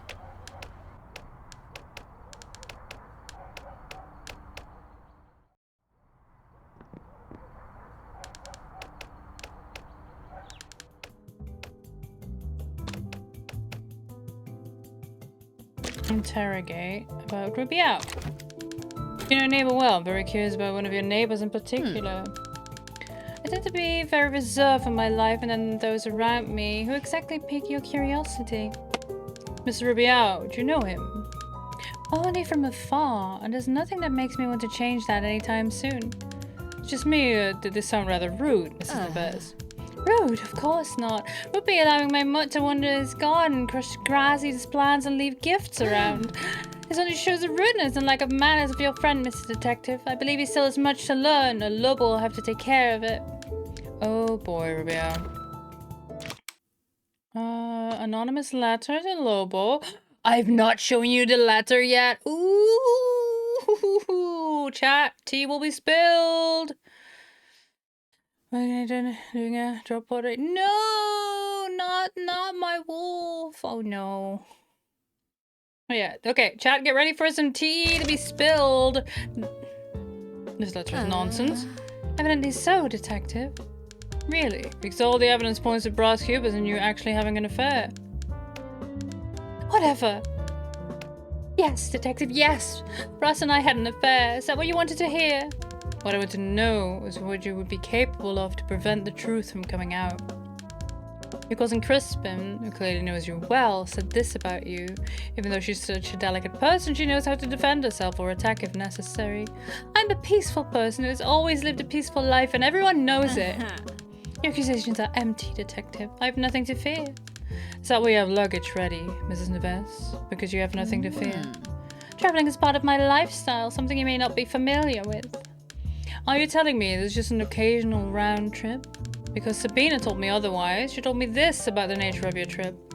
I wouldn't expect anything different from Virginia. Fleeing suits her since guilt pursues her.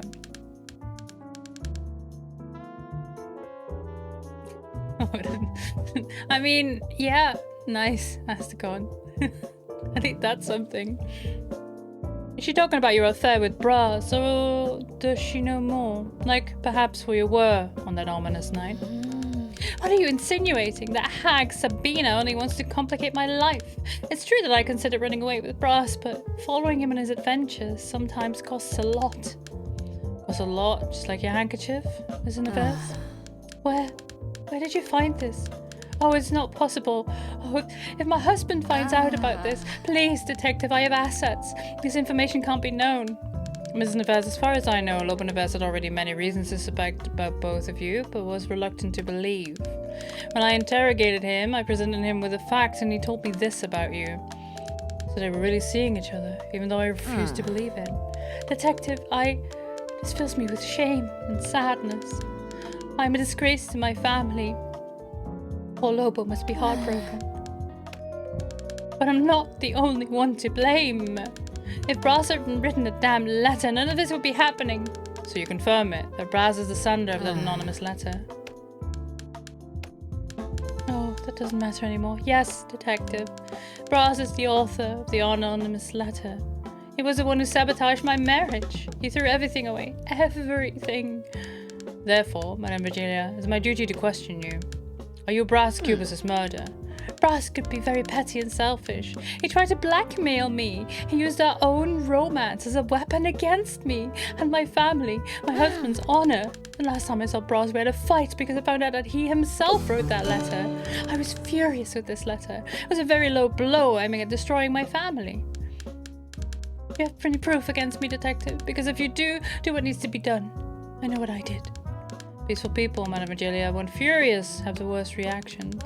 The taste of anger may make them do things they never did or never imagined they'd be capable of doing. Besides, your attempt to escape only worsens your situation, therefore. Timeline! I didn't know you started smoking cigars again. Whatever. We have more pressing matters to attend to. Brass, I won't beat around the bush. My husband just got an anonymous letter accusing me of adultery. I can't fathom who would do such a thing except you. Be honest. Is this your doing? Virgilia, you know I can't hide anything from you. I knew it. I didn't see any other way to break the walls of the lives we've built around us. But you had no right. This decision should have been ours, not yours alone. Who do you think you are? You broke my trust and betrayed me. You're mistaken, Virgilia. My attitude was guided by the love I feel for you. See, we can run away now. Yes. Leave everything behind. We only need each other. What do you say? No. You're too unpredictable. I can't simply throw my life away all of a sudden. You've hurt me deeply, Brass. You say you love me. I hope one day this wrong will be righted. Virgilia, don't go. She left me a handkerchief. Ooh. I lost a sandwich. Boo.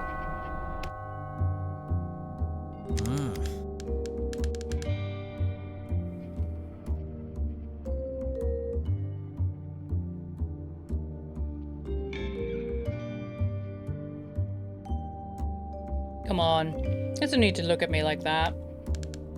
As if you didn't know. Yes, I sent the letter, but so what? Maybe you already knew that. Who would tell the world about our love? But she had her hands tied. Someone had to stick their neck out and do something about it.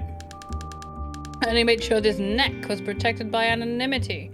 But that's but a minor detail.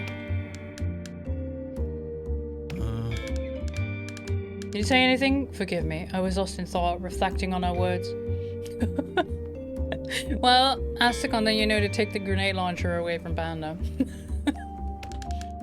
I was furious with this letter. It was a very low blow aiming at destroying my family. We discovered a luggage packed and ready for flight. I confess something stirred within me, but after hearing this, I realized that perhaps I'm fortunate to remain here, in a state of limbo. Virginia, posing as a frail person, but in reality extremely accustomed to power, I never let a threat to her comfortable life run free. Especially after finding out that I was the author of that letter to Lobo. Would Virginia really be capable of such an act? Or worse, will she ever forgive me, allowing us to meet again? Huh. Ooh, get all the statements from the plot of the affair.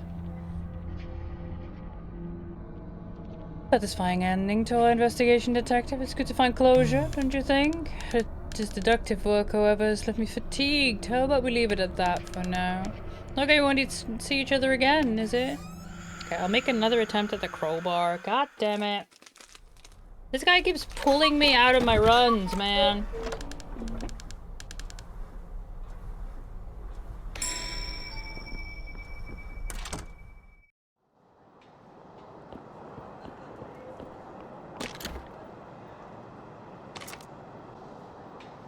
So at 8 p.m. he's at the manor. At 10 p.m. he's drunk downtown. And this is at the club then, because he was seen at the club. It's interesting that we can't add that to the timeline, even though we knew that. Like, we know that. We found that out. The bartenders confirmed that he was there. Yeah, we found out the strange cargo. Hopefully today. We found all the statements on her. We found all on that. Found all the statements on you, because we concluded this. We still missed 3 statements on you. 2 statements on you. 3 statements on you. 2 statements on you. 3 statements on you. All the statements on you. 2 statements on you. All statements on you. 3 statements on you. Okay. Okay.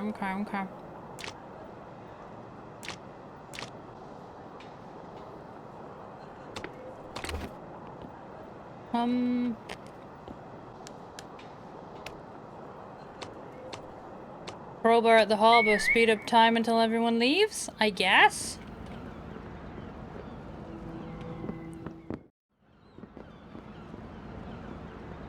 Oh, no one's there yet, but this is a bad idea if I do that now.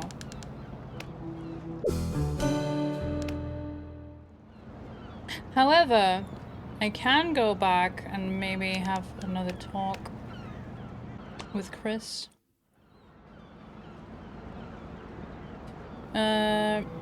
Spasm, you can say it's also defined by quickly understanding what's going on. Aha! Welcome back, Kieran. Straight to the point. I hope so. True businessman waste no time. So, what do you want? I can show him the crowbar. Advice from Chris to Rubio. Yes! About the content of your letter to Rubio. You absolutely no business here? You sound resentful. And it sounds to me that we have a male thief at large. But I believe it is your job, isn't it? I'll tell you this. Everything in that letter is nothing but honest concern from one friend to another. I see. So you must be a very trustworthy friend. Really? That's it? No, we are, Miss Crystal. Oh, finally. Can I go back to my business now? Yeah, sure. And have a look at the greens. Okay, don't touch anything. This is private property. Dusty boxes. Yeah, okay, I'll come back here when you've left. I've got the crowbar.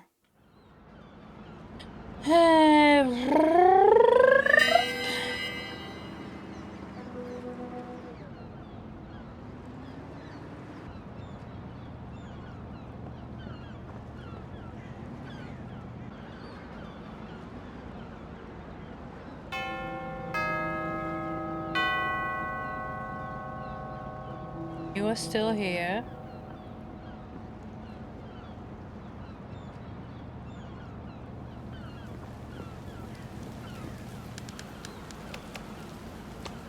And now we need to time that right. Let's see if I can get that. The passing of time in this game stresses me out. It's okay, Kieran, because you get to do the same day over and over and over and over. And I'm not sure if that makes it better or worse.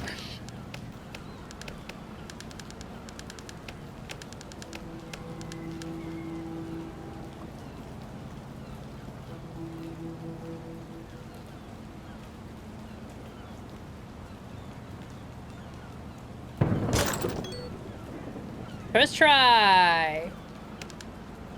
I'll open it a little bit. Fuck me!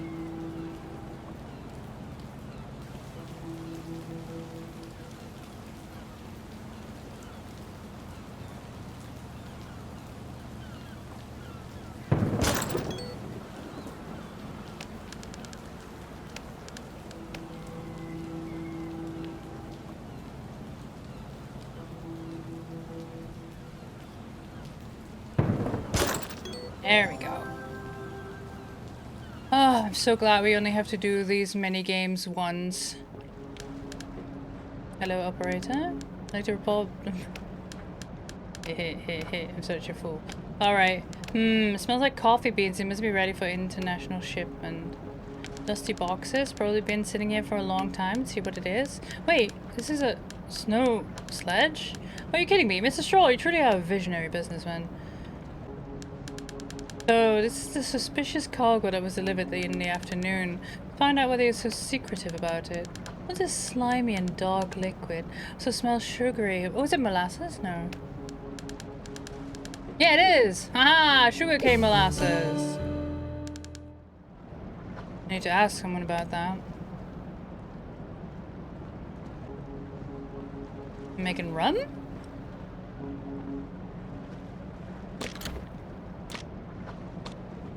Who besides Chris could give me any piece of information on this cargo?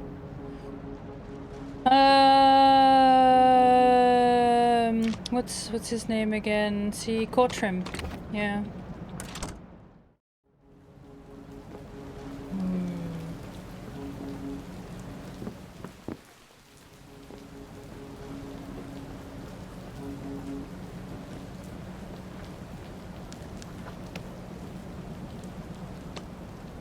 Where do I find you? No, I find you in a park at this hour, right?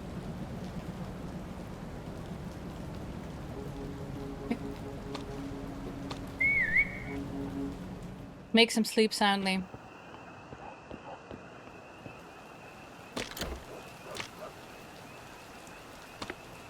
Hey, can I talk to you about anything else?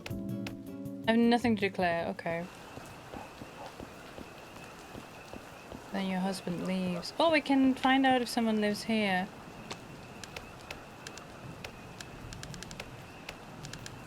No interest, please walk away from the residence or you'll regret it. Of course, sir. Better try another house?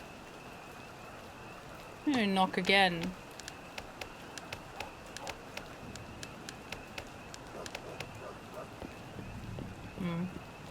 Nothing.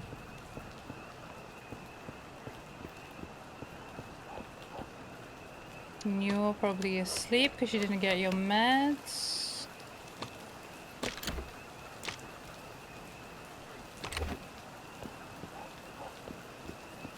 There's your husband. I don't think I can talk to him though, but I don't know where he goes after this. Suspicious conversation.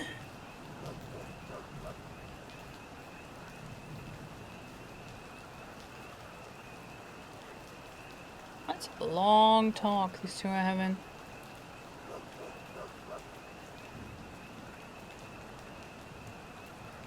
And then she goes inside. And he goes... Where does he go? Back to the harbor. Of course. Yeah.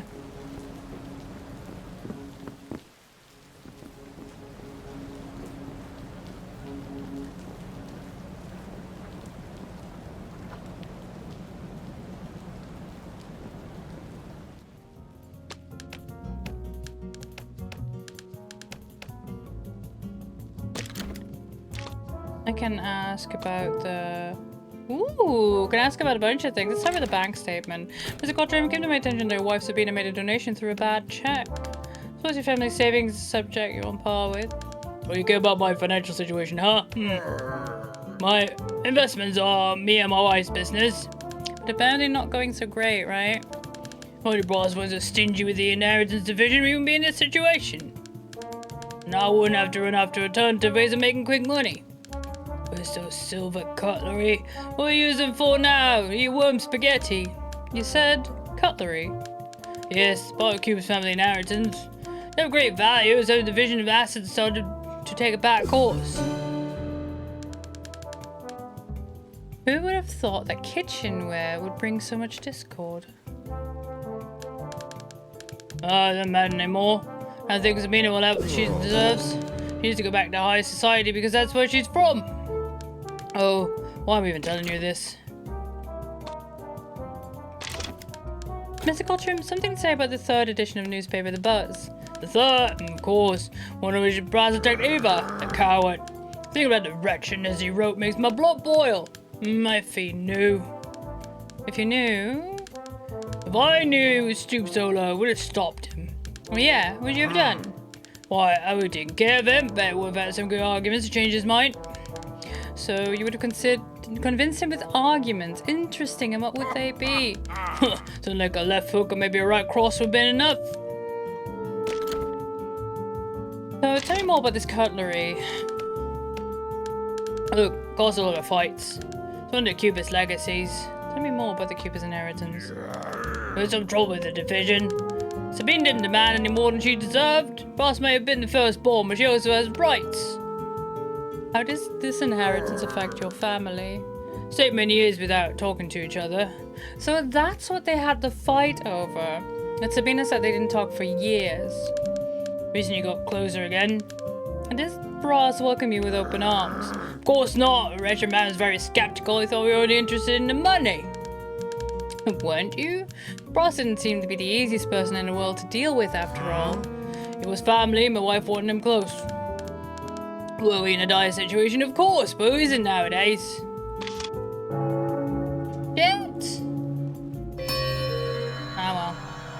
I can talk to him about it tomorrow, and then I'll seem less suspicious when I do. Because then I won't be standing next to the broken lock with a crowbar on my person.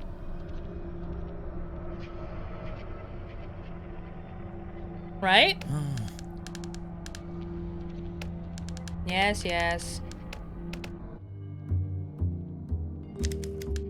Oh, you have news about my sister, and the one to bring us information this time is Cottram, her husband, that loser. Cottram. I was looking for an easy way to make a fortune. If only he would put it to good use. What did he say about Sabina? He's to go back to high society because that's where she's from. Go back! What is this loser saying? Sabina's a Cuba. She'll always be elite. Mark my words, my brother-in-law will die trying to satisfy the ungrateful Sabina. But let's interpret his words. When you talked to that airhead Cottram, he mentioned the silver cutlery, didn't he? You know, detective, it's common to all of us. We may even say it's a family matter. Sabina spent hours a day looking at them with rage in her eyes. Maybe cutlery is part of Kuma's family heritage. I believe she thought that at least those would be in dispute. But it wasn't the case.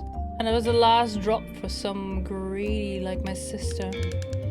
Could Sabina's greed have motivated her to kill me? After all, with me gone, the inheritance would be hers completely. It would also explain the flattery toward Padre Cabral. Certainly a confidant, and maybe something more. A fratricide driven by financial gain, a crime as old as time itself. Let's find out whether or not this is true, detective. We're so close now. Detective, you know, the suspicious shipment was for transporting barrels of molasses. But why were the people at the harbor making such a mystery out of it? Go interrogate them. Maybe that cranky Cottram will know something. I tried and then my time was up. Oopsie. Oopsie, whoopsie.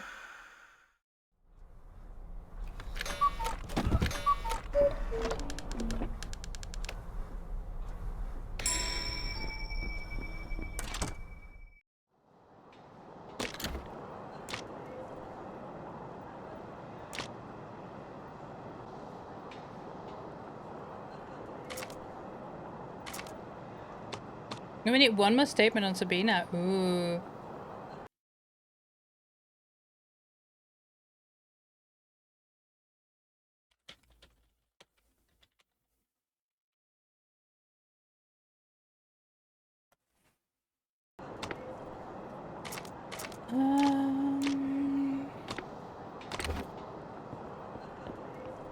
So I no longer need the crowbar, but I can now ask her about the cutlery.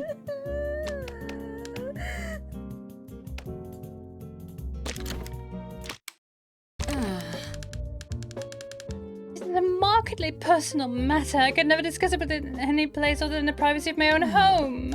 However, journalist, I find myself without access to the keys to Kuma's manor. Oh, this is why we haven't finished that part. If you help me find it, I would certainly repay the assistance with one of the same size. What do you say? I'll do my best, Mrs. Sabina. Use your sources. I trust your nose. So about the bank statement then? Sorry for being indiscreet, but I heard that you're having financial problems. Is that true? Oh, how absurd. You shouldn't believe in gossip, especially a journalist as yourself. What do you say about the bad check donated to the church? Bad check? That's my husband doing, that brainless brute. And you, what's your interest in that? Do you want to put me in a bad light in front of society?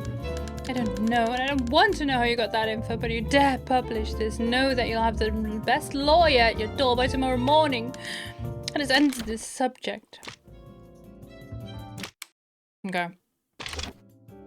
Alright. Cheesy bread!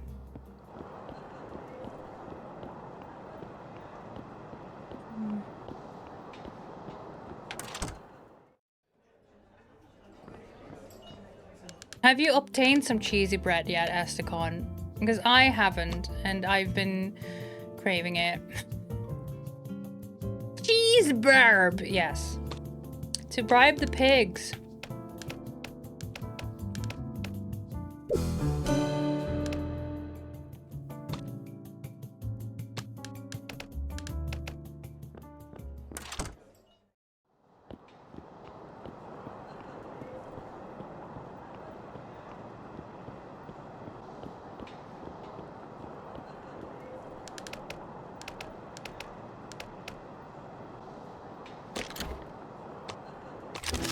Sergeant Cheesebread. Sergeant Cheesebread and Corporal Knobhead.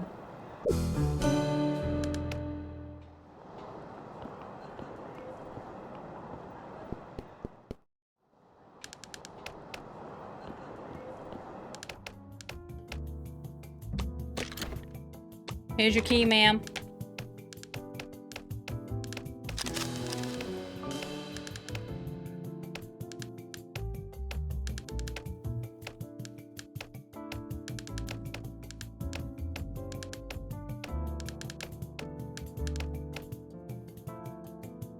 So I can't talk to you about the molasses.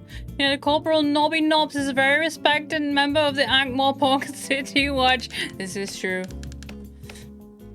I did say knobhead and not knobby.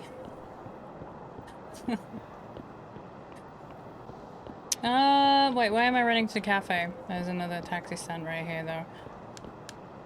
And go to the harbor.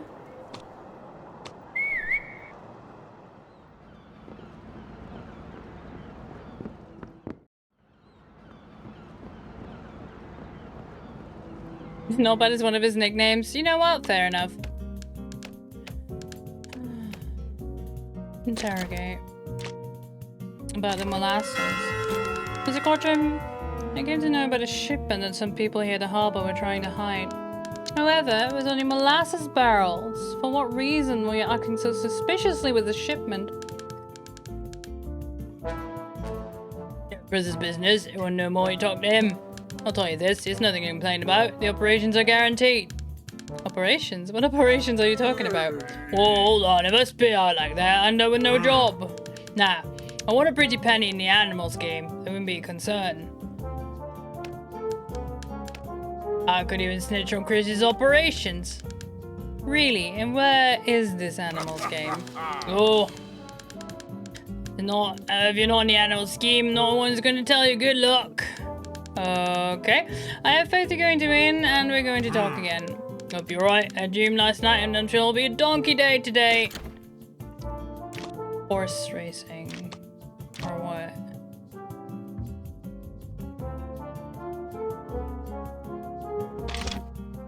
Huh? What the fuck am I supposed to do with that? I don't have any items. I don't have mystical trim. Huh? Where does the animals game take place? A lot of people have been saying donkey during the day. No, there was also him that said donkey. Instead of seagulls. At the end of the day, when he was when I cleared the seagulls, he did say donkey. So it died.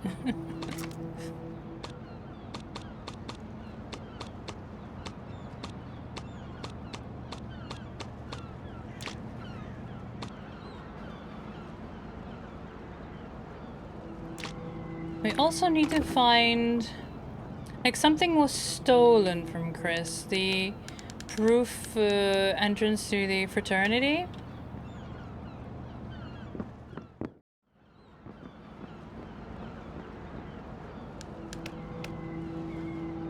They prove membership, but I don't have that.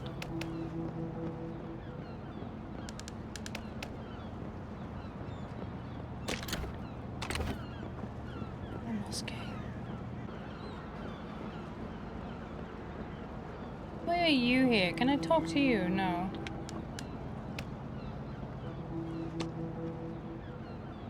Escape. Maybe someone at the industrial block knows something.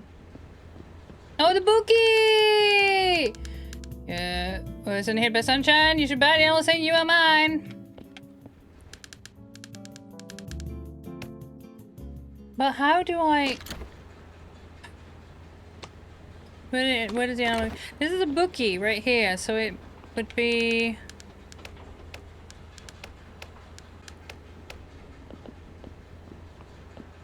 I can't talk to the bookie?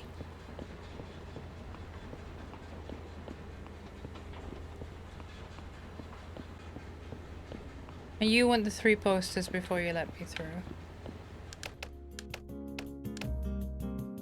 Oh, you can go through. Nice, never mind.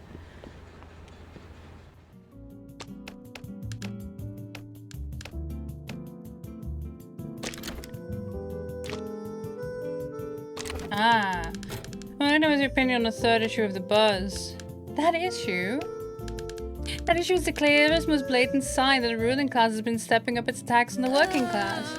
And in this case, a direct attack on me, meant to undermine the leadership of the movement, by doing so weaken the movement as a whole. No doubt about it, Miss Ava. And since we're on the subject, I believe there are other forces weakening your movement. Other forces? What do you mean?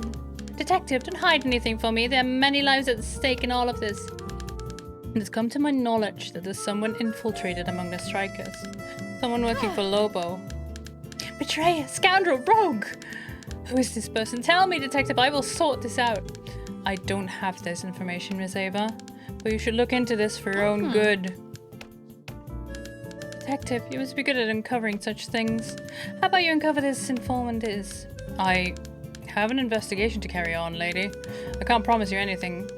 Oh, you don't have to promise anything, but I bet it would aid you greatly in your investigation. After all, if you're considering me a suspect, wouldn't it make sense for you to dig deeper into the fight of the city's working class to find the truth? We shall see. Who could be the agent working for Lobo? Good. Even if that's not your goal, uncovering the identity of this traitor would be a great show of dedication to the cause. I've done things like that myself, planted an informant inside the fraternity. But it's been some time since he made contact. Maybe something happened to him. Maybe. It's a very thankless job, that of an informant detective. To get access to the fraternity, he needed to wear the freshman hat.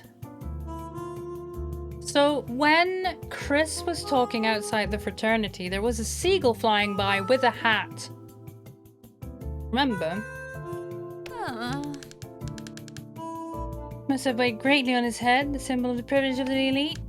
A hat. That's ridiculous. That's exactly right, it's ridiculous, and that's how they differentiate themselves in there.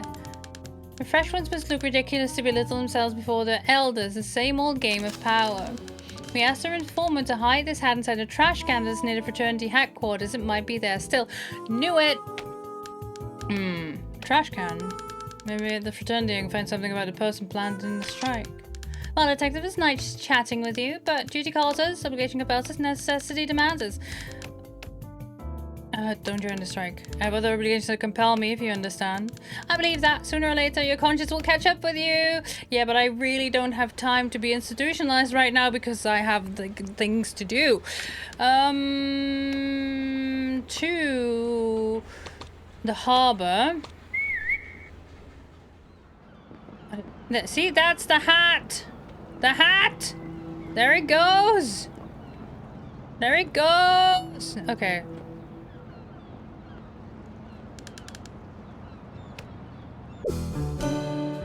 A fez.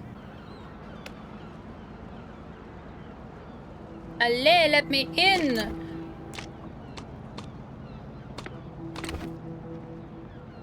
There were other people wearing a fez as well. Prove membership with a hat. Oh, my sincere apologies, sir. Didn't recognize you. I see. Now let me through, please. Of course, this way, please. Wearing the fez! There is a fez, by the way. There is a fez for the barb as well. Do you think you can find it, chat? Level 7 member. Busy day at the fraternity, right? It happens sometimes. I like this way rather than when it's empty. When there's no one else, this place feels creepy. Because it is.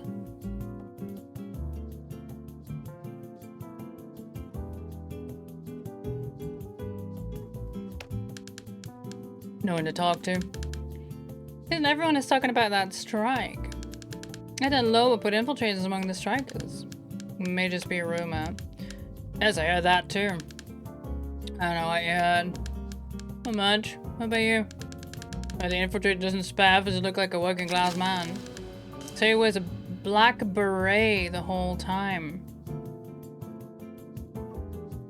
Ooh. Progressive pride flag. Not a fez. I'm not sure how much this helps him to mingle, but it's can't do any harm, huh? Who knows? Be interesting to disguise as a manual worker. Live the life of the streets, even if for a day or two. I don't think I could possibly do that. How about you? Few of them chose their profession out of aptitude. See you around.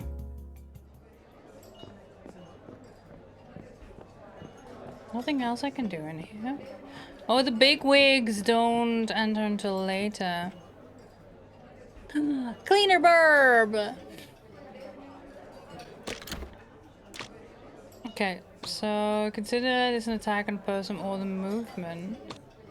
Piece of information will I find? Piece of information will I find? What did the suspect in the industrial block say? Black beret. It is a sponge, not a fez. No, true. Oh, I can talk to them now, though, at the industrial block.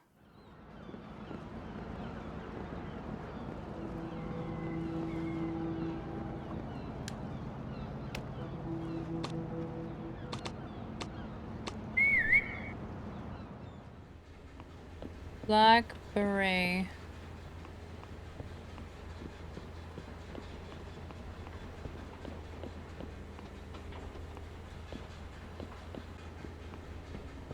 They're all wearing that hat, unless they, like, there's a translation error or something, it's not a beret.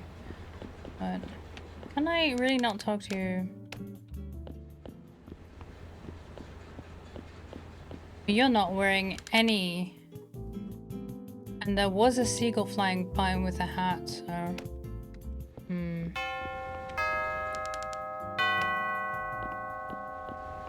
But it's not you, clearly. The bookie won't take my bats anyway.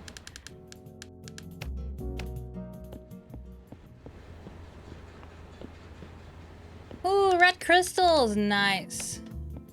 Keeping an eye on you, I know who you work for.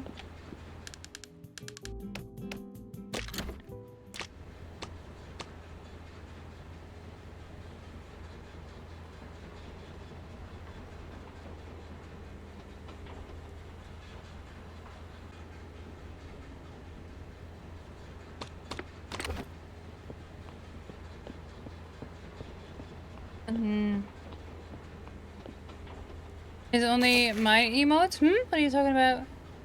These are the emotes I made. Yes, I drew well, most of them. Let's see, the dumpster fire. The Be Gay Do Crimes is by Asticon. The dumpster fire and the quotes are from Etsy, but the rest is all mine. Yeah, I drew them myself. Santa's determined to find the fez now. The floaty. Yes. I do believe these are attributed to you, right? Yeah, they are. There we go. You did made this. Yes, you did.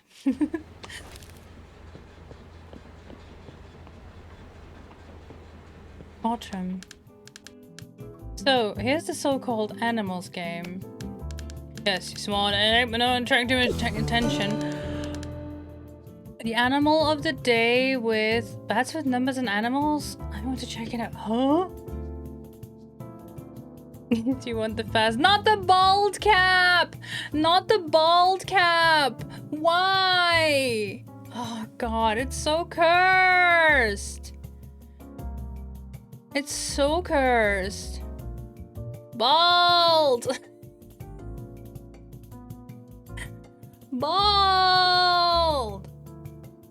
Oh, that one's cute. Is that a goat? Is that a little goat emote? That's adorable!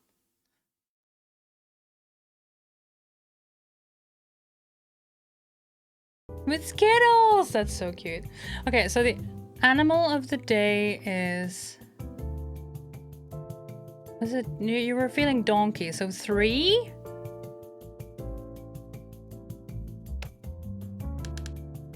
Are you feeling lucky? Let's string a luck today. All the signs that show me a donkey will be drawn. How can you be so sure? Don't give me negative vibes or else I know who to blame. We'll also come out after 8 p.m. Let's wait. But I also need to talk to your wife! And it's the lion! Or... Not even a shark lion.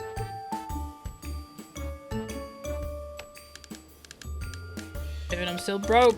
Convince him to bet on the lion. Maybe he'd say something about Chris' operations.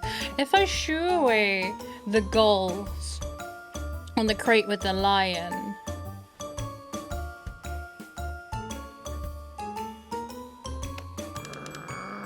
I told you not to bring me bad luck. Do not knock me out. Do not know. I need to talk to your wife.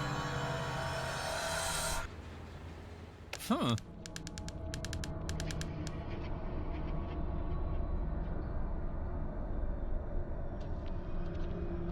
I suppose if I told him that I was gonna meet his wife at home, then he'd probably knock me out as well. Which is... You just lost the fast. Fuck! Cat ears! Yeah! There's multiple different cat ears. These, by the way, can I get an exclamation mark karma in chat, please? These are all drawn by Karma Dash. She's also a member of the Society of the Cosmic Ramen Cart. We share a Discord. Just like Asticon and Senbar and Commander Puggle and Pan, a Feeling Panda was in chat earlier as well. Nucuber. Yeah, we all share a Discord. Which is probably you've seen that with the announcements that you can get notifications for or not. All our pings are opt-in. There's a very, very rare everyone ping, just if like roles change and such. But yeah. Yeah, these are all drawn by Karma Dash. She also takes commissions, and she streams as well. So yeah, go check out. It's in chat right now. vgen.co/Karma Dash. She's great. Honestly, she's lovely, and she made all this art for me. And every once in a while, she'll just send me a DM going, "What games have you got planned? I need to make more of the little guys." She really enjoys it. So yeah, thank you for putting that in chat twice.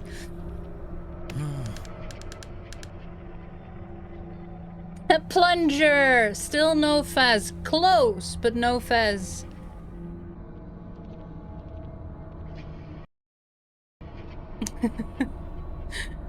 Yeah, there's a 30-second queue between the redeems. So you can redeem them as many times as you want, chat. Just know that there's a 30-second queue between each image swap up here.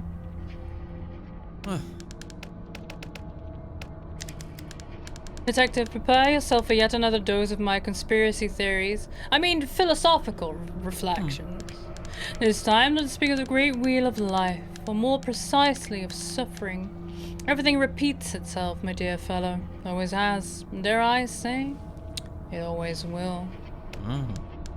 Wars, crises, pandemics, as if the history were a scratched record stubbornly playing the same tiresome tune, and we, poor fleeting mortals, are but extras in this grand and repetitive play.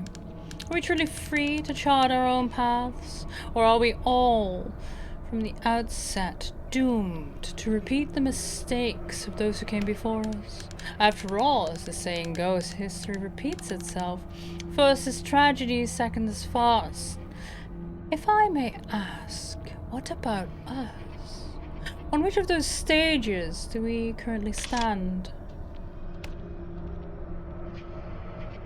The fraternity, the little private club of the well-off and parvenu. I think they run the city. Oh, how do you know how to get in using that ridiculous hat? You need to talk to the fraternity members and uncover information about the infiltrating strike. It should be hard. They love to show off. I get the green crystals now. Ooh.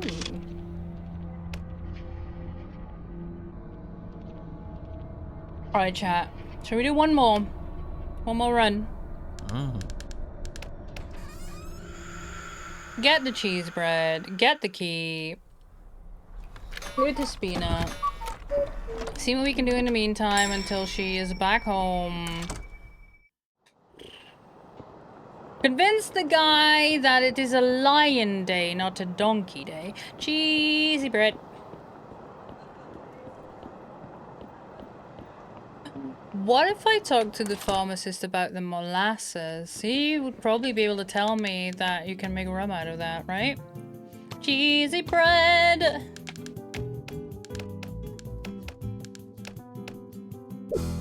You know, while I'm there. Around the corner of the pharmacy. Leave!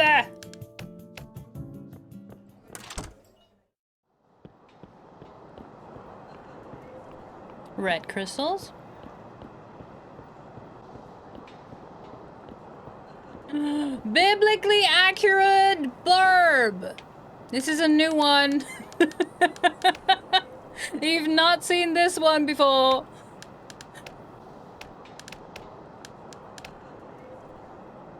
I will take this. I think you might have done another redeem after it. It might change again.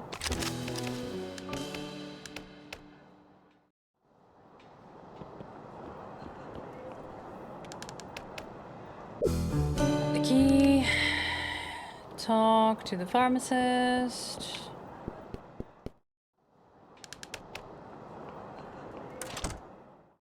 See if we can talk to you. Oh, you're in a conversation. Well, I'll drop off the key first and then I'll come back. I guess. Yes, blah blah, blah blah blah blah. Show item, key. You are very grateful. Yes. Blah blah blah blah blah. I'll meet you at home tonight and talk to you about your cutlery. Can I talk to you about anything else? Only the cutlery, and you don't discuss that and out on the streets.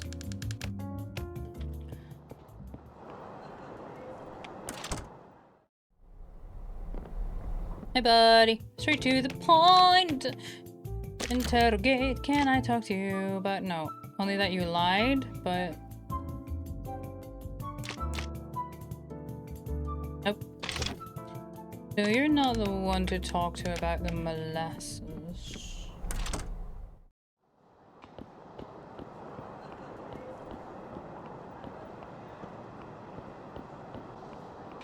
Can I still be in time for the eclair? Doubt it, but we can try. You're still here? You're still here! Sweet.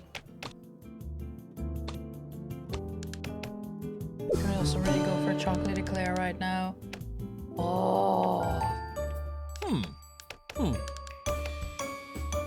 Sure, have it. No, I'm sorry. I misclicked. No! Ah! Yes, Miss Neves.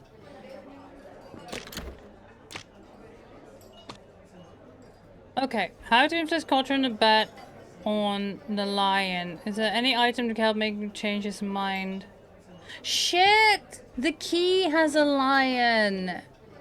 Shit! I should have shown him the key to make him change his mind, because the key is a lion. Fuck.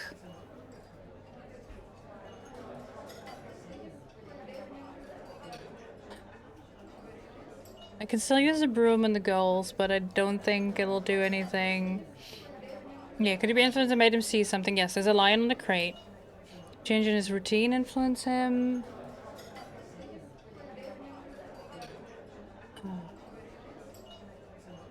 Balls.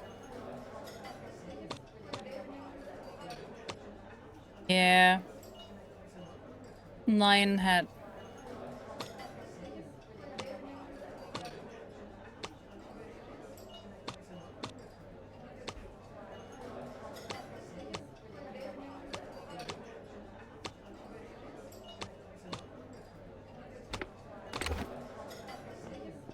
I have to be tomorrow, yes. I fear so. See if you can find out anything more, but the key has a lion's head on it.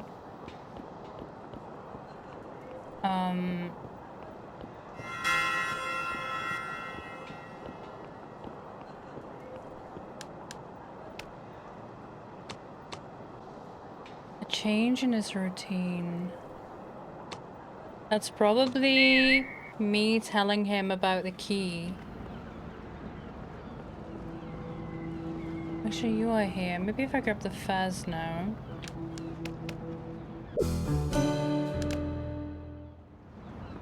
Go in here.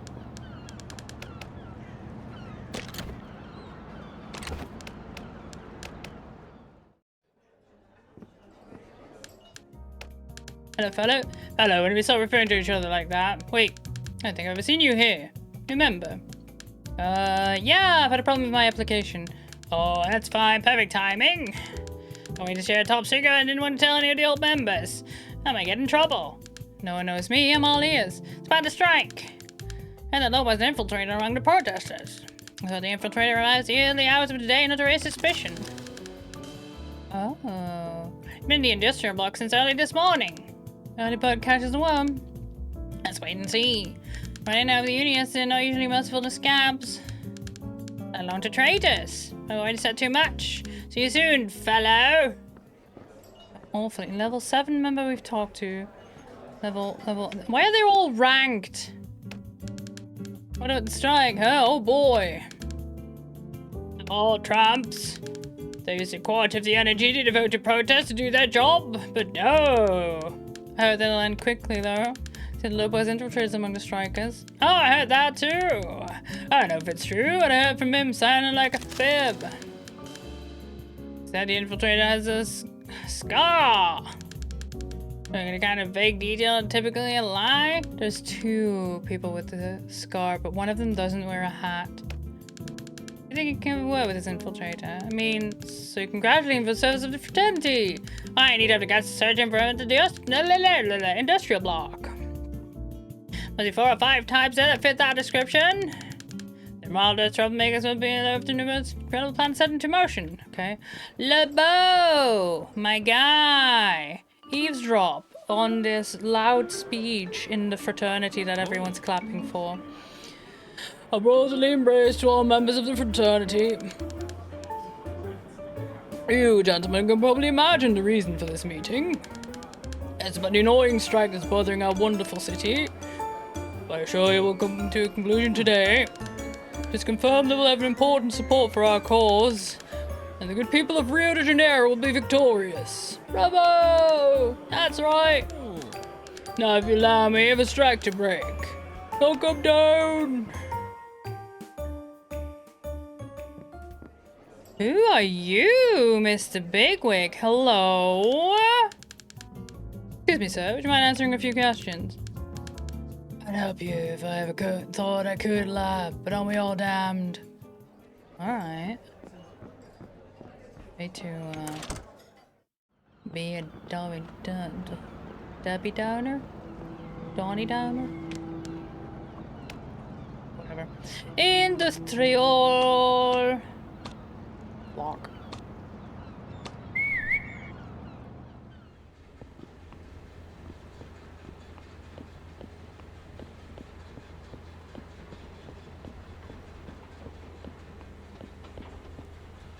But you're all still busy with the strike, but you will scatter once he's been, yeah.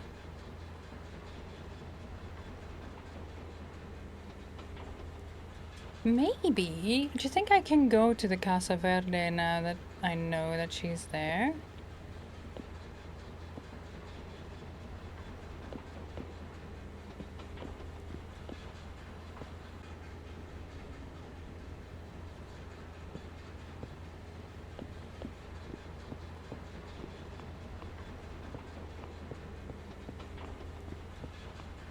You don't have a scar.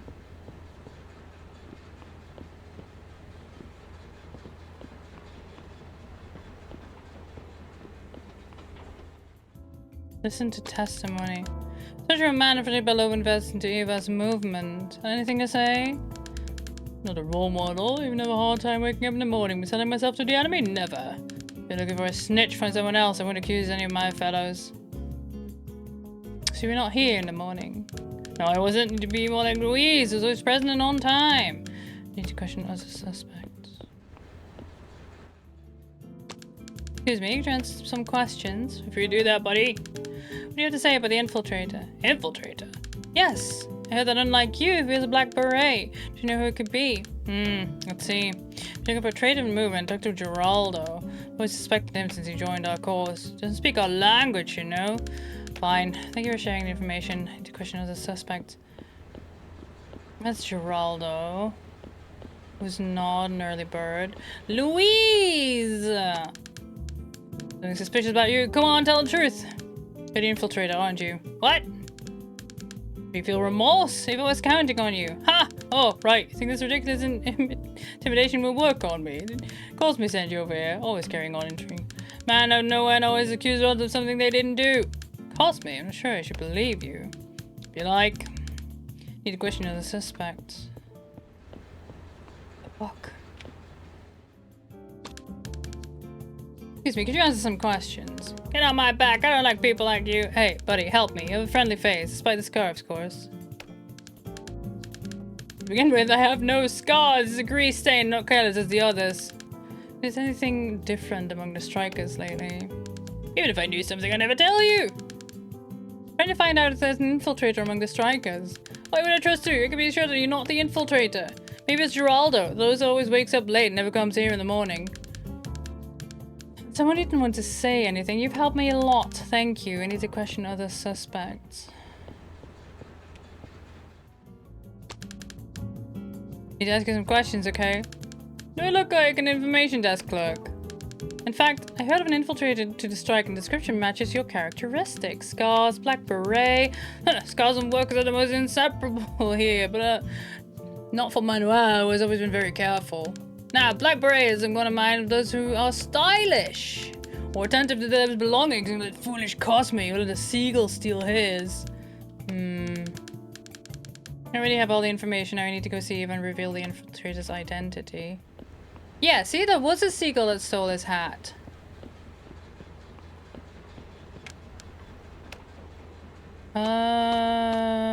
There. Because she's not at the manor yet. Who is it? Would someone like to enter this establishment? Are you authorized to do so? Does this work here? This is like an authorization. Fuck. Okay.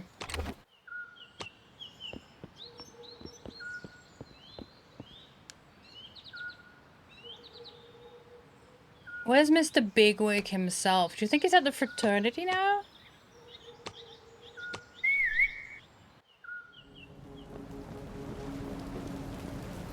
Ah, he was! Okay. Well.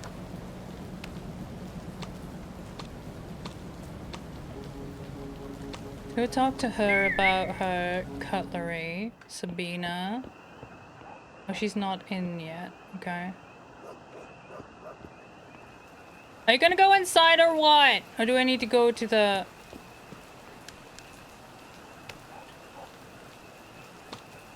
downtown? Shit will be late by the time I'm downtown. Fine. Maybe Mr. Bigwig himself can give me... La la la, let me in quick!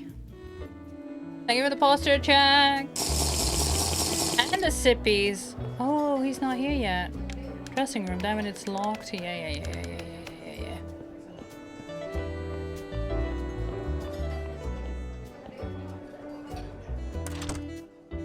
He's not there yet. So now I need to go talk to her.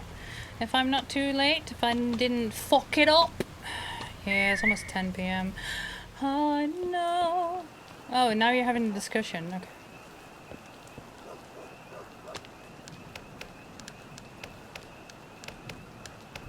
Oh yes, the reporter come in. Don't touch anything. There's a lion on the door.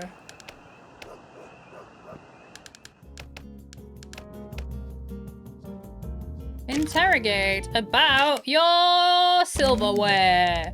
Very well, Mr. Journalist. But be quick, I have much to do around here. I mean, my servants do. Miss Sabina, let's come clean about the matter once and for all. Could be very well something referring to the silver cutlery and Cuban's heirloom. The cutlery? Oh dear God, they're just simple kitchenware. Certainly not. They're delicately made from the finest silver. They're worth a fortune. The kind that can create disagreements between any familiar bond. How dare you? I would never do anything to anyone, much less for money or possessions. Greed is a sin. Medication was always towards my faith. That's true. But Mrs. Virgilia, while referring to you, said her interest has always surpassed religion.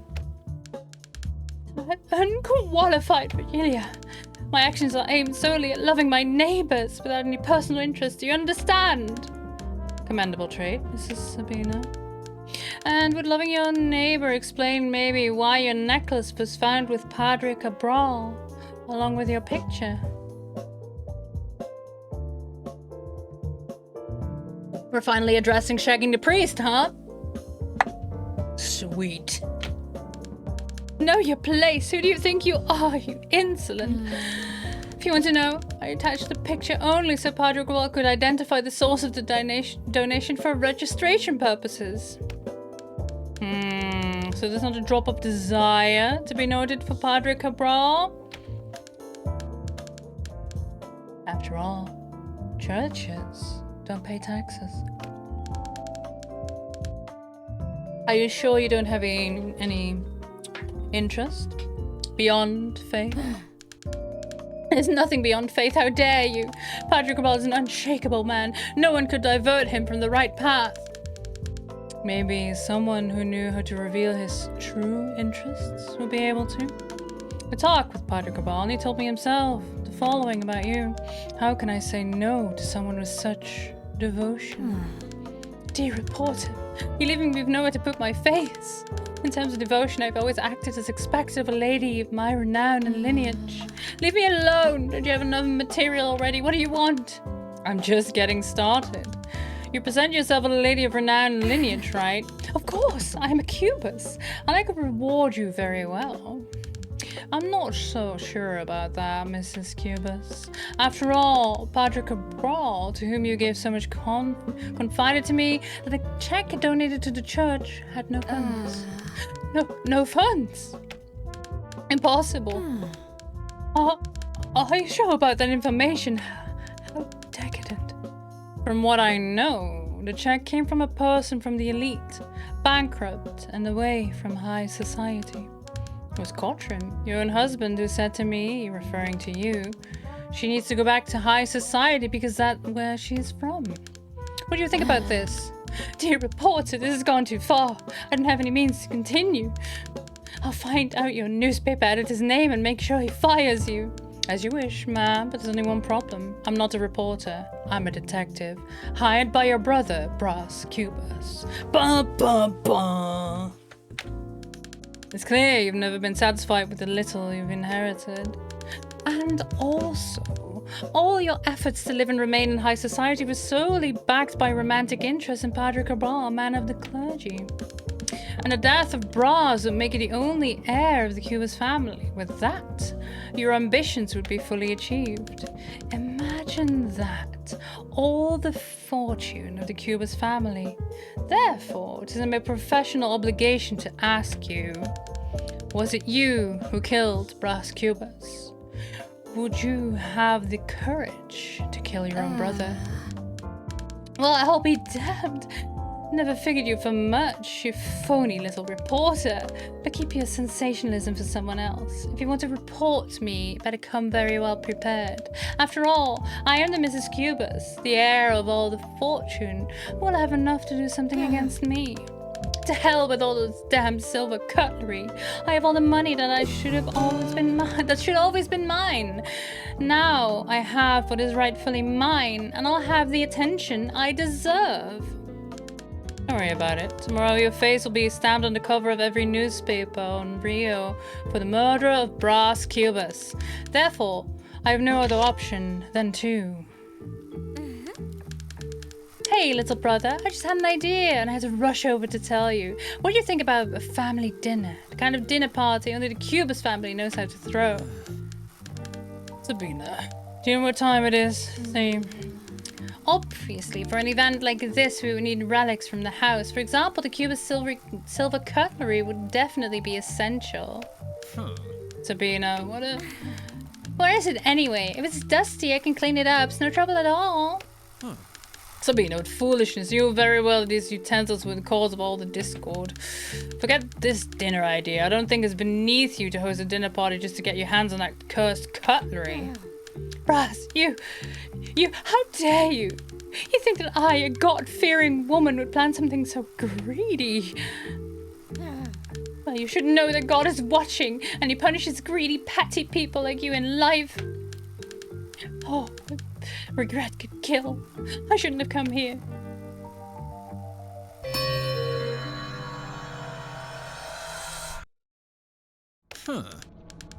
Very well, detective. Let's finish this plot.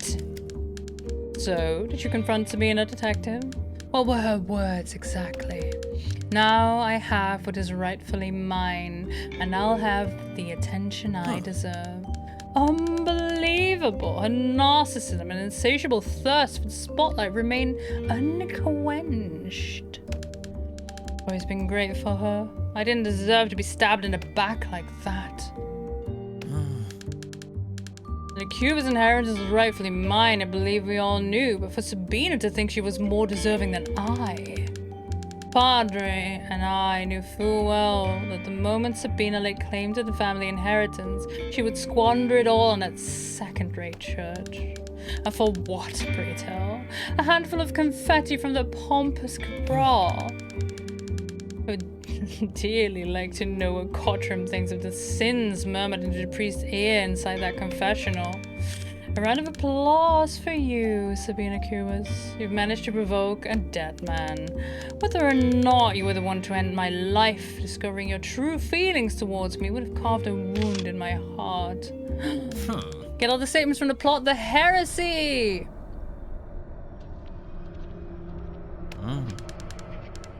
Still don't know who's guilty of my murder, but no matter! As you well know, this is how investigations go. Let's do it this way. We'll continue some other time and to gather my thoughts before we take another step. Until I see you again, detective. Yes, chat, and with that, I am going to love you and leave you. And we are going to find someone to say hello to. If I'm feeling well enough, I will be doing another stream. This time on Monday. I don't normally stream on Monday, but I really want to finish this. And yeah, I won't be here tomorrow because I am playing D&D with some nerds at my dinner table. So I won't be streaming. But yeah, let's go say hello to... Who are we gonna say hello to?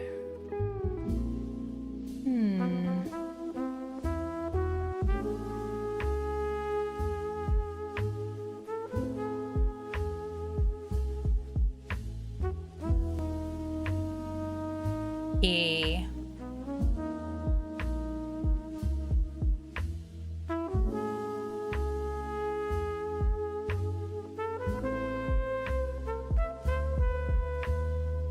There we go. Yes, let's go say hello to one of my teammates.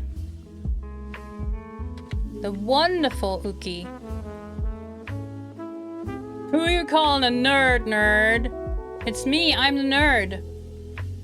And so are you, because I'll see you tomorrow, air fryers. If not tonight, for the movie night. Right, friends, if you're in the Discord, we're doing a movie night tonight. In an hour and a half, I want to say, if my math is correct, we'll be watching Kronk's New Groove.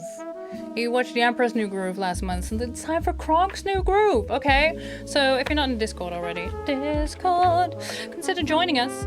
I share it with a bunch of friends, like I said, Asticon, Samba, Flay, New Cuba, Feeling Panda, Commander Poggle, Comodash, and we all have our own notifications, and you pick and choose which ones you want, alright? And remember, take care of yourselves, take care of your spoons, and I'll see you all around in the realms of Twitch, alright? I love you all. Bye-bye.